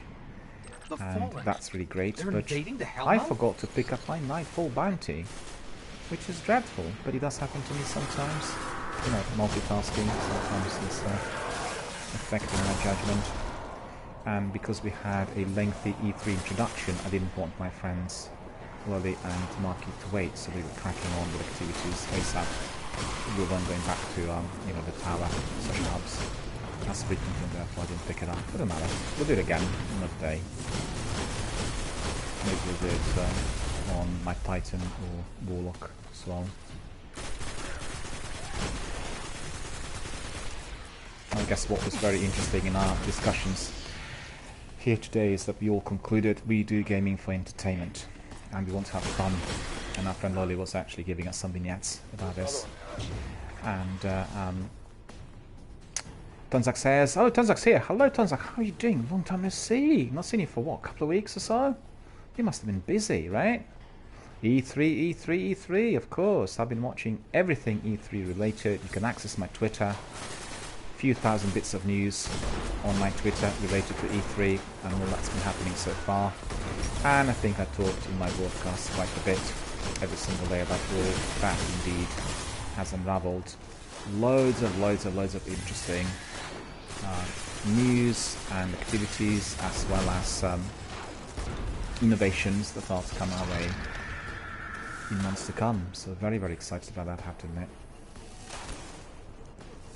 Where's the sniper? Dead now. Yeah, I didn't see him. He was hitting me from behind. Tonzak says, Apple, WDC, E3, lots happening. Lots is an understatement. I've been completely oversaturated and overloaded with all of that information. So many things said, many presentations. Sounds like an opportunity. I'm not sure whether you guys would agree with me, but Microsoft presentation this year was probably the fullest of all times. I don't remember receiving that many news, in whatever the presentation was, like in a presentation of 2 hours, because it was literally news on everything, from the new console through backwards compatibility, the news from publishers, new offers, all sorts. And I have to say, don't know whether you guys would agree with me, I think PlayStation is lagging behind. Microsoft is miles ahead with, the community content and all of those things that they're offering. And I think PS5 confirmed recently that they will have backward compatibility for PS4, but nothing else. And what they said about Xbox is that Project Scarlet is going to have basically their own backward compatibility for every single game that's been released on Xbox, and that's exactly what we wanted. So, you know, hard to wrestle with that. And also, when you access those games, you are going to be able to see them in remastered editions. You just get an update and, you know, so really, really very good.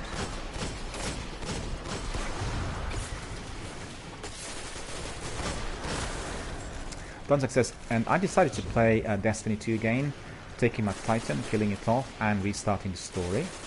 Done success, yes, I agree with PlayStation lagging, but it's the typical leapfrogging, I think. Well, you know, once Scarlet is about to be out, then I'm sure they will have to improve, because backward compatibility requires a very, very major investment and agreements from all publishers. It's all about revenue and, you know, various other things in there.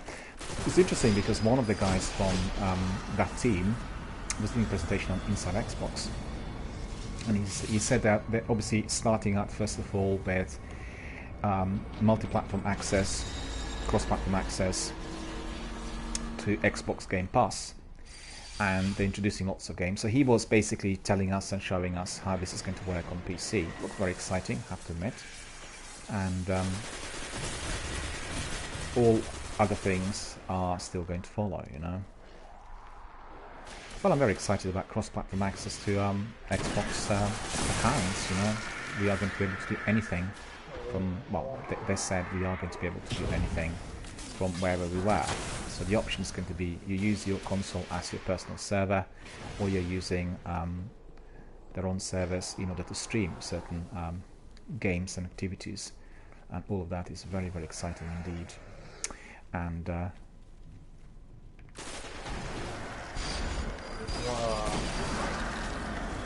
managed to get him.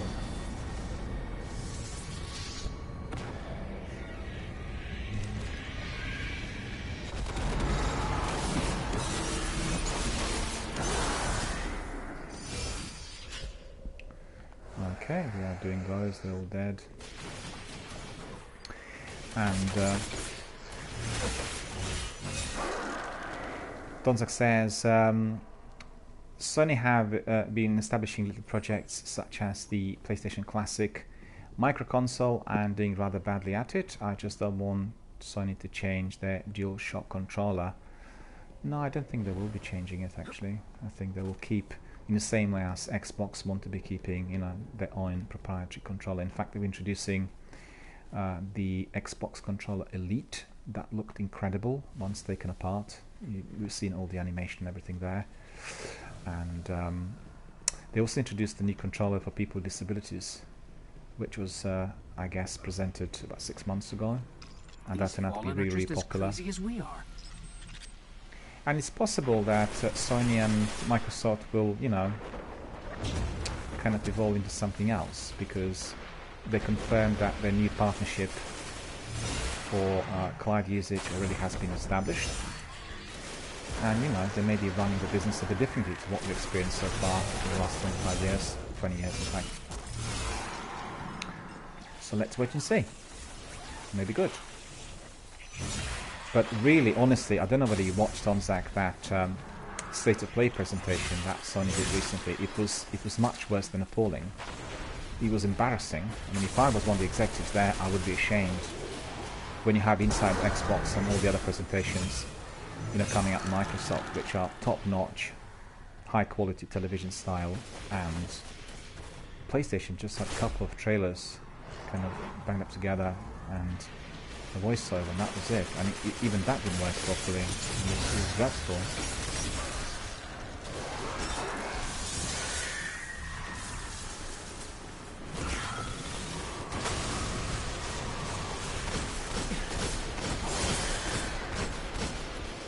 Oh my god.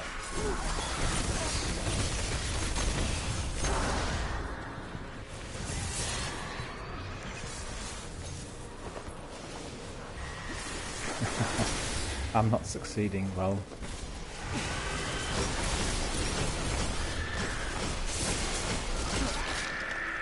I want to use my super, which is that icy knife on that witch, but the witch was actually jumping very, very high, and I couldn't really reach her. So there we were.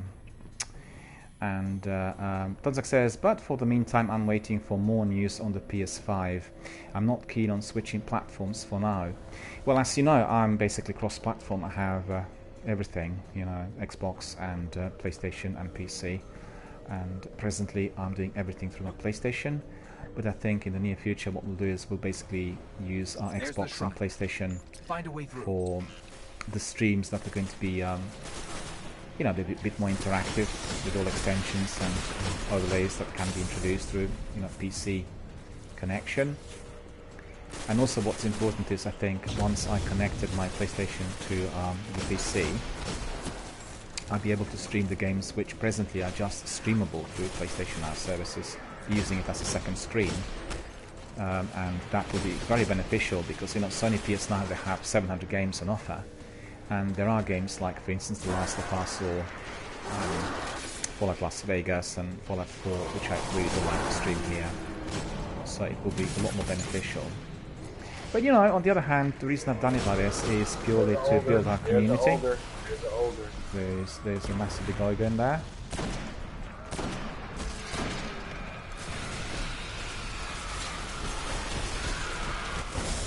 Let's take him down a notch. The grenade didn't explode quick enough for some reason, which is annoying.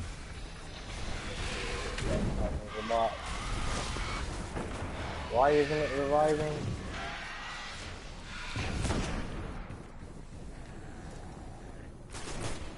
That ogre's gone. Okay. Can I kill him?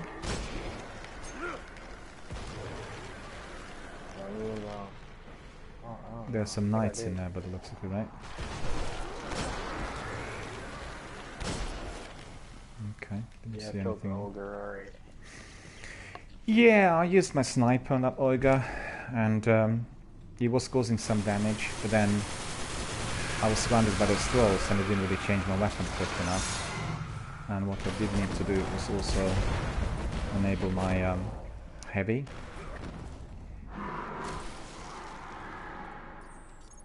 And there we are. Now we are back in business. Tozak says, because I can tell you now, if I'm going to switch to another platform, I'll be jumping to a PC. However, gaming PCs don't tend to have a long half-life because of how software developers want to work on the best hardware. And if you keep it up, it becomes a very expensive venture.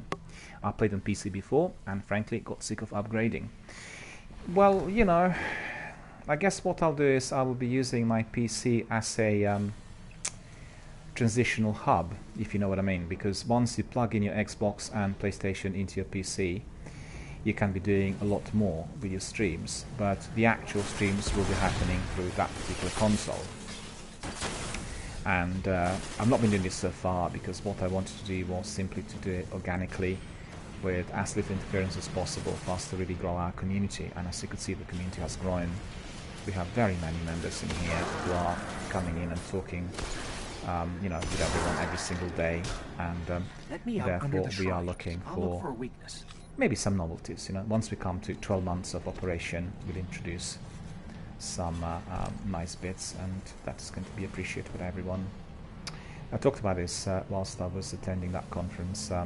It's tethered to a power European far beyond headquarters the edge of of the Twitch, system. and we were looking at If I just find a way to extensions break and the link. overlays and various other things, you know. Let's just hope we don't get sucked into some trans-dimensional vortex. Tonzak says, I was hoping that with today's more powerful consoles I'd get good gameplay with better longevity. Currently the PS4 has been doing this very well. Well, actually, if you want my view, I feel that the quality graphics on either PlayStation 4 or Xbox are very high quality, and one can see the difference only if engaging on a very, very high quality TV, 4K plus 8K feature, that sort of thing. I think what's equally important, and they're not talking about it as much in media, is processing power and speed, because these massive games, you know, like 200 gigs, you know, they will need that processing power.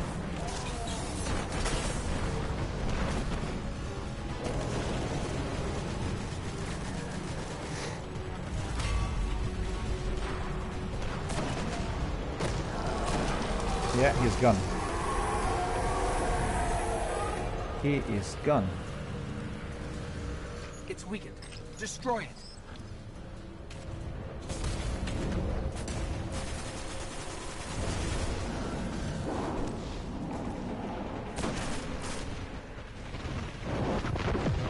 Boom. Fireworks. Fireworks indeed. The We big severed one. their connection. The shrine, it was communing with something out there. Their god or king. Well, not anymore. Whatever it is, it's still out there. Let me just have a look. Donzak says Xbox is just as good. Oh, the TV is another story for me. I'm stuck on 720p. Fatality says all consoles have good and bad points nowadays. It's personal preference. That new Stadia looks great. I'm gonna get it myself.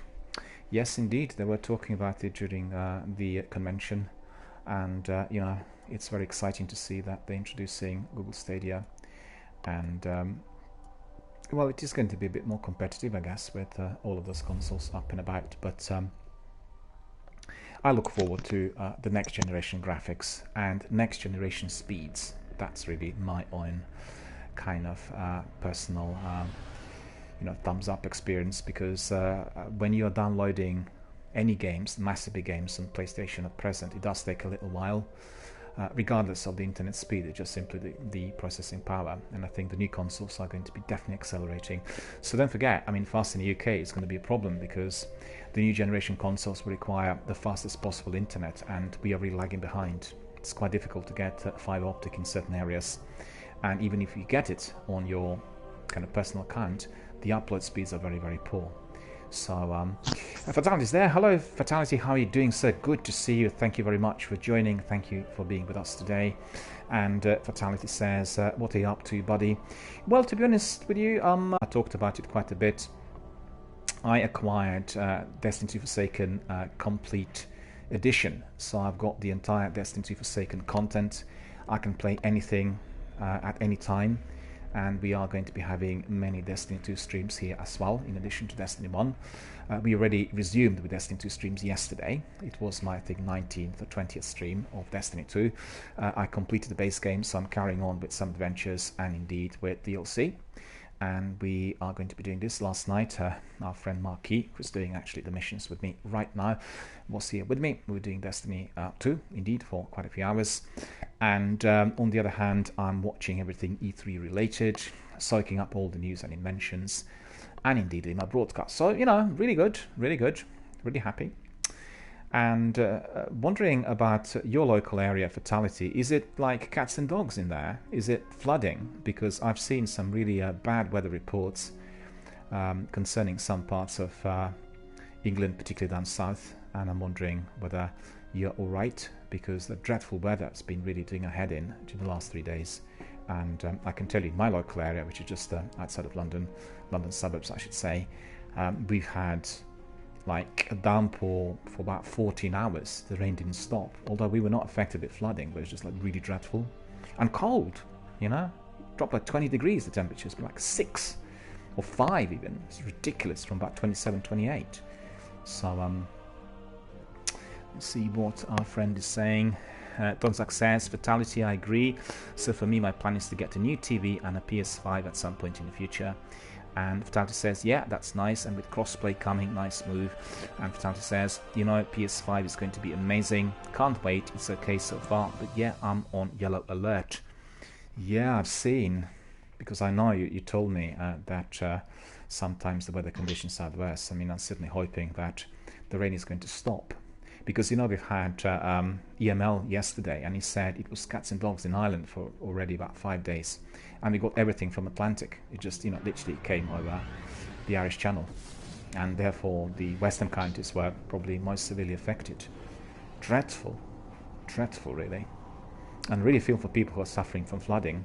It's complete mayhem in London yesterday and the day before, with public transport, cancellations of trains, flooding in tunnels, underground not operating, that sort of thing. And as you could imagine, 9 million people going in and out. My goodness, you know, really a complete standstill in some areas. And obviously people very stroppy, angry, agitated, as they would be really when you face those kinds of challenges. And Donzak says, I like what Sony do with their consoles. I have no reason to ditch them yet. Fatality says, I've had most consoles, but the thing I like about Sony is if they use all the power, and it shows. And Fatality's asking, you done Nightfall yet? In fact, we did, sir. We've actually completed it today on this broadcast. We've had another community member from the US, Lolly, who joined us, and we've done it in about, I think, 26 minutes. So we actually did beat it in, you know, the required time. And one section was quite difficult, the one with Warsat, but then the rest was, you know, I wouldn't say pedestrian, but it was a lot easier than the first section. Excuse me. Tonzak says, I've started doing Destiny 2 again and noticed some interesting changes to the storyline. Yes, that's right. When we played it yesterday, I did notice some changes to the content. In fact, the adventures were a lot more busy. There were many more enemies in there than before, and they were harder to finish. So that was pretty good. And obviously I was playing it on my complete edition as well. And Fatality says, well, nice, well done. That's in regards to Nightfall, which we completed earlier today. Donzak says, mainly to do with what areas of the maps have been renewed compared to the original D2 release. I think that is correct. I think the areas that are more tied in with the story and what is to follow did actually get busier. And what we were doing yesterday, Marky and myself, was definitely a lot busier than, let's say, compared to the base game. And the base game was literally year one. So, you know, very, very different. And Donzak says, yeah, that freaked me out somewhat. And Fatality says, any quest you're working on? No, not really. As you could see, I've come to almost 4,400 on everything. And I just need to be collecting, I think, another cloak, another artifact, and another secondary. And then we are going to be a happy house. We'll be squared away with 400. You know, so that's just the next thing. Bit by bit we're getting there. And I talked at length about my Destiny 1 broadcast as well. We are going to change course a bit. We'll just focus on, first of all, helping other people who are new to Destiny. That's going to be a bit like some sessions spent on tutorials. And then we'll do raids back to back, and then strikes back to back. And Nightfall strikes, you know, the weekly tasks when everything else has been completed. You know, from time to time, maybe every month, we'll have a couple of days with a run through the story missions, and they will be done in a linear narrative order, you know, kind of chronologically. I've got the list on my blog, which is obviously part of my Destiny Bungie Masterpiece article, and then anyone who wants to join, they simply can use the list, and they can play them exactly the same. And let me see what other messages are there. And Donzak says, I also noticed that I got from 100 to 365 in 2 days. Well, that's fantastic. Leveling up actually has been massively enhanced in Destiny 2. That was one of the complaints previously, you know.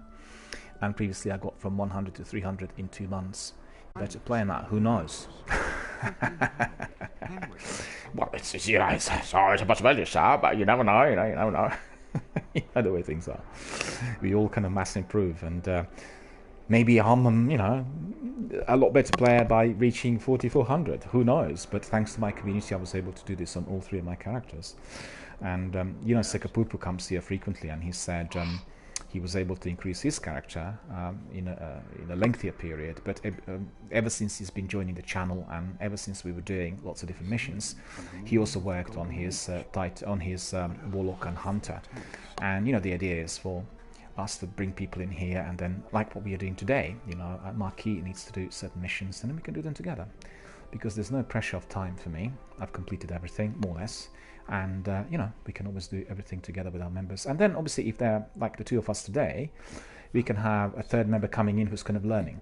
And I think that's always the best possible tutorial. Alright, so I can tell to Marquis that I have about 20 minutes left on my broadcast. So if we can do one of the missions within 20 minutes, and then we'll wrap it up for today on Destiny 1. Is that going to be cool? Yeah. Excellent.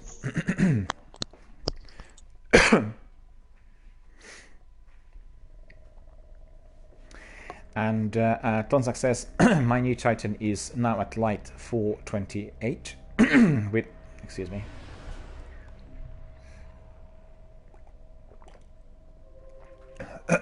with with all rare blue gear. Excuse me for a moment.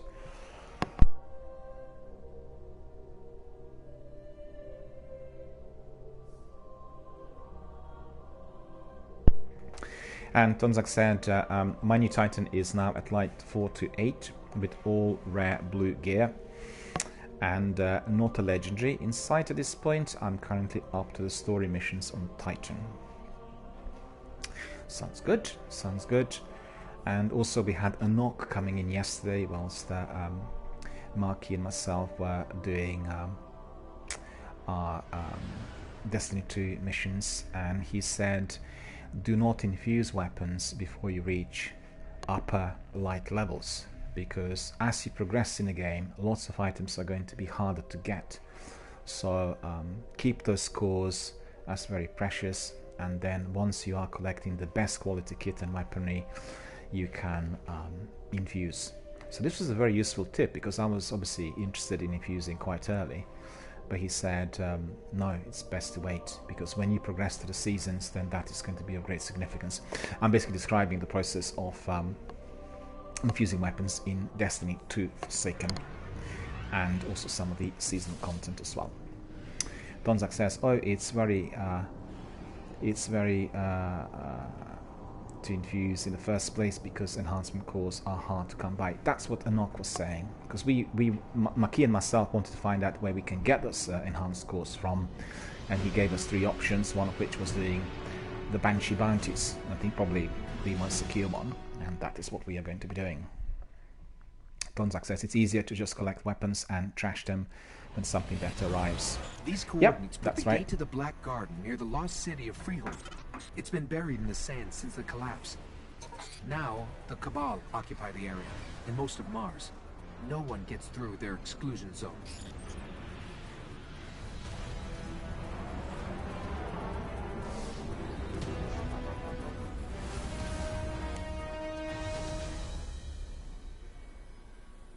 There we are.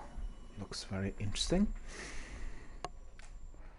If there's one thing that is significantly different in Destiny 2, then it's the quantity of loot that you can be picking up. Garden is miles from here. You know, And the the Cabal got a enemies lock on obviously orbital drop many communication. items, and we can If you just want your carry Sparrow, on you're gonna have to collecting. break into one of their bunkers and disable the system. And also, Here's what I you have on the probably would Cabal. have seen 800 pounds and highly militarized. They blow up planets and moons just for getting in their way. Just so you know what we're dealing with. You probably also would have seen that when you're collecting various items in Destiny 2, you can be having lots of legendaries, which are, let's say, 230, 240, and you keep picking up the blue ones, which are 290 or 300 or 275. So that itself is obviously My advice? significantly Avoid different. engagement until we understand them better. Early in the damn morning. No reason.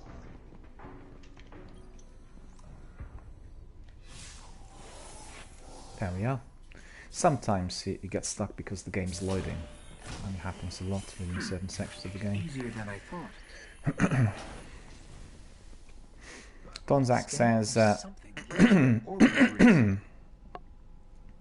as you dismantle legendary gear, enhancement cores may come as random drops. So for me, with my 5-day-old character, easy access to enhancement core is currently impossible. On with the story.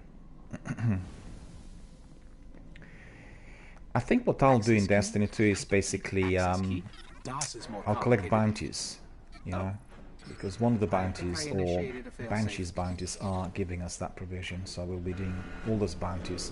I think it's a good idea to have lots of bounties on you, and then, you know, you eventually get them. That's the idea. I think I'll be a bit reluctant to be dismantling things. Guess that was their failsafe.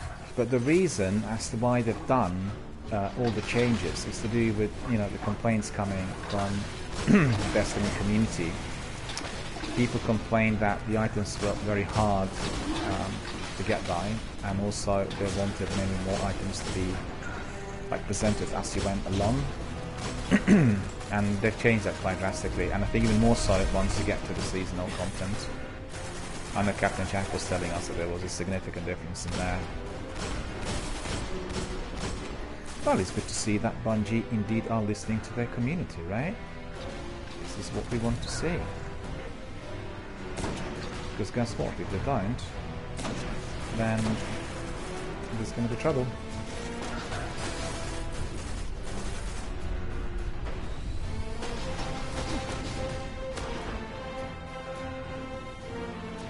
This is going to be our last mission for today, for Destiny 1. And this is still looking, you know, quite good. But I got killed there by one of those yellow dot enemies. Tonzak says, I don't mind if Bungie keep making changes. Well, the way the industry is progressing, I think presently is going to be all about updates. Which means we are going to have lots of changes to many games, particularly those delivered in this kind of open world forum. So, you know, as long as it improves the game, it's greatly appreciated. But you will know from the experience of Anthem that sometimes if the game is released too early, or if it is plagued by many technical problems, let's head toward the gate. Then, you know, the reactions that one gets from the community are somewhat adverse.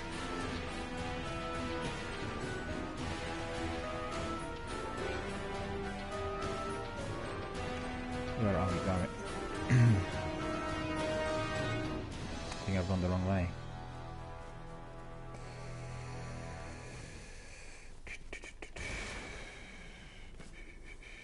Is it this way?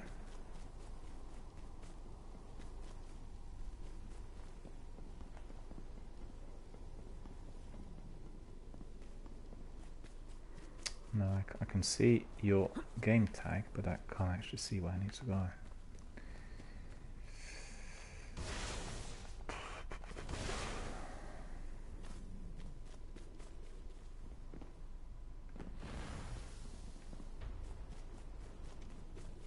Now what? The other way.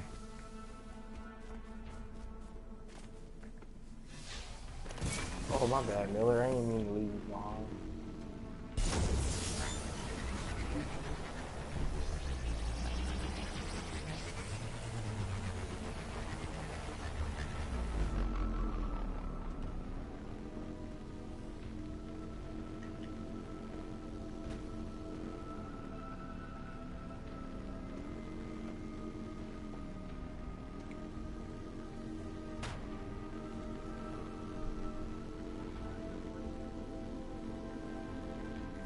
I'm getting lost in here. Can you give us a hand in here? Because I didn't see where you went. I was just really, you know, talking to our community members, and I missed it because I keep walking in a circle. Keep walking in a circle, and it would be different, obviously, if I wasn't doing my broadcast. You know what I mean? Because lots of messages come on different platforms, and then. Okay, I'll follow you. Thank you.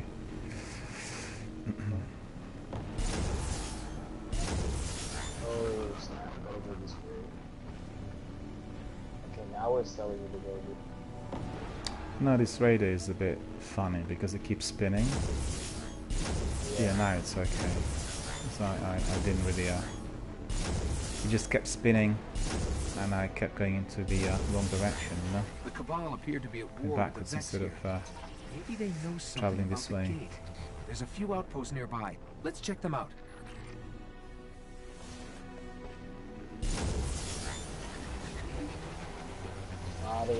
You want to get in the middle of this? That's your call.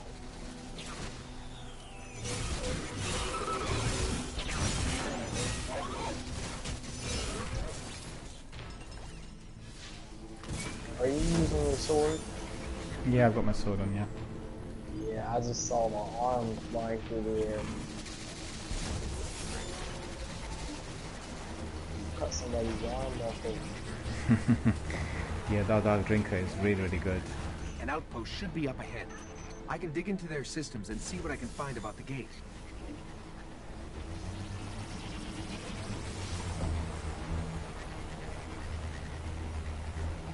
Look for something I can access.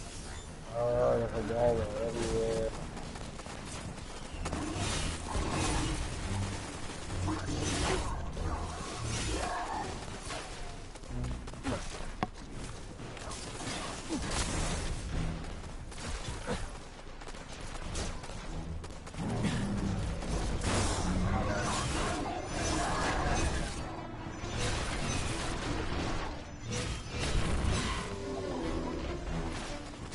Dice.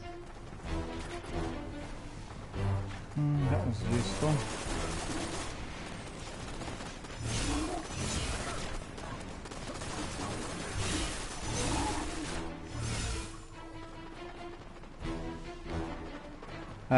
Doesn't access. I mean those minor tweaks to economies and loot. Challenging maybe, but interesting.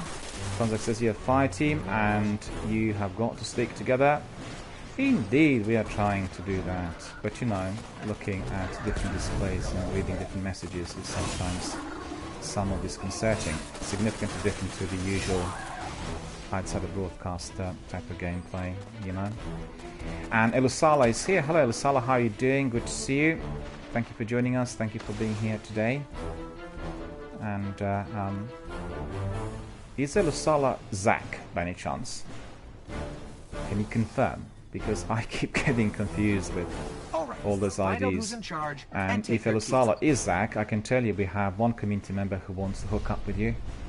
And Lolia was here with us today. Yeah, hello. Lolia was here with us today, and he wanted to learn about speedruns.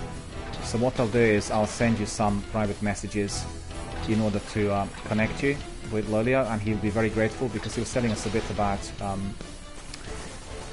the reasons as to why he's gone into speedruns and that, you know. So if you're happy, I can obviously go away. That big beast. And Elusala says, yeah, that's sweet. He's happy for me to obviously connect them, and I really want to make sure that because I mentioned he talked about some specifics, and I mentioned how you were obviously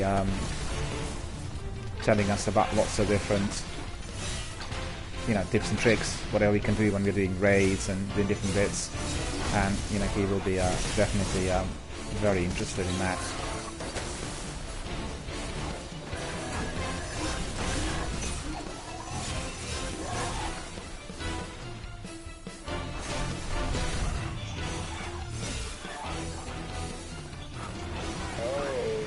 Loli, myself and Marquis were doing the weekly Night for Strike earlier today, and we completed it in about, I think, 25-26 minutes or so.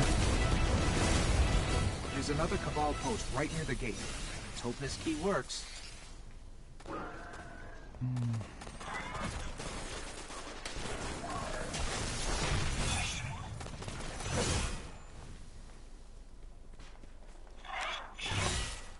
It's all clear up here. Two science were hiding, you know, waiting for us to come in. Elusal says, Zach, actually, always looking for new runners. I'm sure you guys are going to have a lot of fun, because Lolly was here with us today for a few hours, and, you know, we're doing lots of different strikes, and we talked about gaming industry and all sorts. And I did mention that if he was to stay live online until about, you know, 3 or 4, then it was almost certain that you would join us, because obviously considering the time difference and everything else. And then I said, obviously, if he wasn't here at that time, I'll make sure that I obviously connect to him. And Zach says, I'm going to be aiming for a sub 15-minute solo speedrun on the Nightfall this week. Sounds good. I'm not trying to do that, because you know what? I'd be like doing it not for the Christmas 2019, but Christmas 2020. If I was still there, trying to do it. But I think Loylia is going to be very interested in hearing about your tactics for speedruns, because he did show us, you know, the trick, the glitch when you walk through walls. And I said, well, Zach has all of those for various raids and for different types of activities.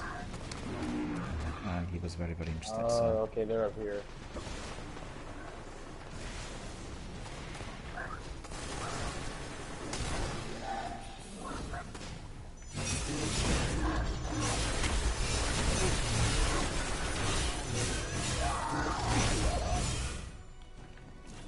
Oops, I apologize. I thought it was one of the ants coming in. It wasn't my intention to harm.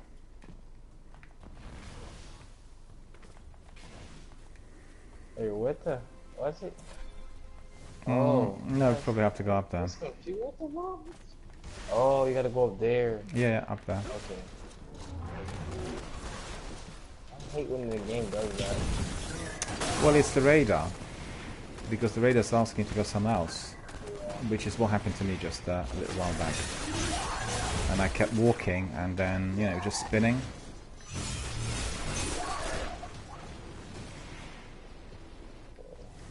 There are some enemies in here still.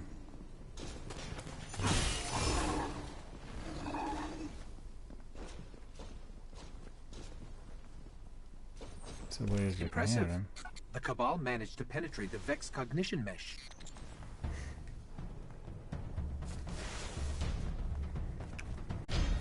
this mission, and yeah, and that's now the last There's one. a lot here. So that's going to be the last mission for today. Understand what the gate is. And do you want to go back to get into the Black Garden. Tower? Looks like we're going to have to go through Because the I think Cabal. I can. If we go back to the tower, then obviously I'll do some admin and I call it a day. Marco's here. Marco got kicks. Hello, how are you doing, Marco? Good to see you here. Thank you for joining us. Thank you for being a member of our community. We are just coming to the end of our broadcast for today. We've had lots of action. We've done lots of strikes, story missions. We've completed our weekly nightfall. It's been a very, very enjoyable community experience, literally throughout the whole day. And just obviously a brief announcement for everyone. I had resumed with my Destiny 2 Forsaken streams, and I will be presenting you with the schedule for those as well. So we are going to have a lot more on Destiny 2 Forsaken.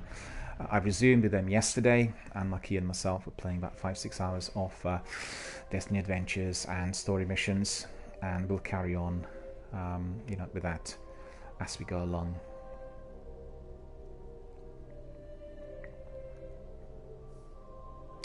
Elusala is asking, is the Nightfall taken high but fallen for the Defend the Warsat this week? It is the Fallen. The Fallen are coming in very large numbers. They have you know, very, very strong shields, and they're very hard to kill, particularly the yellow bar enemies. I was probably having 2 or 3 spins on Dark Drink on some of them, so they're very, very hard to kill. And that first wave, you know, with Warsat is the most difficult part of that Nightfall. We completed it alright, but it did take us a bit of time to get through that lot. I think we had to restart once or twice. Yeah. 3 times. 3 times, yeah? Yeah. It was 3 times. Like you say, 3 times the charm. Yeah. I couldn't remember exactly. There are too many matches in here, so, you know, my brain's spinning when it comes to that. But we've done quite well.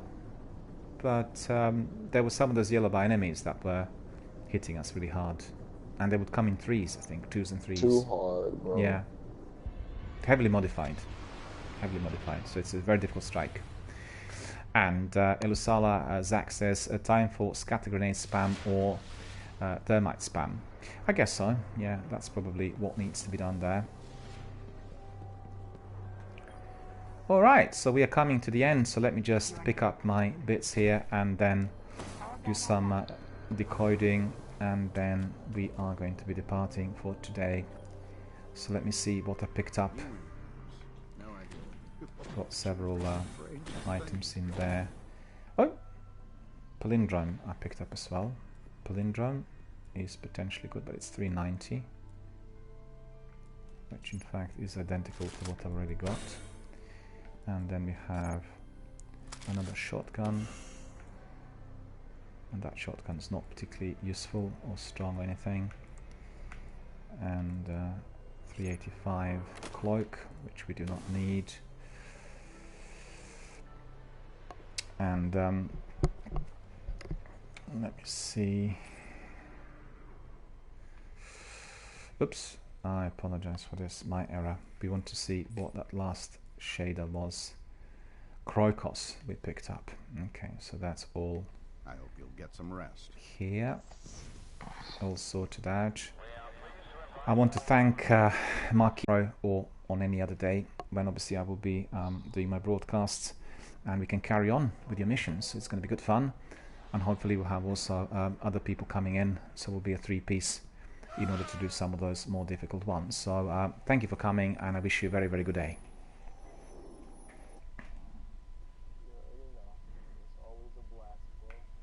Thank you so much.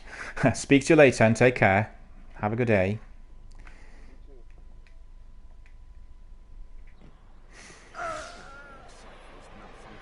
There we are, we've come to the end of our broadcast. I can see that there are some people who are asking whether we are about to end. Unfortunately, indeed we are, because we were already streaming for more than 5 hours, as you could see. So thank you all for coming, and indeed for watching our broadcast, participating and sharing your views and thoughts. Our community is very energetic, very big and growing. Very glad to see that every day we have some new members coming in and sharing their thoughts, so that's wonderful. This is a non-competitive channel, and obviously we run our community accordingly, and we have lots and lots of people coming in and then learning from our Destiny community veterans. And as you could see, today we managed to team up Zach with Lolio, and they will be talking about speedruns, which is quite a sort of special type of activity here in Destiny 1, and I'm sure that they will be doing marvelously well. Right, so let me see what the messages were in here. We have Tonzak saying, have a good day or night, depending on where you are, obviously. And I'm going to depart for now. Thank you very much, Tonzak, for coming. It must be... Well, is it quite late or is it quite early out there? I can't work it out. You're in Australia, so it's about 6-7 hours. I can't work it out. So, anyway, have a good day or have a good night. Either way, it's going to be all very good. Imperial's asking, are you going, Miller? Yes, I am. I'm departing very, very shortly because we've come to the end of this broadcast for today.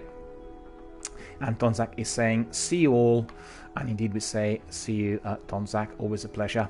We look forward to having you back again, because we've not seen you during the last couple of weeks. You must have been very, very busy. And Imperial indeed said, bye, Tonzak. Right, so the score is, we are continuing with Destiny 1 broadcast as usual, every day from roughly 10 to 4, or within those hours. And we are also going to be having Destiny 2 Forsaken streams. I think initially we'll have them as evening streams, perhaps somewhat shorter than usual, but the idea is to be progressing with Destiny 2 as well.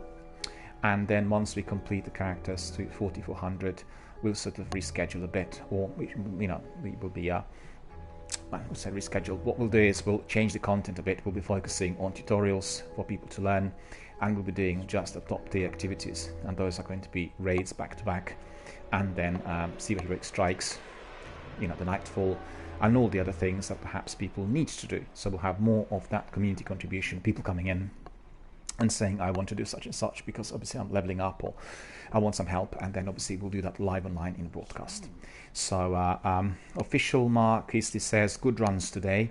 Thank you so much. That's Marquis. I'm so sorry, I didn't see that. Indeed, they were very good runs. Thoroughly enjoyed them. We had a lot of fun. Although I'm a bit sorry that I had to wait initially because I had a lengthy introduction on E3. But, we obviously caught up with action afterwards, and I think you were able to, level up, get some good loot, carry on with completion of some of the story missions. And I think that is really very, very important. This is what we are going to have more and more on the channel as the characters are fully completed. We'll have you know, many more people coming in and actually working on the game together with me, and also maybe with some other community veterans as well. Remember, if somebody is a competitive player, that doesn't mean that he is not going to be able to assist and help. And as you could see, Zach will be assisting Lolio today, or you know, in the days to come, with speedruns, which is quite a niche activity in Destiny. And you can always learn from everyone. We talk all the time about various things that have got to be done here, and I learned everything from my community members. In fact, within, I'll tell you exactly, so that would be 5 and 4 is 9. Within 7 months of broadcasting and obviously playing the game live, I was able to increase characters from level 1 to 40 and reach the 4400, not on one character but all 3, and that is all down to our community. Remember, multiplayer gaming is all about connection, connectivity and interactivity, and we are here in order to make new connections, new bonds, new friendships, and indeed in order to talk, discuss and have a lot of fun. So that is what we are going to do next as well, but for now I wish you all a very, very good afternoon.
Venus on Venus? No, no.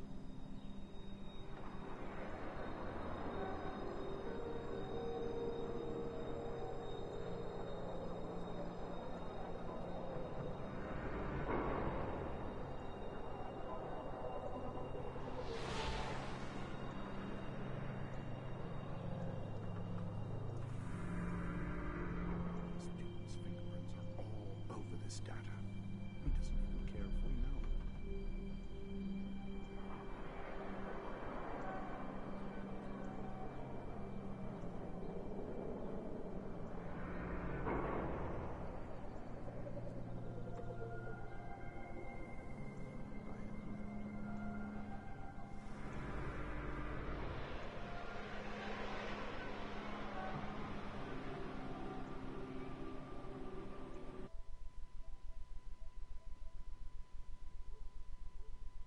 I've never seen